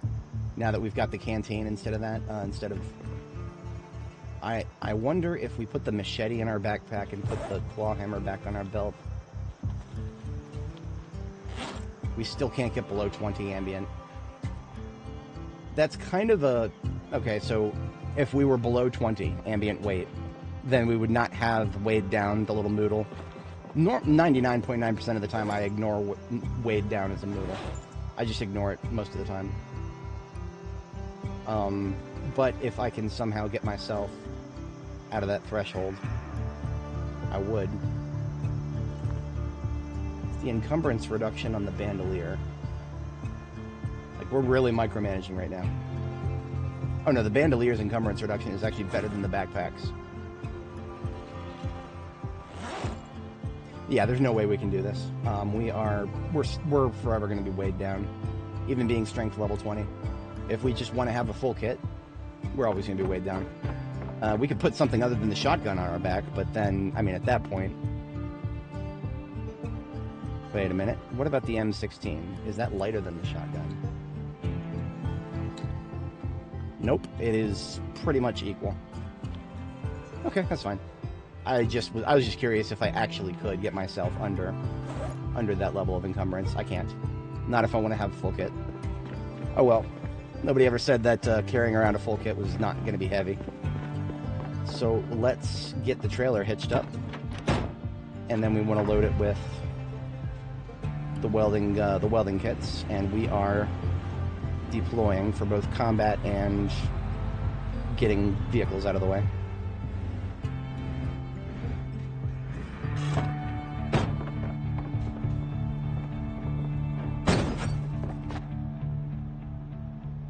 So these propane tanks, both of them are untouched. I was literally saving them almost entirely for this. The only other thing I would have used them for is maybe a couple of hard points in the field defensive position. The field defensive positions have been building usually wood for everything, but if there's like a single spot the zombies are flipping over a lot, then that's at risk of breaking, so I just swap that to metal after it breaks.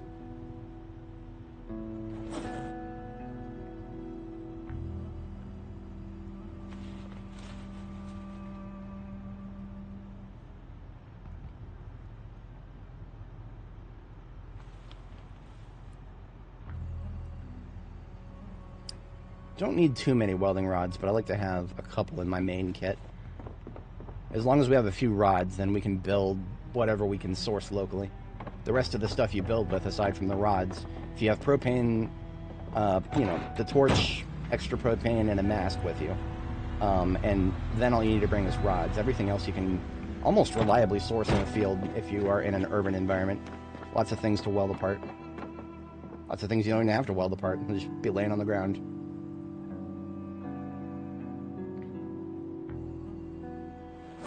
We're pretty much set for the day.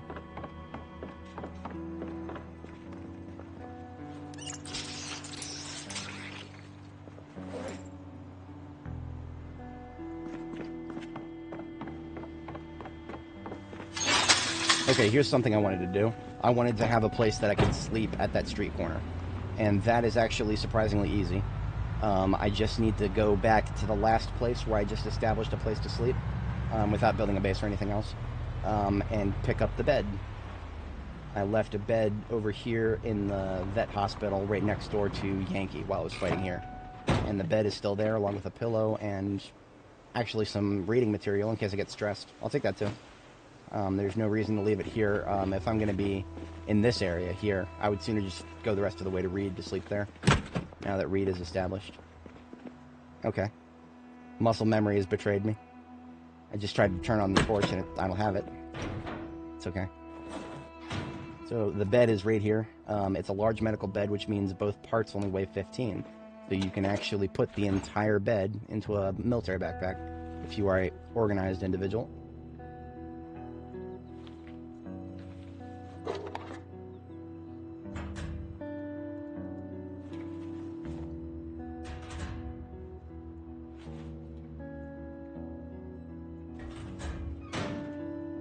And this ammunition box is literally just filled with reading material. So all that comes with me.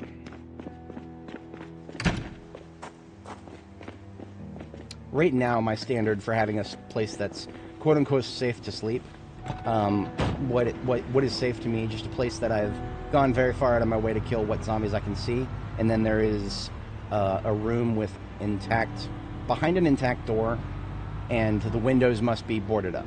I used to think an intact window was enough, but I will always repeat this story if I might have new viewers who are not familiar. A window breaking is not enough to wake up your character. Shortly after we arrived at Louisville, I established just a place to sleep, going by my usual standards of having at least one window intact, under the assumption that my character would wake up instantly if a window broke right next to them while they were sleeping. No, I heard the window break, and the stupid little clock was still spinning. And I was like, what the fuck? I start spamming the space bar, because obviously I have no idea exactly what angle the zombie's going to be from.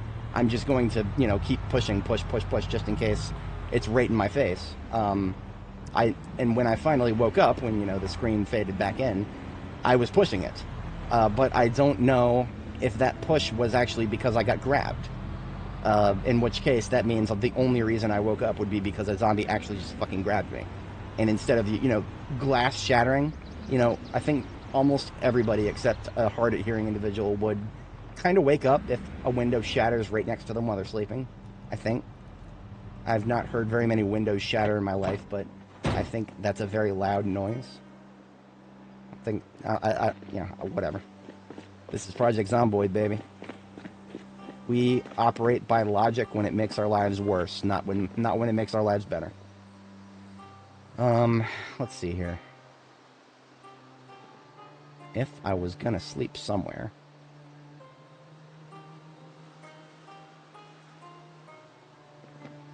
not a lot of actually really good options here. When I look at the water over here, what do I see? I see a place where zombies can't walk.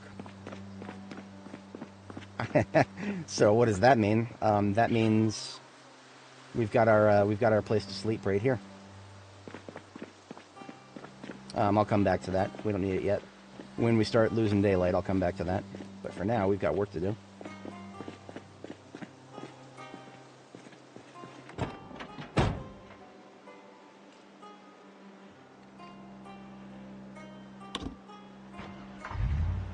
So, I'm gonna pull a couple of trailers out, or I'm gonna pull a couple of vehicles out of the way. I'm gonna leave the trailer up here at the street corner up here behind the barricades.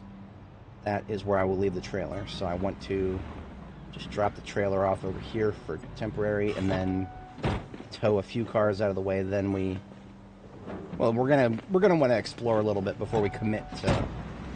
We obviously have a very finite number of cars we can destroy with welding. We will not be able to destroy all of them, so we want to see what everything looks like on foot first.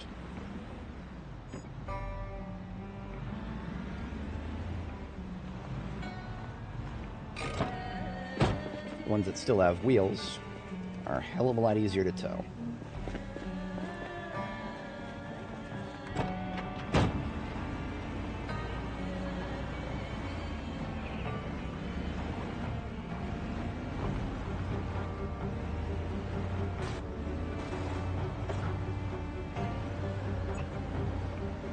Wait a minute, what am I hitting?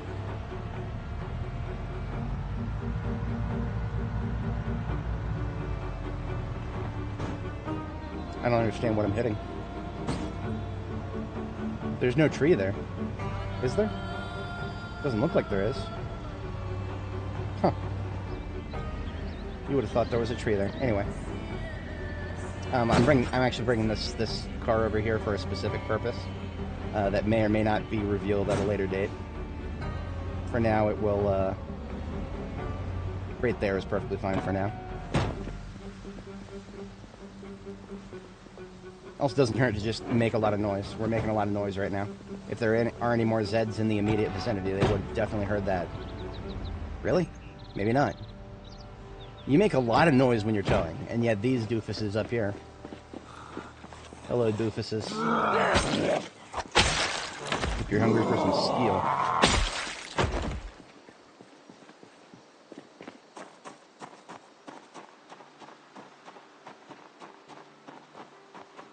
Yeah, right where I'm standing right now, that's a good spot for the trailer.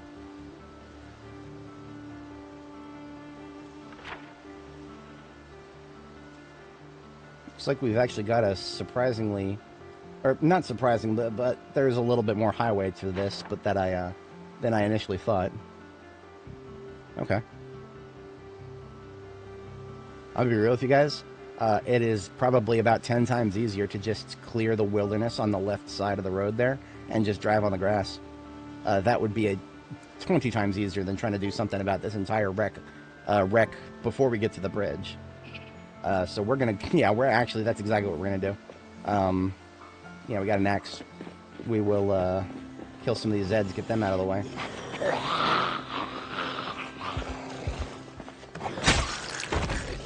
These concrete barriers right here, I don't even know if we can... I don't know if there's any way to move those without sledging. I've never... My brain meat is telling me I actually have. Yes, I have. Okay, you can move. You can move these, everything here. You can move all these. Now, that being said, these roadblocks, if the player picks them up and puts them down, they're basically just equivalent to walls. You pick one of these up, put it back down, zombies will smack it because the player moved it. The only reason zombies weren't smacking this before is because the player didn't put it down.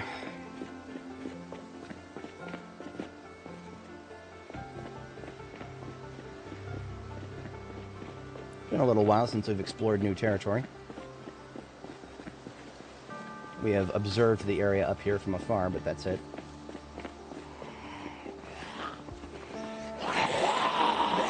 Odd spot for a playground. If you think about it, this bridge is going to normally have a lot of traffic. Do you really want kids playing near really heavy traffic? I wouldn't. Not my kid. All the parks in my local town are surprisingly out of the way. Not next to very extremely busy roads. I take that back. There's one busy through road at the one that I'm thinking of, and there's a double tall fence in between the park and that. Kids couldn't climb if they wanted to. But this little white picket fence with fast traffic going right over here. Remember, kids are not very smart. Some of them are. Some of them are really smart. Some of them are really dumb. And when you're designing a park like this, you got to design it for the dumb ones. Otherwise bad things happen, and the lawyers who will sue you are not going to be dumb.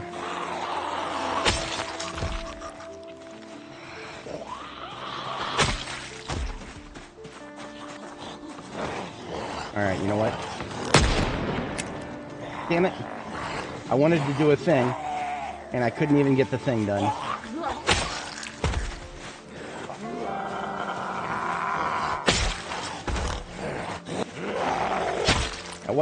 That was mostly intentional. I want to see if there are any more big groups in this area. But I don't want to go too nuts.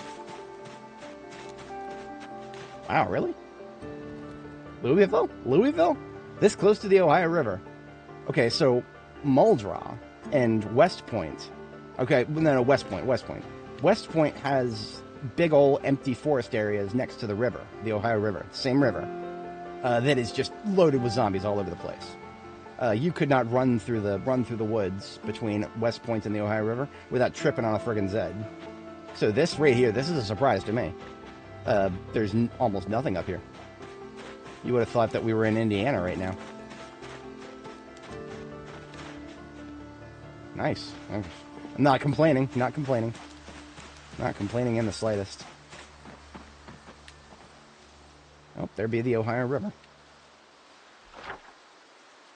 We have made it to the far end of Louisville on this side of the map.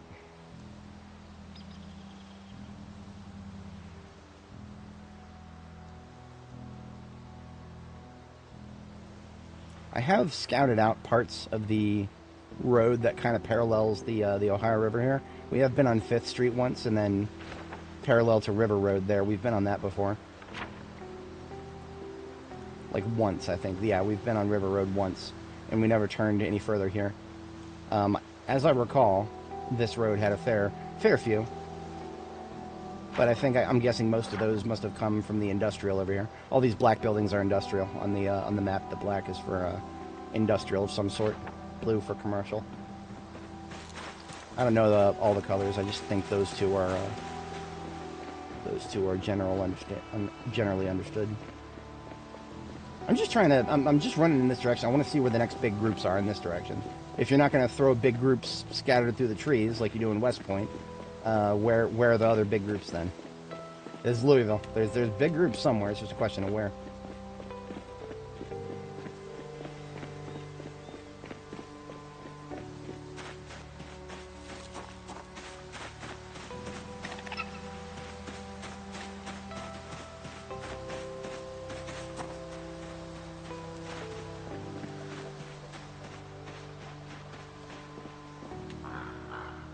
I don't like how quiet this road is to the south. I feel like... What is this blue building right here? It's only 2 stories, I think? Give me the roof back. Okay, yeah, 2 stories.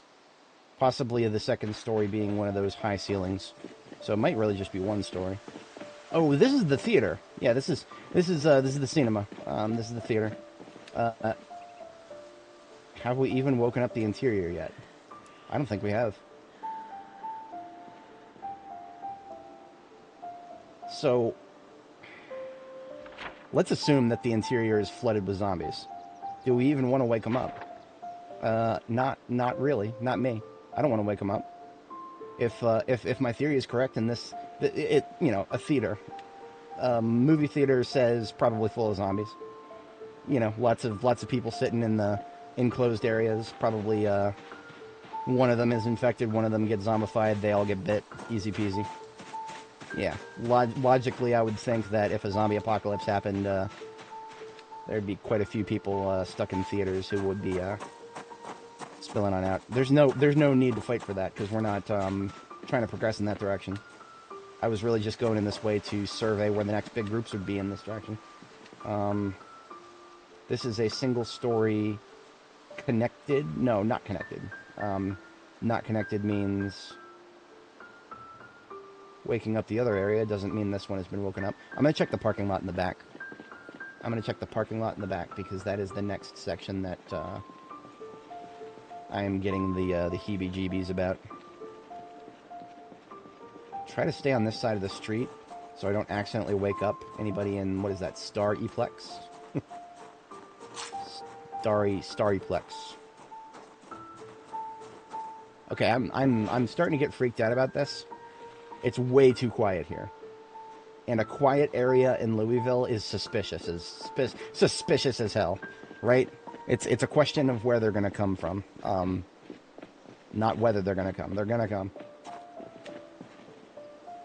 It's a foregone conclusion.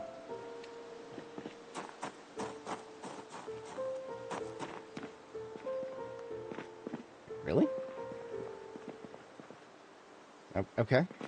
Again, it's a foregone conclusion. Where are they hiding? They're not your average Louisville experience right now. This is an extremely sus Louisville experience. Sus F.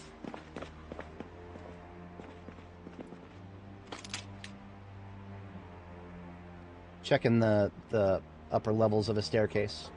Always worth reiterating the You can't see a zombie. If there was one right here at the very top of the stair, I wouldn't see it. But the new aiming system, my crosshair would turn red if there was up there. So, and that applies to like anything on a level you can see, right? So if there were zombies, like if this was a balcony, and I could target zombies if they were within line of sight, or they should have been line of sight, if that makes sense. Okay, that's going to be a problem. I just tried to turn on my flashlight, and I put the canteen in my hand. As much as I'm enjoying this canteen, I think it is better off in the knife slot, because accidentally pulling the canteen out instead of the knife is not going to be anywhere near as lethal as accidentally pulling the canteen out instead of the flashlight, because the flashlight is for close quarters. The knife is also for close quarters, but I also usually have a moment to think before using it.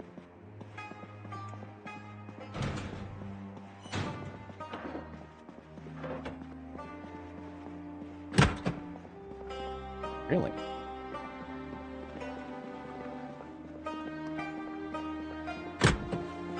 Okay. I may have revised my calculus a little bit about where I'm basing up. I mean, that's 2 solid doors right there. That's 2 solid doors, and I don't think there's going to be anything else on the rooftop up here. Let's confirm that. Let's just do a little sweep behind these AC units that could line of sight something potentially. Anything that was up here would have probably jumped off by now. Neat. I like it. And we made so much noise at the intersection here. This is the intersection of 1st and, I forget what was after 1st and Main. 1st and Jackson. Yeah, 1st and Main, that was, well, that's the main attraction, as it were. We're now at 1st and Jackson, and 1st and Jackson, almost all the zombies came out of Havisham here. But yeah, no, this is not a bad spot at all. This is not a bad spot at all. We're just gonna put the medical bed that we've brought with us up here on this roof, and this is a safe spot to sleep up here for now.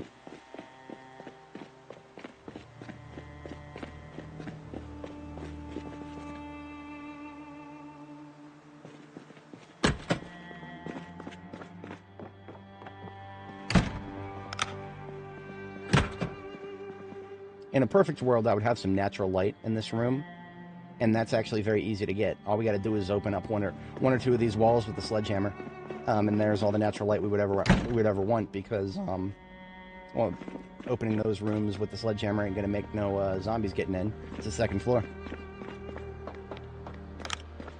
Our base strategy has just gotten a lot easier. I was gonna do some cheesy shit where I built a little small like a circle spot on the water here, and then use the taxi to block it, and then to get in and out I would go through the taxi. But that's really, really gamey. Generally speaking, I like to do things that would almost be realistic. Almost. Like, there's nothing wrong with the concept of the base that we're building at Reed over there. That building by itself already kind of looked like a castle. We just took it to its logical conclusion and started putting gates on it and everything. The only thing unrealistic about Reed is the silly chain link fences. In realism, or a real situation, I would have something much heavier than chain link. Of course, I left the vehicle running because I'm a doofus.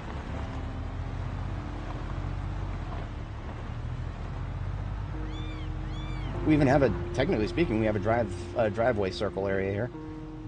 Not bad at all. Not bad at all. I actually like this spot a lot. So taking the sledgehammer with me, and I've got in my offhand the bed and everything else for a field site that I can sleep in.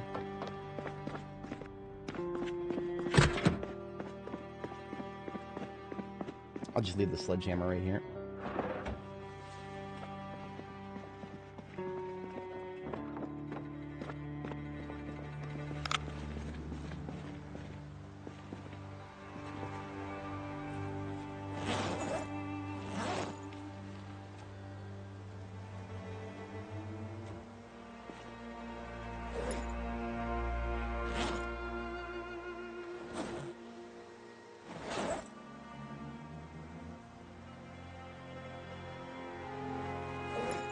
Home away from home. Reading material. Spare flashlight. I've never used. I don't even know if I ever will use it. but a little bit of everything that I would ever want. Usually I would use a local container for the rest of this stuff. I'll find one.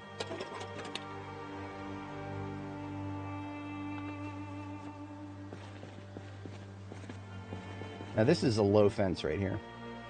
I don't think I would ever actually accidentally fall over a low fence right here. It still feels really sus, but that's fine. Alright, so we take up the sledgehammer. Here's some natural light on this side. And here's some... where else do we want it? On this side and in the hallway, if we do it right here. Perfect. Now we just want to make sure that we'll never accidentally fall off the edge. And that is as simple as a fence.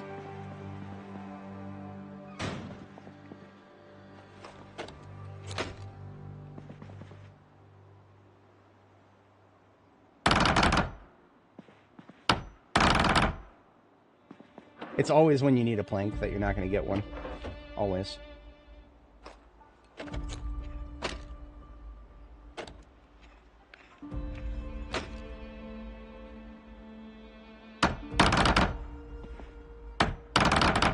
Every single time. All 4 tries. Level 10 carpentry, 100% chance of success. 100% chance of success, ladies and gentlemen. It's alright, there's a bunch of trees outside. We'll just cut a tree. Well, just cut a tree. That's what we carry around an axe for. Rolling that silly dice over and over again.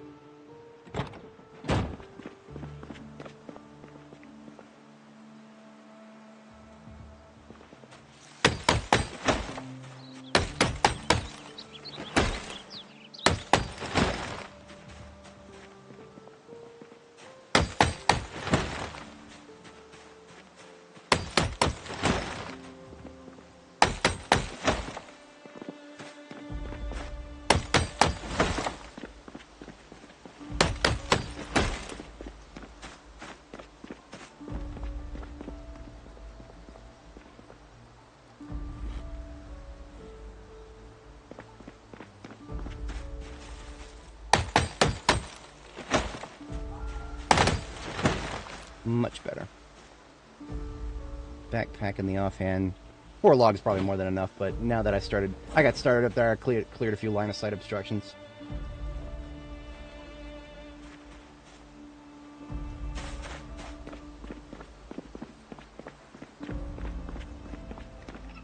I don't have a bunch of nails with me right now, but I do have an entire box of nails on the driver's seat.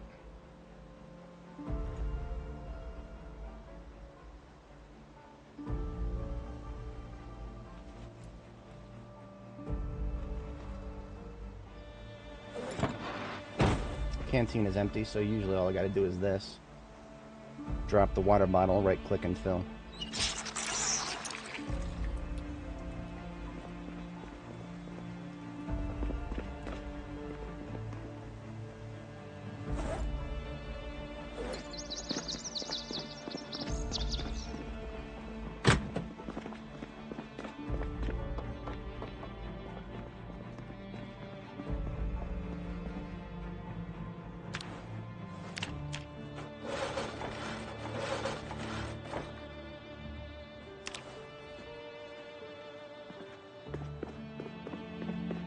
I don't even think we got any nails for all that disassembly we did. That was pathetic, if I do say so myself. Oh no, we got a few nails. Probably not enough. Ah, perfect, okay. I think we might just have enough.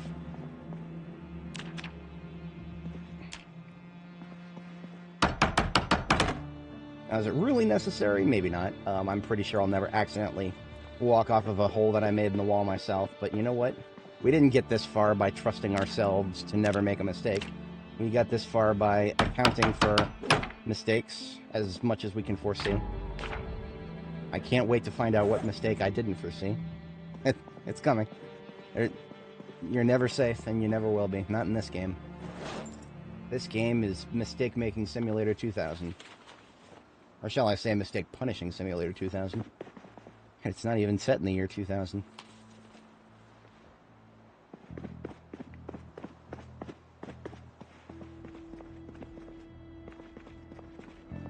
I would not even need to put whatchamacallit. I wouldn't even need to put a fence over here on this side, because I'm never going to be running directly over there.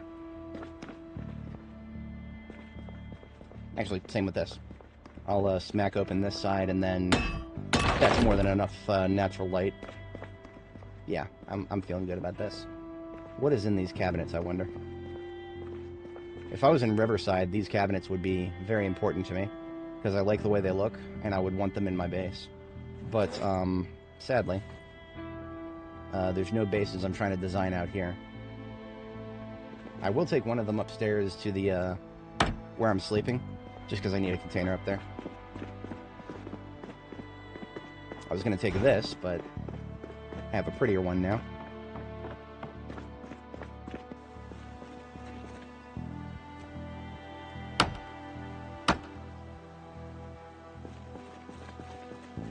Actually, you know what? You know what? Just to cushion myself from ever getting too close to the edge. Yeah. Now I physically can't... Oh, actually, okay. I almost forgot. Something in front of a low fence you can walk right through now. That's okay. I'll survive, I guess. They did that so that people can no longer make unpassable walls by doing the low fence create low fence thing. That used to be a popular little exploit. Popular enough that the devs went out of their way to, quote-unquote, fix it.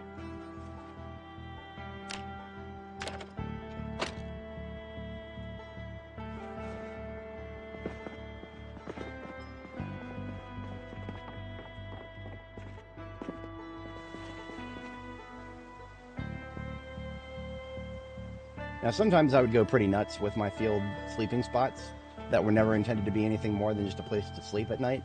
Sometimes I'd go hard with those. But this is never going to be a place where I'm going to, like, put a generator, for example. I don't think this place is strategically important enough for that, necessarily. It all depends. I guess that the answer to that really depends on how much resistance we run into when we start driving down the road perpendicular to this one at that intersection down there. I've already confirmed we're probably not going to run into too much resistance as we go further down the road itself, towards the bridge. And even then, that's just we're literally just doing that for the moral victory. We're not trying to actually get somewhere, because there's nowhere to go over there. It's just it's a dead end as far as I know.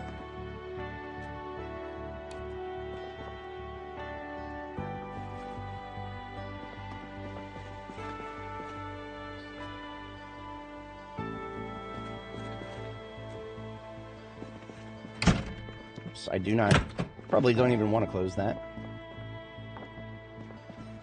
unless I'm sleeping for the night.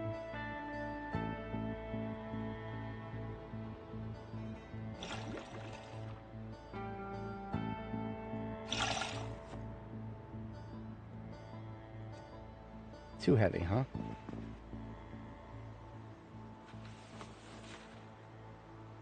I should be able to pick that up if I put the shotgun away.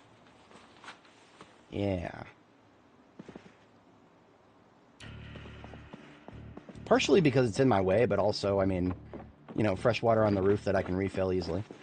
Provide me with a good time. It's even the correct color.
Alright, that's more than enough for a sleeping spot. I mean, do I really need to go out of my way and decorate it? Fuck no, but I'm gonna. Sometimes I do that. Very good. I like it.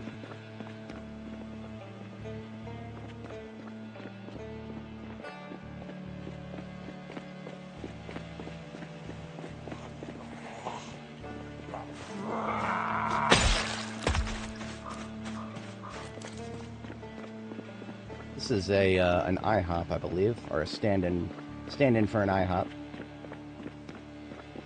Pilo crepe.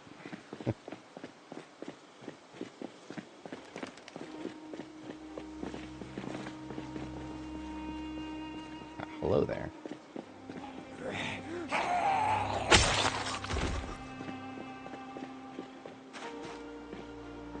Alright, I've identified the next big group. And this big building right here, that's Havisham, I think. Yeah, this big building right here is just an extension of Havisham. It goes hard, like it's a really long building. Now that being said, there's stuff behind it here. If there are big Zeds inside, we have not woken them up yet, and I'd prefer not to if I don't have to, because it's actually far enough away from... This road right here is the road that we want to take when we start going in the direction of the Grand Ohio Mall. So right now, our goal is to kind of clear obstructions in the general direction of this road. Yeah, that's really the long and short of it. I don't know, but of course, I don't know how much resistance we're going to see on this road in general. Like, looking at this commercial sector right here, I feel like it could go either way. There could either be tons or nuns. Tons or nuns. That's kind of what I'm feeling right now in Louisville in general.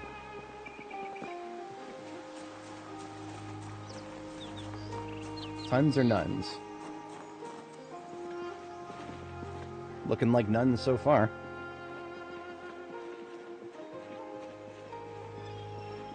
On the left here, that's Starbucks. Starbucks that hasn't even had any windows broken. Boy, that's unrealistic. Starbucks is usually the first place to have its windows broken, am I right, fellas? But it also has coffee in it, sometimes. There are literally... There are some coffee shops in this game that will have no coffee in them.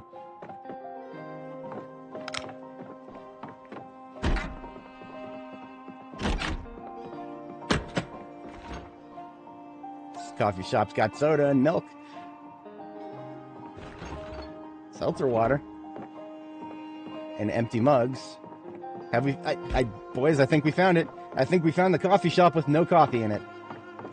We've checked all the containers, and there's no coffee anywhere. That's really funny. Usually at least one of the cabinets will have a little bit of coffee. How about the garbage? Anything in the garbage?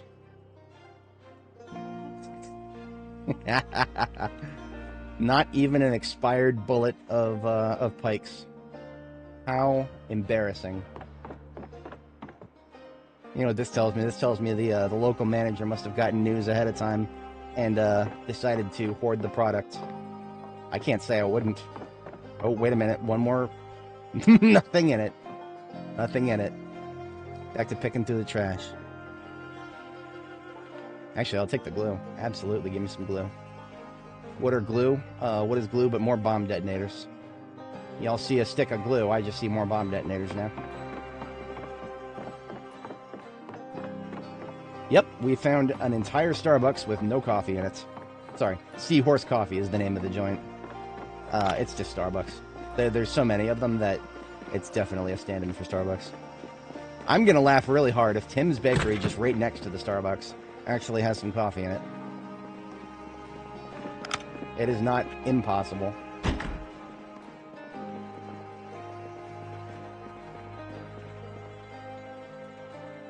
Well, there's cocoa powder. You can put that in coffee. It's actually kind of good. Actually kind of good. I'm a big enjoyer of mocha.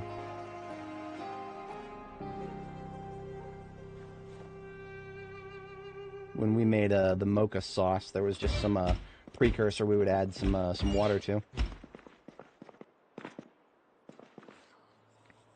I hear somebody outside.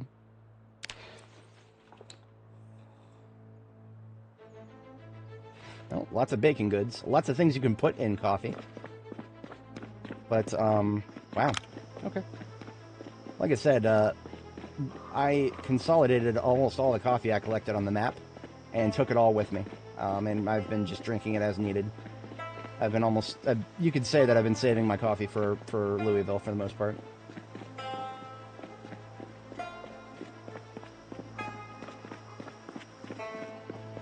I'm going to take most of the non-perishables I just picked up and leave them here at the, I mean, Meals on Wheels has got a billion things in it. It doesn't need more food.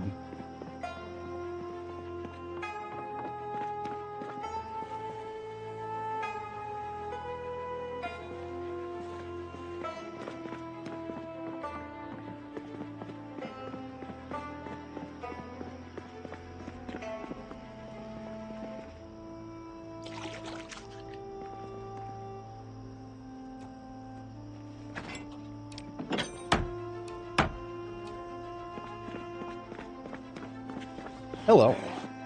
That's not good. I don't want a corpse in here. Do I have room to... Yes, okay. Put down the stuff I'm carrying. Let's see if I can lead that guy out of here. I don't want a friggin' corpse in my safe house here. Damn shame I can't... Oh, you know what? I've never done this. You can throw them out windows.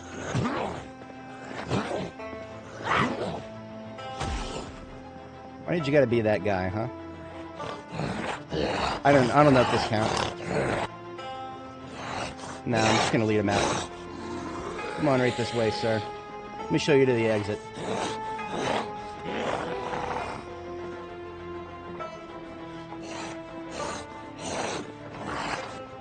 It's just a superstitious thing for me. I hate sleeping around corpses. I'll try to keep them as a decent distance away from me. Purely superstitious thing. I've done it before. I've slept around corpses. That's not a problem, but I'd rather not if I don't have to. Probably nasty. You know what? I don't think we checked the cabinets here. Not a non-zero chance for coffee over here. Does the joint right across from the coffee shop have coffee? Nah. I don't think nobody here got no coffee. This is a butcher, isn't it? Yeah. You know, all this meat should just basically be dust by now. We're almost 2 years in. We're like a couple months shy of 2 years. Yeah, almost all this should be dust.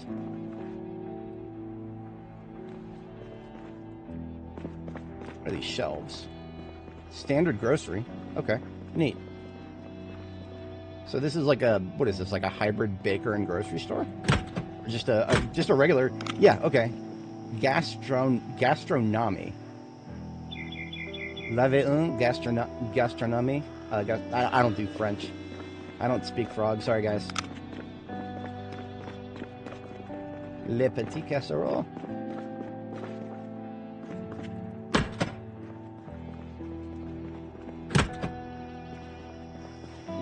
We already checked back here, but it bears repeating.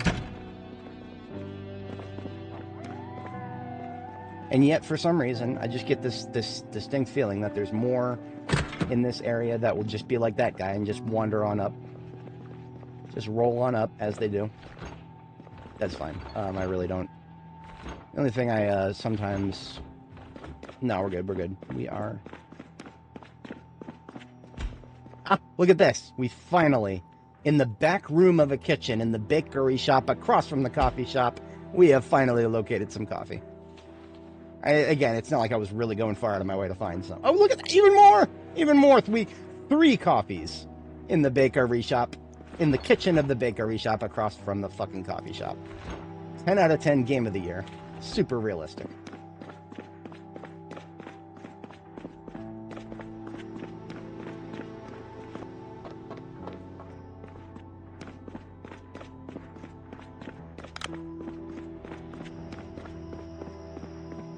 Now what I really want is the ability to slap a battery connector on a coffee machine.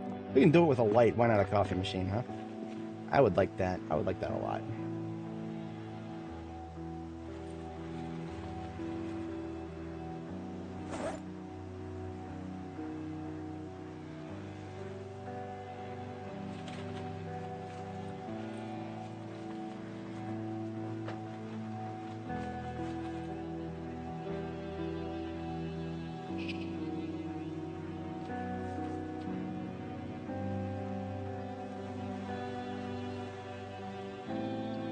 Fuck. Graham crackers. Granola bar. It's a shame you can't use granola bar as a cooking ingredient. I do in real life. Well, actually, okay, in real life, if I had a granola bar, I'd shred it and use it in something if I needed to. But what I've taken to lately is to try and thicken things up that wouldn't normally be like super filling. I'll take cashews, unsalted cashews, and just grind them up in the food processor. Sometimes just a little bit so that there's a texture to it, but sometimes I'll just grind it straight to dust and just add some peanut dust, like cashew dust, to recipes and just thicken them up and make them more... It's just, I think it makes like any recipe a little bit more filling if you do something like that. Even if the filling is kind of fake. I've been losing a little bit of weight. I don't know exactly why. In real life, you don't get a reason why you're losing weight. I don't have a stat bar IRL, and that annoys me. But I think, look at this, 22:20. Red time is 22:30. We have had a very successful establishment of a sleeping zone.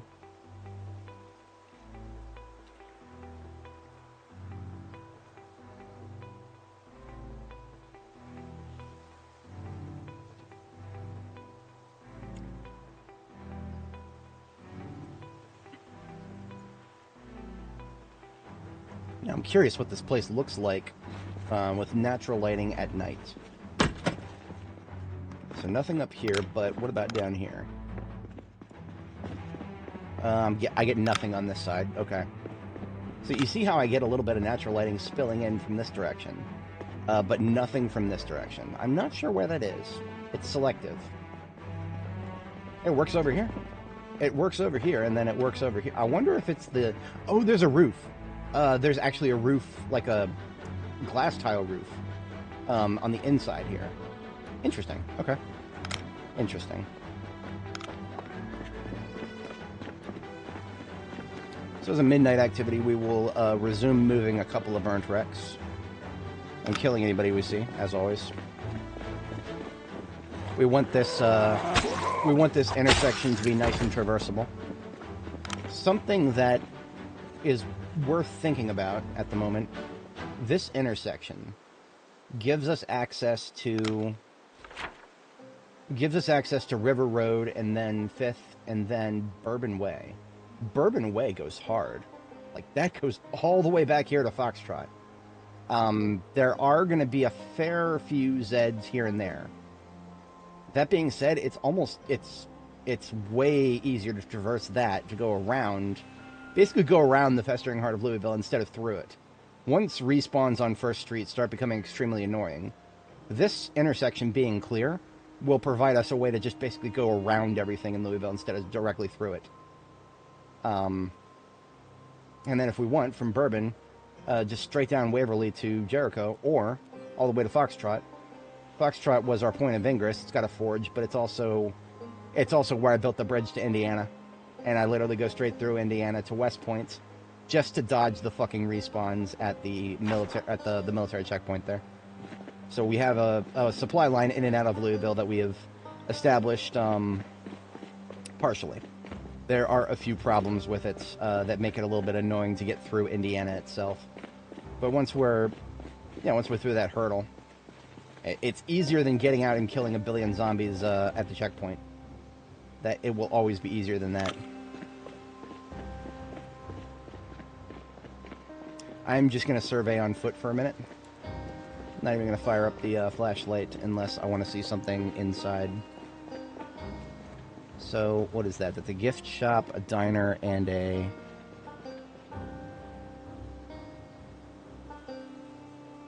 the Plump Cornucopia. That sounds like a really pretentious restaurant. And we've got a group forming here. These are probably outdoor spawns. I say that because I don't see any broken windows. So if there are massive groups in any of these buildings, they either haven't woken up yet, or there won't be any. If they had woken up, I get a feeling that we may have... I can't remember if I made a lot of noise in this area. This might be my first time in this area completely. I know I didn't take that intersection in this direction yet. I hate having to do this. Where's my angle-headed flashlight? Oh, it's already in my hand. I can't turn it on while it's on my chest and actually read the map. I don't know if that's intentional or a bug, but it makes my life very inconvenient, and so I'm almost suspicious of it being intentional.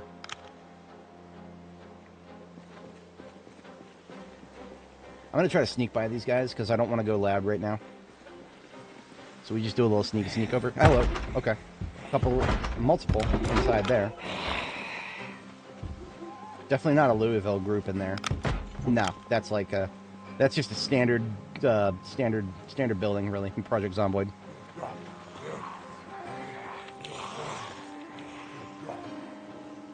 Hit vids. I have almost every VHS that exists in the game. Definitely any of the ones that actually do anything other than reduce your boredom. Hair Genesis. I'm always on the lookout for rare colors of hair dye. I have a whole lot already here, but that's an unlooted and trashed one. A lot of the ones I've seen in Louisville so far have been looted and trashed, so just the fact that nothing up here that I've seen so far. Ooh, boys, the ambulance collection just got a +1. We have found another ambulance and a fucking key to it. I am happy. Tell me it's got... Okay, dead battery, no gas. That's not a surprise. It could have been a survivor vehicle, in which case it would not be dead, and it would have gas.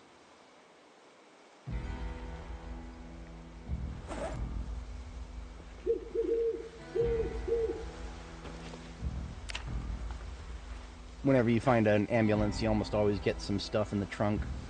My standard practice is just take out everything that's not the gurney, and then just take the gurney out and drop it somewhere. Because the gurney is not a high-quality sleep, and therefore is useless to me. I'm gonna have a high-quality sleep, or I'm gonna fight until I find one. That's my, I will accept an average quality of sleep only in select certain circumstances. But, most important part, what's the engine quality? Because that's innate, we'll never change it. Is it a grower or a shower? 68. Our other one, our most recent ambulance, was 69. Not exactly a surprise. So that means this just means it fails to start 32% of the time. I don't really fucking care about another ambulance that is going to fail to start 30% of the time. I'll take it for the collection. Your ambulance will make a fine addition to my collection. But I'm not going to go too hard. Oh, look at that. Hello. I know we're getting a little closer to the Grand Ohio Mall, but we're not. It's the Louisville Expo Center that's the next big one. And I don't know anything about that. I have not even looked at the Louisville Expo Center on B42map.com. So that is one place I am like 100% blind about.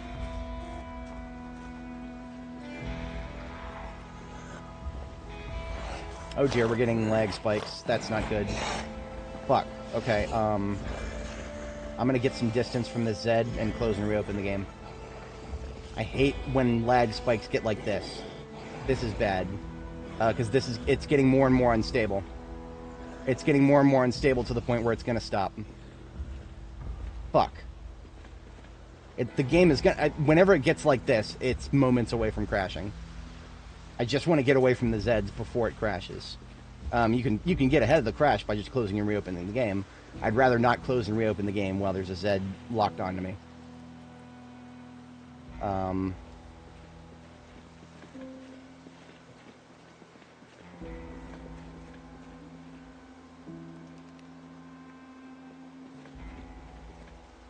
gonna laugh really hard. I'm gonna laugh really hard if there's like 500 of them back here. Okay. There's not 500 of them immediately back here. We are closing and reopening the game. That's all we gotta do. If you start seeing lag spikes like that, get to a safe place and close and reopen the game. There's a memory leak somewhere. There's a memory leak somewhere. I couldn't even... It's probably something to do with just sheer number of zombies, but I've only seen it happen in Louisville, and I've been in other dense places before, and I never saw this. So I don't know. That being said, We've been almost nowhere but Louisville since 42.12 dropped. So it could just be a 42.12 thing. No idea. Closing and reopening should clear everything out. Give it a nice, fresh start. Thankfully, that happened before we weren't fighting. I've had it happen to me in the middle of fights before, and it's terrifying. The last thing I ever want is to have to deal with my character getting attacked while the game is frozen. Obviously, I'm never going to accept that as a loss. That's not a legitimate death if the game fucking freezes and your character gets bit. No, I don't accept that. We would do what we have to do to recover from that. But I don't want to have to do that, right? I haven't had to yet. So I would be very much happier if we don't have to ever do that. The worst that has ever happened to us while the game was like in an unresponsive state is we actually, for some reason, the game went unresponsive while we were, I guess, drifting backwards with the ambulance, and it caused the ambulance to back into a lamppost. You spent enough time with vehicles in this game, you know that in B42, any collision on the side or rear reduces your trunk storage space. And this was our perfect ambulance that this happened to. I didn't accept that. I did a save rollback. We only lost about an hour or so of time when we did that. It was fucking stupid though. And I had no control over it. The game was completely frozen, and yet somehow the ambulance was still moving. And I heard the fucking crunch of metal and glass as the collision occurred, even though the screen was completely frozen. It was so stupid. I was so mad about it. But just so that you know, that confirmed beyond any shadow of a doubt that just because the game freezes up doesn't mean shit's not still happening. If the game freezes up and you're still hearing shit happen, don't put up with that. Just Alt F4, hard close the game, kill the game. Don't put up with none of that shit when it happens.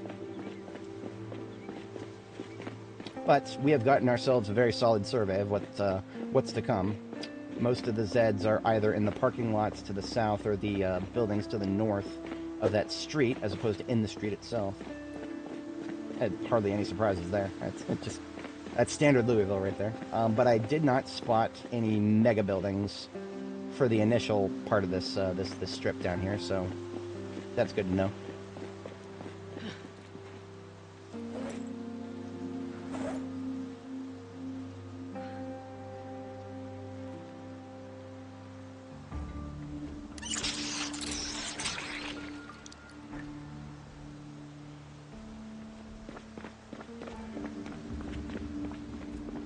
I'll sort through this medical stuff sometime in the future. I'm just gonna leave it at the. I'm just gonna leave it as part of the sleeping spot here for now. Did I go to the cross? No, that was we did not even get halfway there. I think what I may have started seeing the outer edges of there was the outer edges of the expo center. Just going by sheer real estate, when I look on the map, I am feeling as though the expo center is going to be the next big thing between us, where we're currently at, and the Crossroads Mall. But that was a very successful nighttime scouting operation.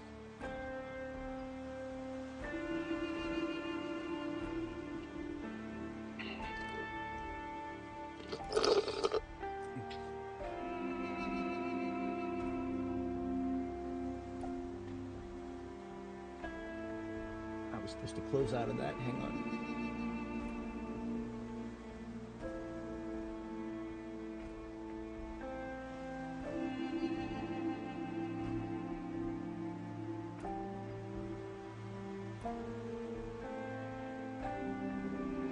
Got an email with the title that says ongoing furlough, but it was one of those emails that they just sent to everybody. Doesn't apply to me. I was never furloughed. Me and my team are considered essential. Doesn't always guarantee that we would not be sidelined on a government shutdown. It's just a very, very strong guarantee that most of our team, I think the shutdown before the current one, I think some of our team actually did get furloughed. Yeah, it was the shutdown before the current one. I don't even remember when that was. We had like, I don't know, two or three people that were benched for a minute. Everybody still got their paychecks though for that pay period, because that shutdown didn't last very long at all. Compared to this one, this was definitely feeling it if you were furloughed or whatnot.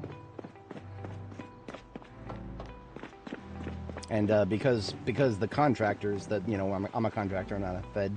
The contracting company that I work with can't actually bring everybody back right away. They're still like talking to the Feds about what's the right word? Resorting out through the funding issue now that the money has been released. Congress has done what their usual fighting. I don't even remember if the media actually talked a lot about what the compromises were that actually got the funding passed. For hot political takes here, I don't think whatever they were fighting over was actually worth fighting that long over, but what else is new? There's a reason Congress has the lowest approval rating of literally anything. We can yell at each other all day about the wackos that get elected to the White House, but man, Congress has been and always will be worse in approval rating. And yet, for some reason, Congress is the one that doesn't have term limits. And isn't that weird? Isn't that weird? I'm just gonna leave that there. I'm just gonna leave that there. Branch of government with the lowest approval rating, regardless of who is in power in the executive. For some reason, they don't have term limits. Isn't that weird? I think it's weird.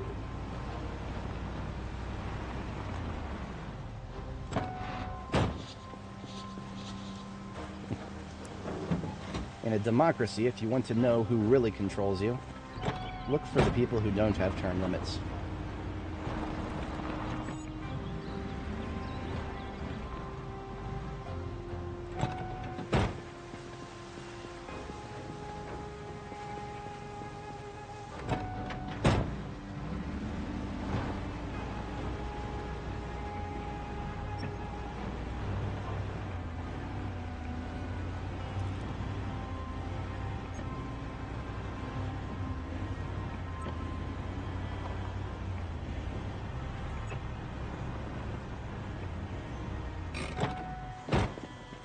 We don't usually need to get these all the way out of the way, but we've got a lot here. We have got a lot here, and well, now we have an opening. We can get the other ones that still have wheels on them out of the way easier.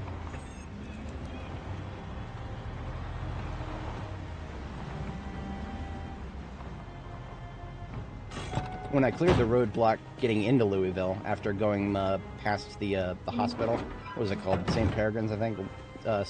St. Pippin's Hospital. St. Peregrine Took. St. Fulivatook. That hospital, when I was clearing the roadblock in front of it, whatchamacallit, moving the ones that still had wheels on them was actually able to get me a lot of work done. I only had a few weldings and optimizations. When it came to actually just getting a drivable path, I kind of lucked out with that one.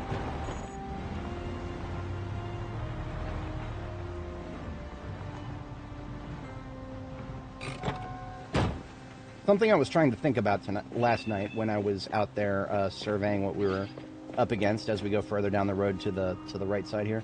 I was trying to get a gauge over whether okay, never mind. Whether I was going to actually want to use any of these wrecked cars as a funnel, like we did at Zulu. Probably not yet. If and when we need to make another funnel, there will probably be an entire parking lot to work with. I know the Grand Ohio Mall has a massive parking lot of its own, and there will, even if the vehicles are not that dense there will probably still be plenty. Just by sheer real estate. There is a lot of real estate down there.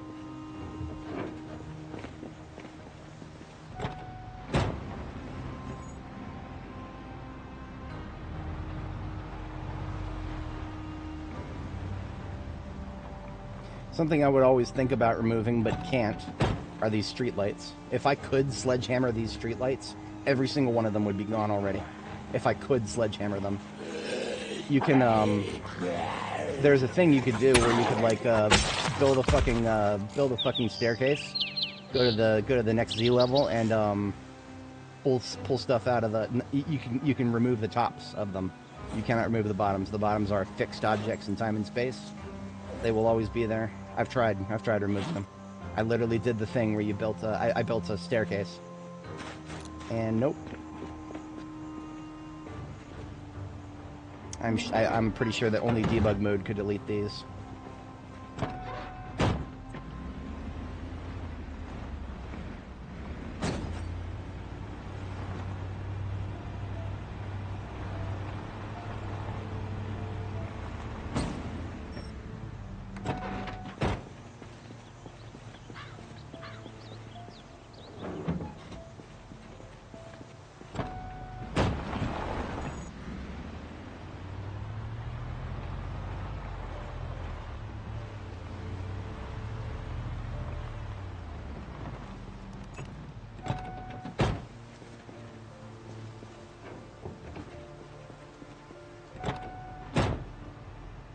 Now, I'm bringing these much farther away than the others because these ones can still be towed a reasonable distance without bottoming out.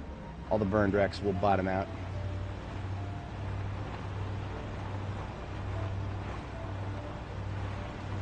Part of me was kind of hoping I'd find a sports car in Louisville, specifically a Corvette. Maybe I've been looking in the wrong places. I've not seen a single Corvette in Louisville yet. I'm sure they exist somewhere. There was an entire sports car shop in Irvington. In fact, in part 1 of this character series, linked in top in the description there, we actually did locate a Corvette in Irvington, but we had no chance of taking it with us because we wanted to take a trailer with us, and that's where this lovely trailer here with the blue covering, that's where that came from. We took it all the way from Irvington, home by a different ambulance at the time. Our first ambulance was not one with a perfect engine. Funny story about this one here with the perfect engine. We actually found it very early on, but I ignored it because it was a wreck. It was destroyed. I never in a million years would have suspected that an ambulance that spawns in as like a one of the crashed ones. It was crashed in every way except for it didn't have any dirt on it. And I should have identified that as something weird. Speaking of weird,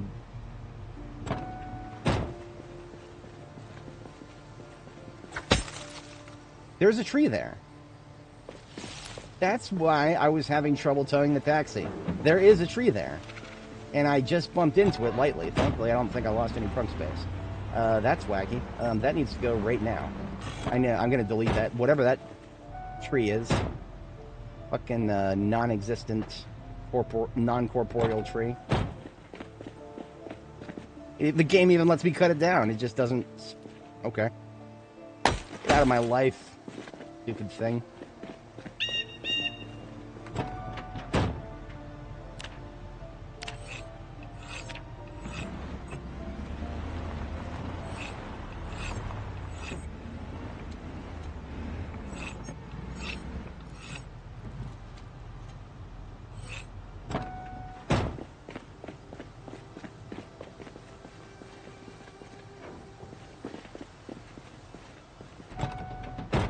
Axe away. Alright.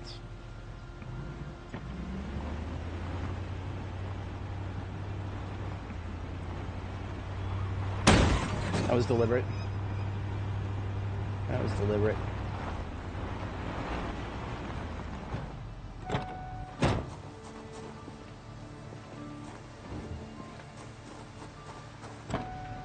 So despite all these cars here on this road, I don't intend on using this road immediately, but in the future, when I need to drive in this direction, I'll just, when I see this roadblock, I'll just take this side right here. This is gravel. Because it is gravel, we won't get trees popping up on it. Dirt is not safe. If you see dirt on the map as like a dirt road, just assume it's going to be covered with small trees at the very least. Now I need to check this one's engine. Look at that. Look at that. Look at all that green. This is a survivor vehicle, allegedly. It still has gas and a functioning battery in it. It is locked. Is this the key? I think it is. Oh yeah. I mean, I don't really need it, but I mean, it's another vehicle that has stuff in it. Why don't you just install a mod? You didn't have to finish that sentence. Why don't you just install a mod? No, that's, That because we're playing without mods here. That's what we do. I'm not necessarily beyond stuff that doesn't add things to the game that would risk breaking a save. A mod like the one you're describing, Bloody, that is probably a low risk one. Probably low. It's the risk is still there. You'd be surprised what kind of mods that don't seem like they would add anything to the save actually add binary data to the save and therefore increase the risk of corruption. Yeah, it's just right now what we have is a retexture mod and a UI mod that reads values and writes them. I went through and audited this code to make sure that it doesn't actually write anything, to such an extent that it doesn't even save the position on screen that we leave it.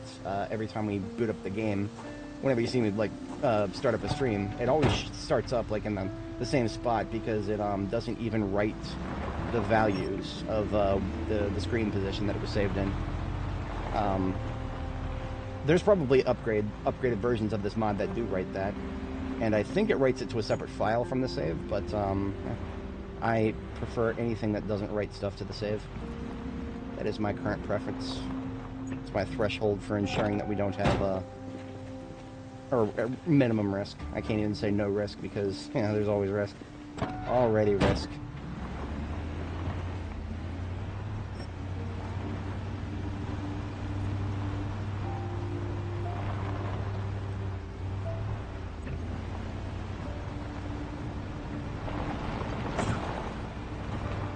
No more brother wars between ambulances.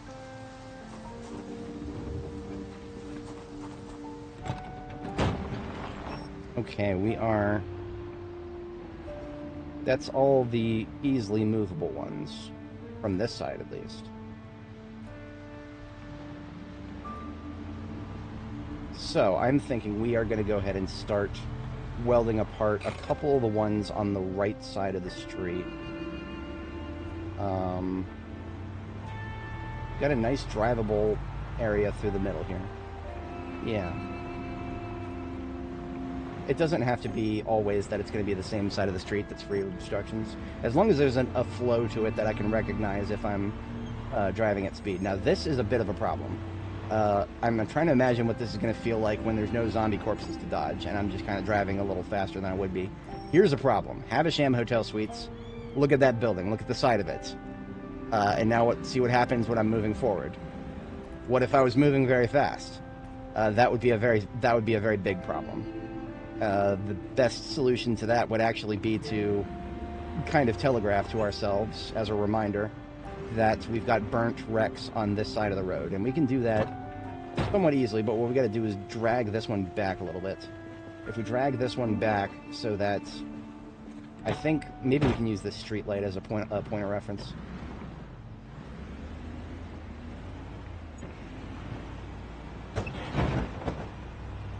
Okay, so yeah, the street light is actually a perfect point of reference. The street light represents the cutoff. So if we just move this, we'll nudge it. We'll go forward a little bit to nudge it into place.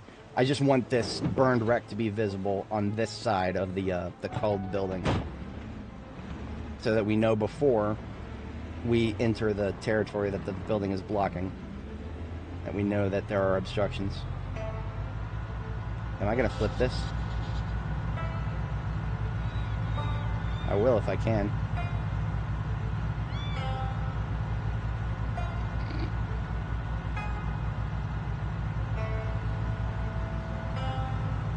A little further, and look at that.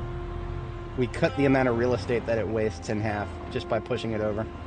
But now I can see from a distance. I can see from a distance if I'm driving down this direction that we are not at, we're not going to be colliding with anything, or rather, we're not going to not see things to collide with. I'm just going to nudge this a little bit so that there's a flow to it.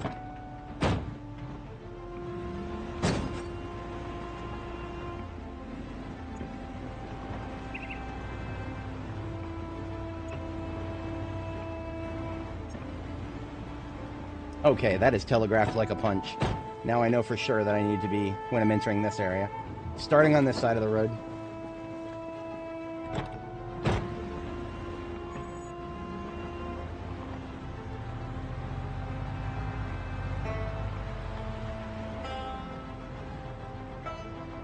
Okay, so yeah, these two right here, we're just going to weld them apart because there's not a very easy spot to drag them to, and we've got plenty of welding materials to work with.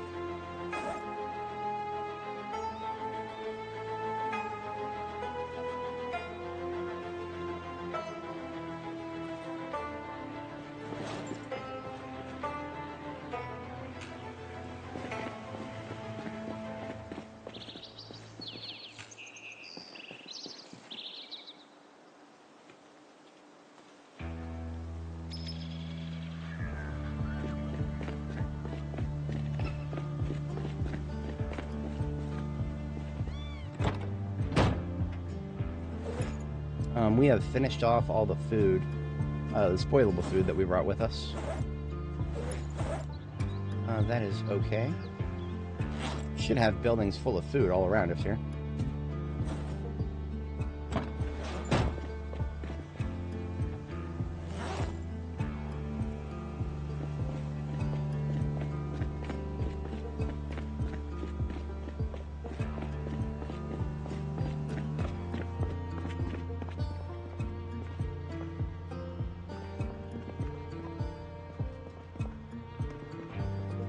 That doesn't need to be cooked. Yeah, sure, why not?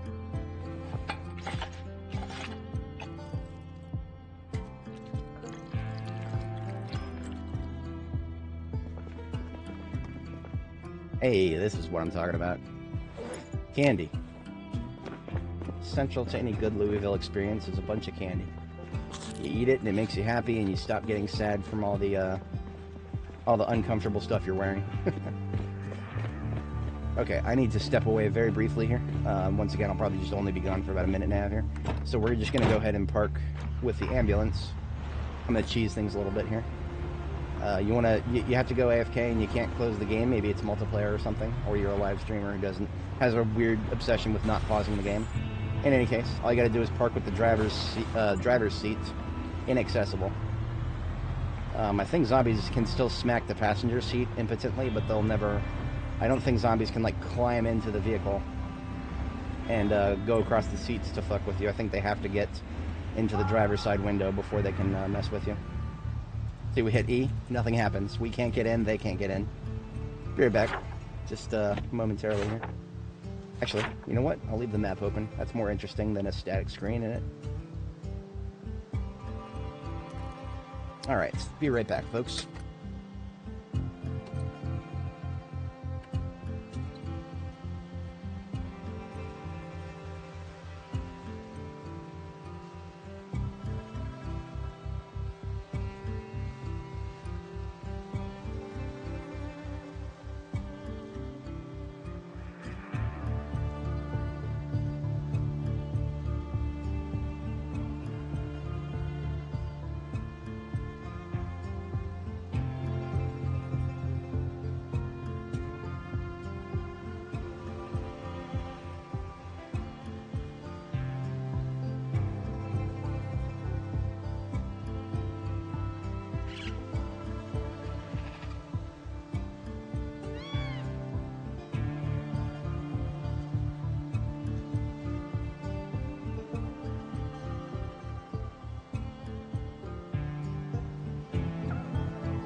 Alrighty, we are back.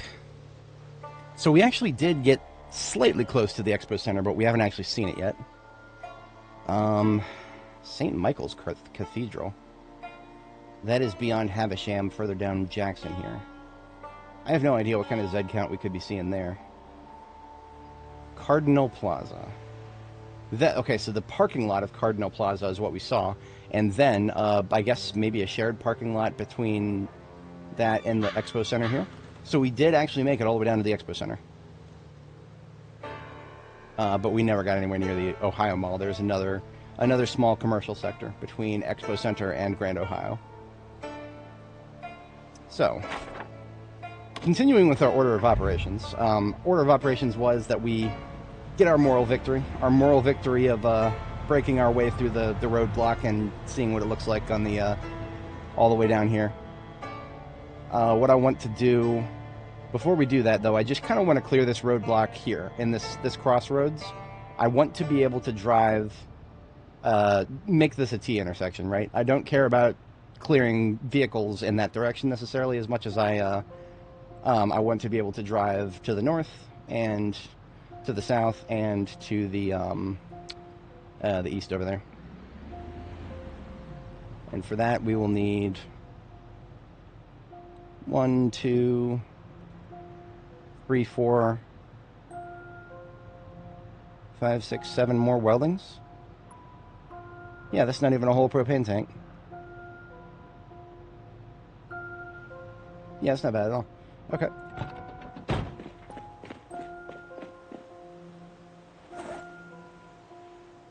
We've already got 4 torches just in our already filled. These 3 here that are partially filled, you need a full one. And it always feels weird when I'm refilling a torch partially. It feels weird. I don't think there's anything wrong with it, but it just feels weird.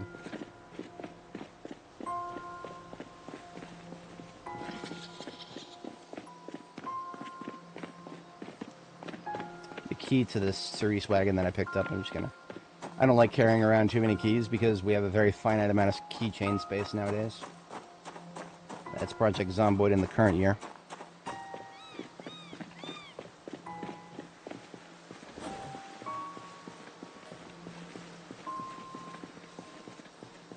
Wait a minute, is this another good one right here?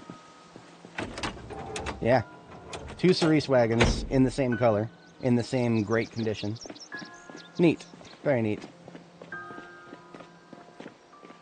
I'm gonna use my torches first on the ones in the center here. And that'll just make it even easier to put that one over there with the other one. If I ever find another use for standard parts, well, there's 2 vehicles full of standard parts that are in great condition.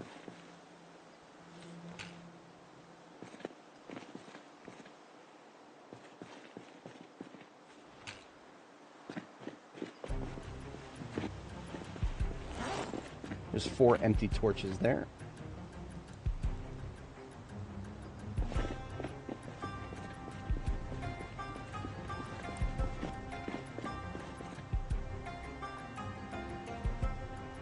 Actually, that's all of the full torches that I brought with me are now empty. So, yeah, we can go ahead and refill.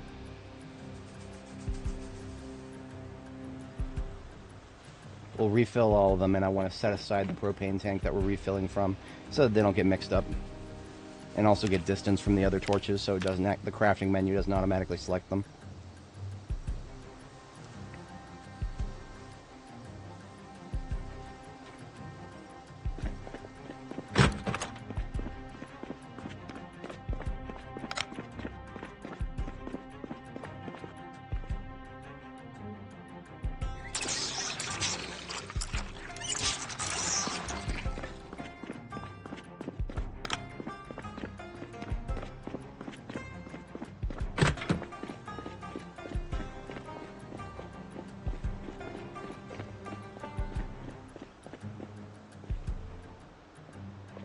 That ambulance wreck up there that I towed, I probably actually might end up getting rid of it anyway, because it is still technically in the way, being where it is in the gravel up there, which is the gravel is just what I'm going to drive on instead of the main road.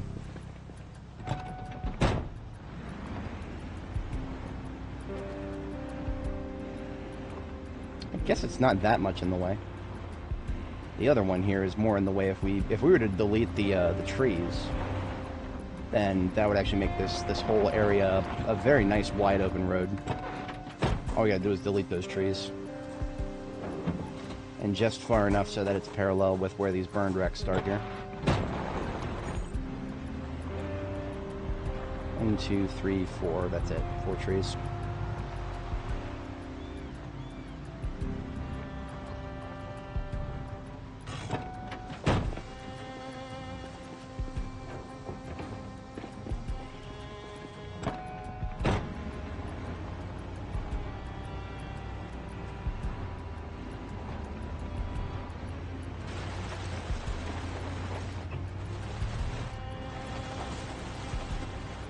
So know the difference between your trees and bushes.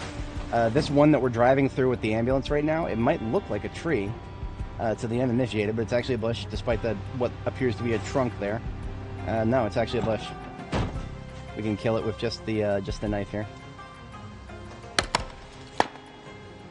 Okay, so that's good to know. Because the hunting knife was not on our belt, she saw fit to pull out the multi-tool to cut that bush down. That is a grievous misallocation of valuable tool durability right there. I can reforge the hunting knife. I can't reforge the... just yet another reason why I should have that on my webbing.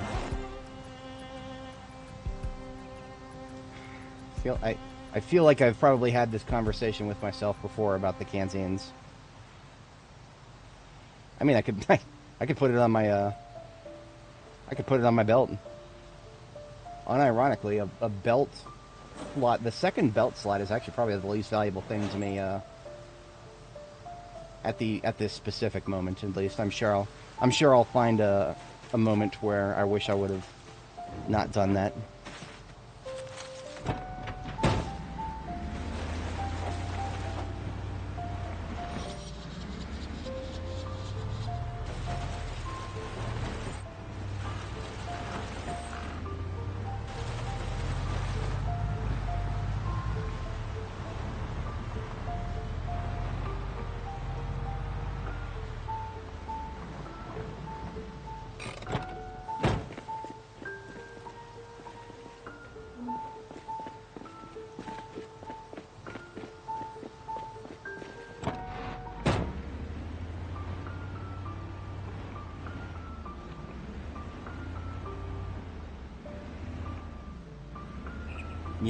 Yeah. The game is very bad at prioritizing things based on rarity. It's sometimes it tries in the crafting menu. I think in the crafting menu sometimes it'll do certain tools that are not alphabetically sorted for some reason, that they're manually sorted. But it's selective, highly selective. Yeah. Right now, I think what it does is, by default, it's alphabetical, and this just applies to the crafting menu. It doesn't apply to anything else. But I think by default, it's like alphabetical. It just goes down the list. But the, and of course, handy knife, HA, versus hunting knife, HU. I always think the word multi-tool in my head, but it's actually a handy knife.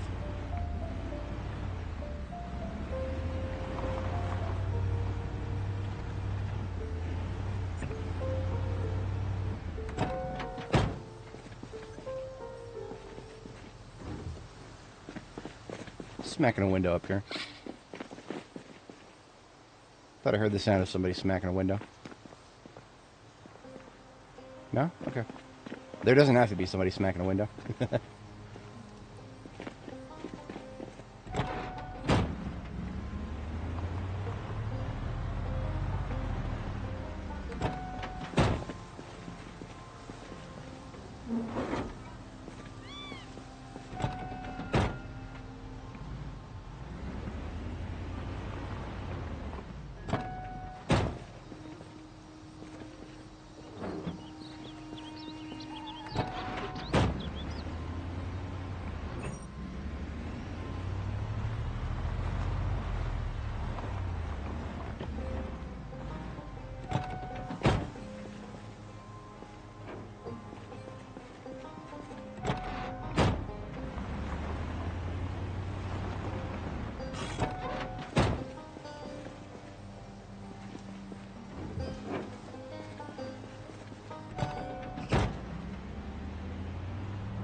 1, 2, 3 more honestly, I will probably weld all 3 of those apart, because I got the torches for it.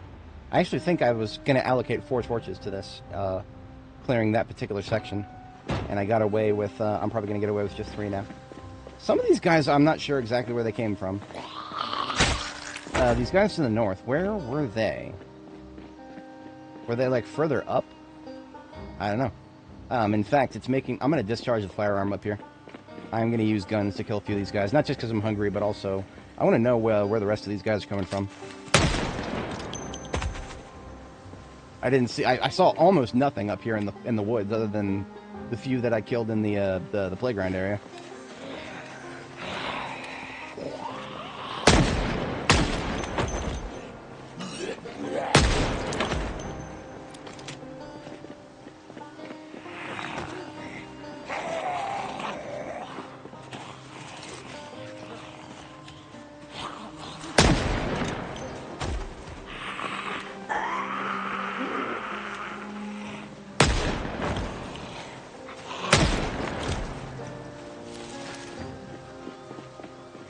Now, I'm not going to be discharging much farther in this direction.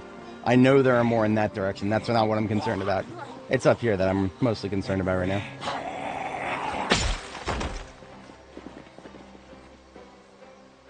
Couldn't tell you exactly where the ones up there came from. Not overly concerned about it, but I am here for knowledge, if nothing else. Even if it is just the specific knowledge about my own spawn tables in this world. So I'm pretty sure any spawn tables that we're looking at here are going to be different for everybody. That is the gift and curse of the new spawning system.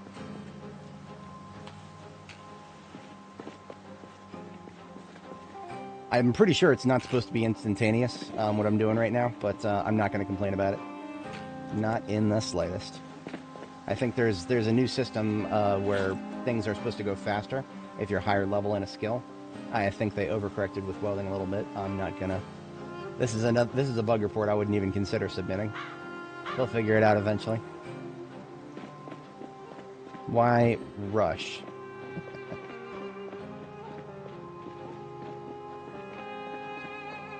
And this is the only other burned wreck on this road for a while, so this is actually this is okay to expend one from here.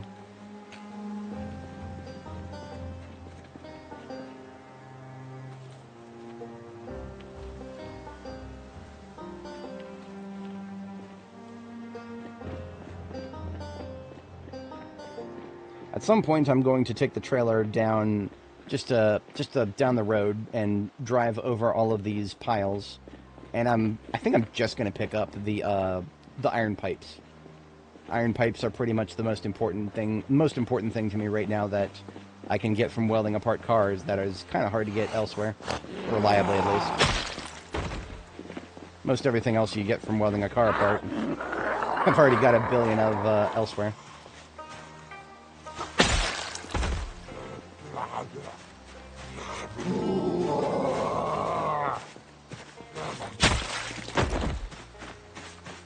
So the firearms discharge definitely brought a group to us.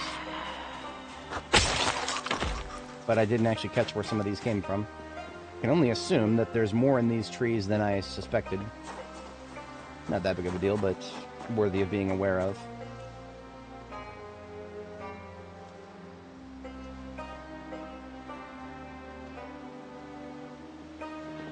Honestly, we've got a pretty easily drivable path now. Yeah, I think all the major obstructions are out of the way. So this T intersection, I think it's pretty good. I think it's pretty good. I'm happy about it. We put away the empty ones, separate from the full ones. Mask back in with the torches. And the propane tank. Oh, this tank is almost empty.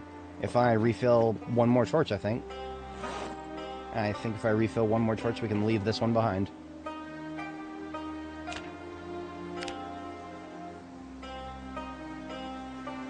Almost.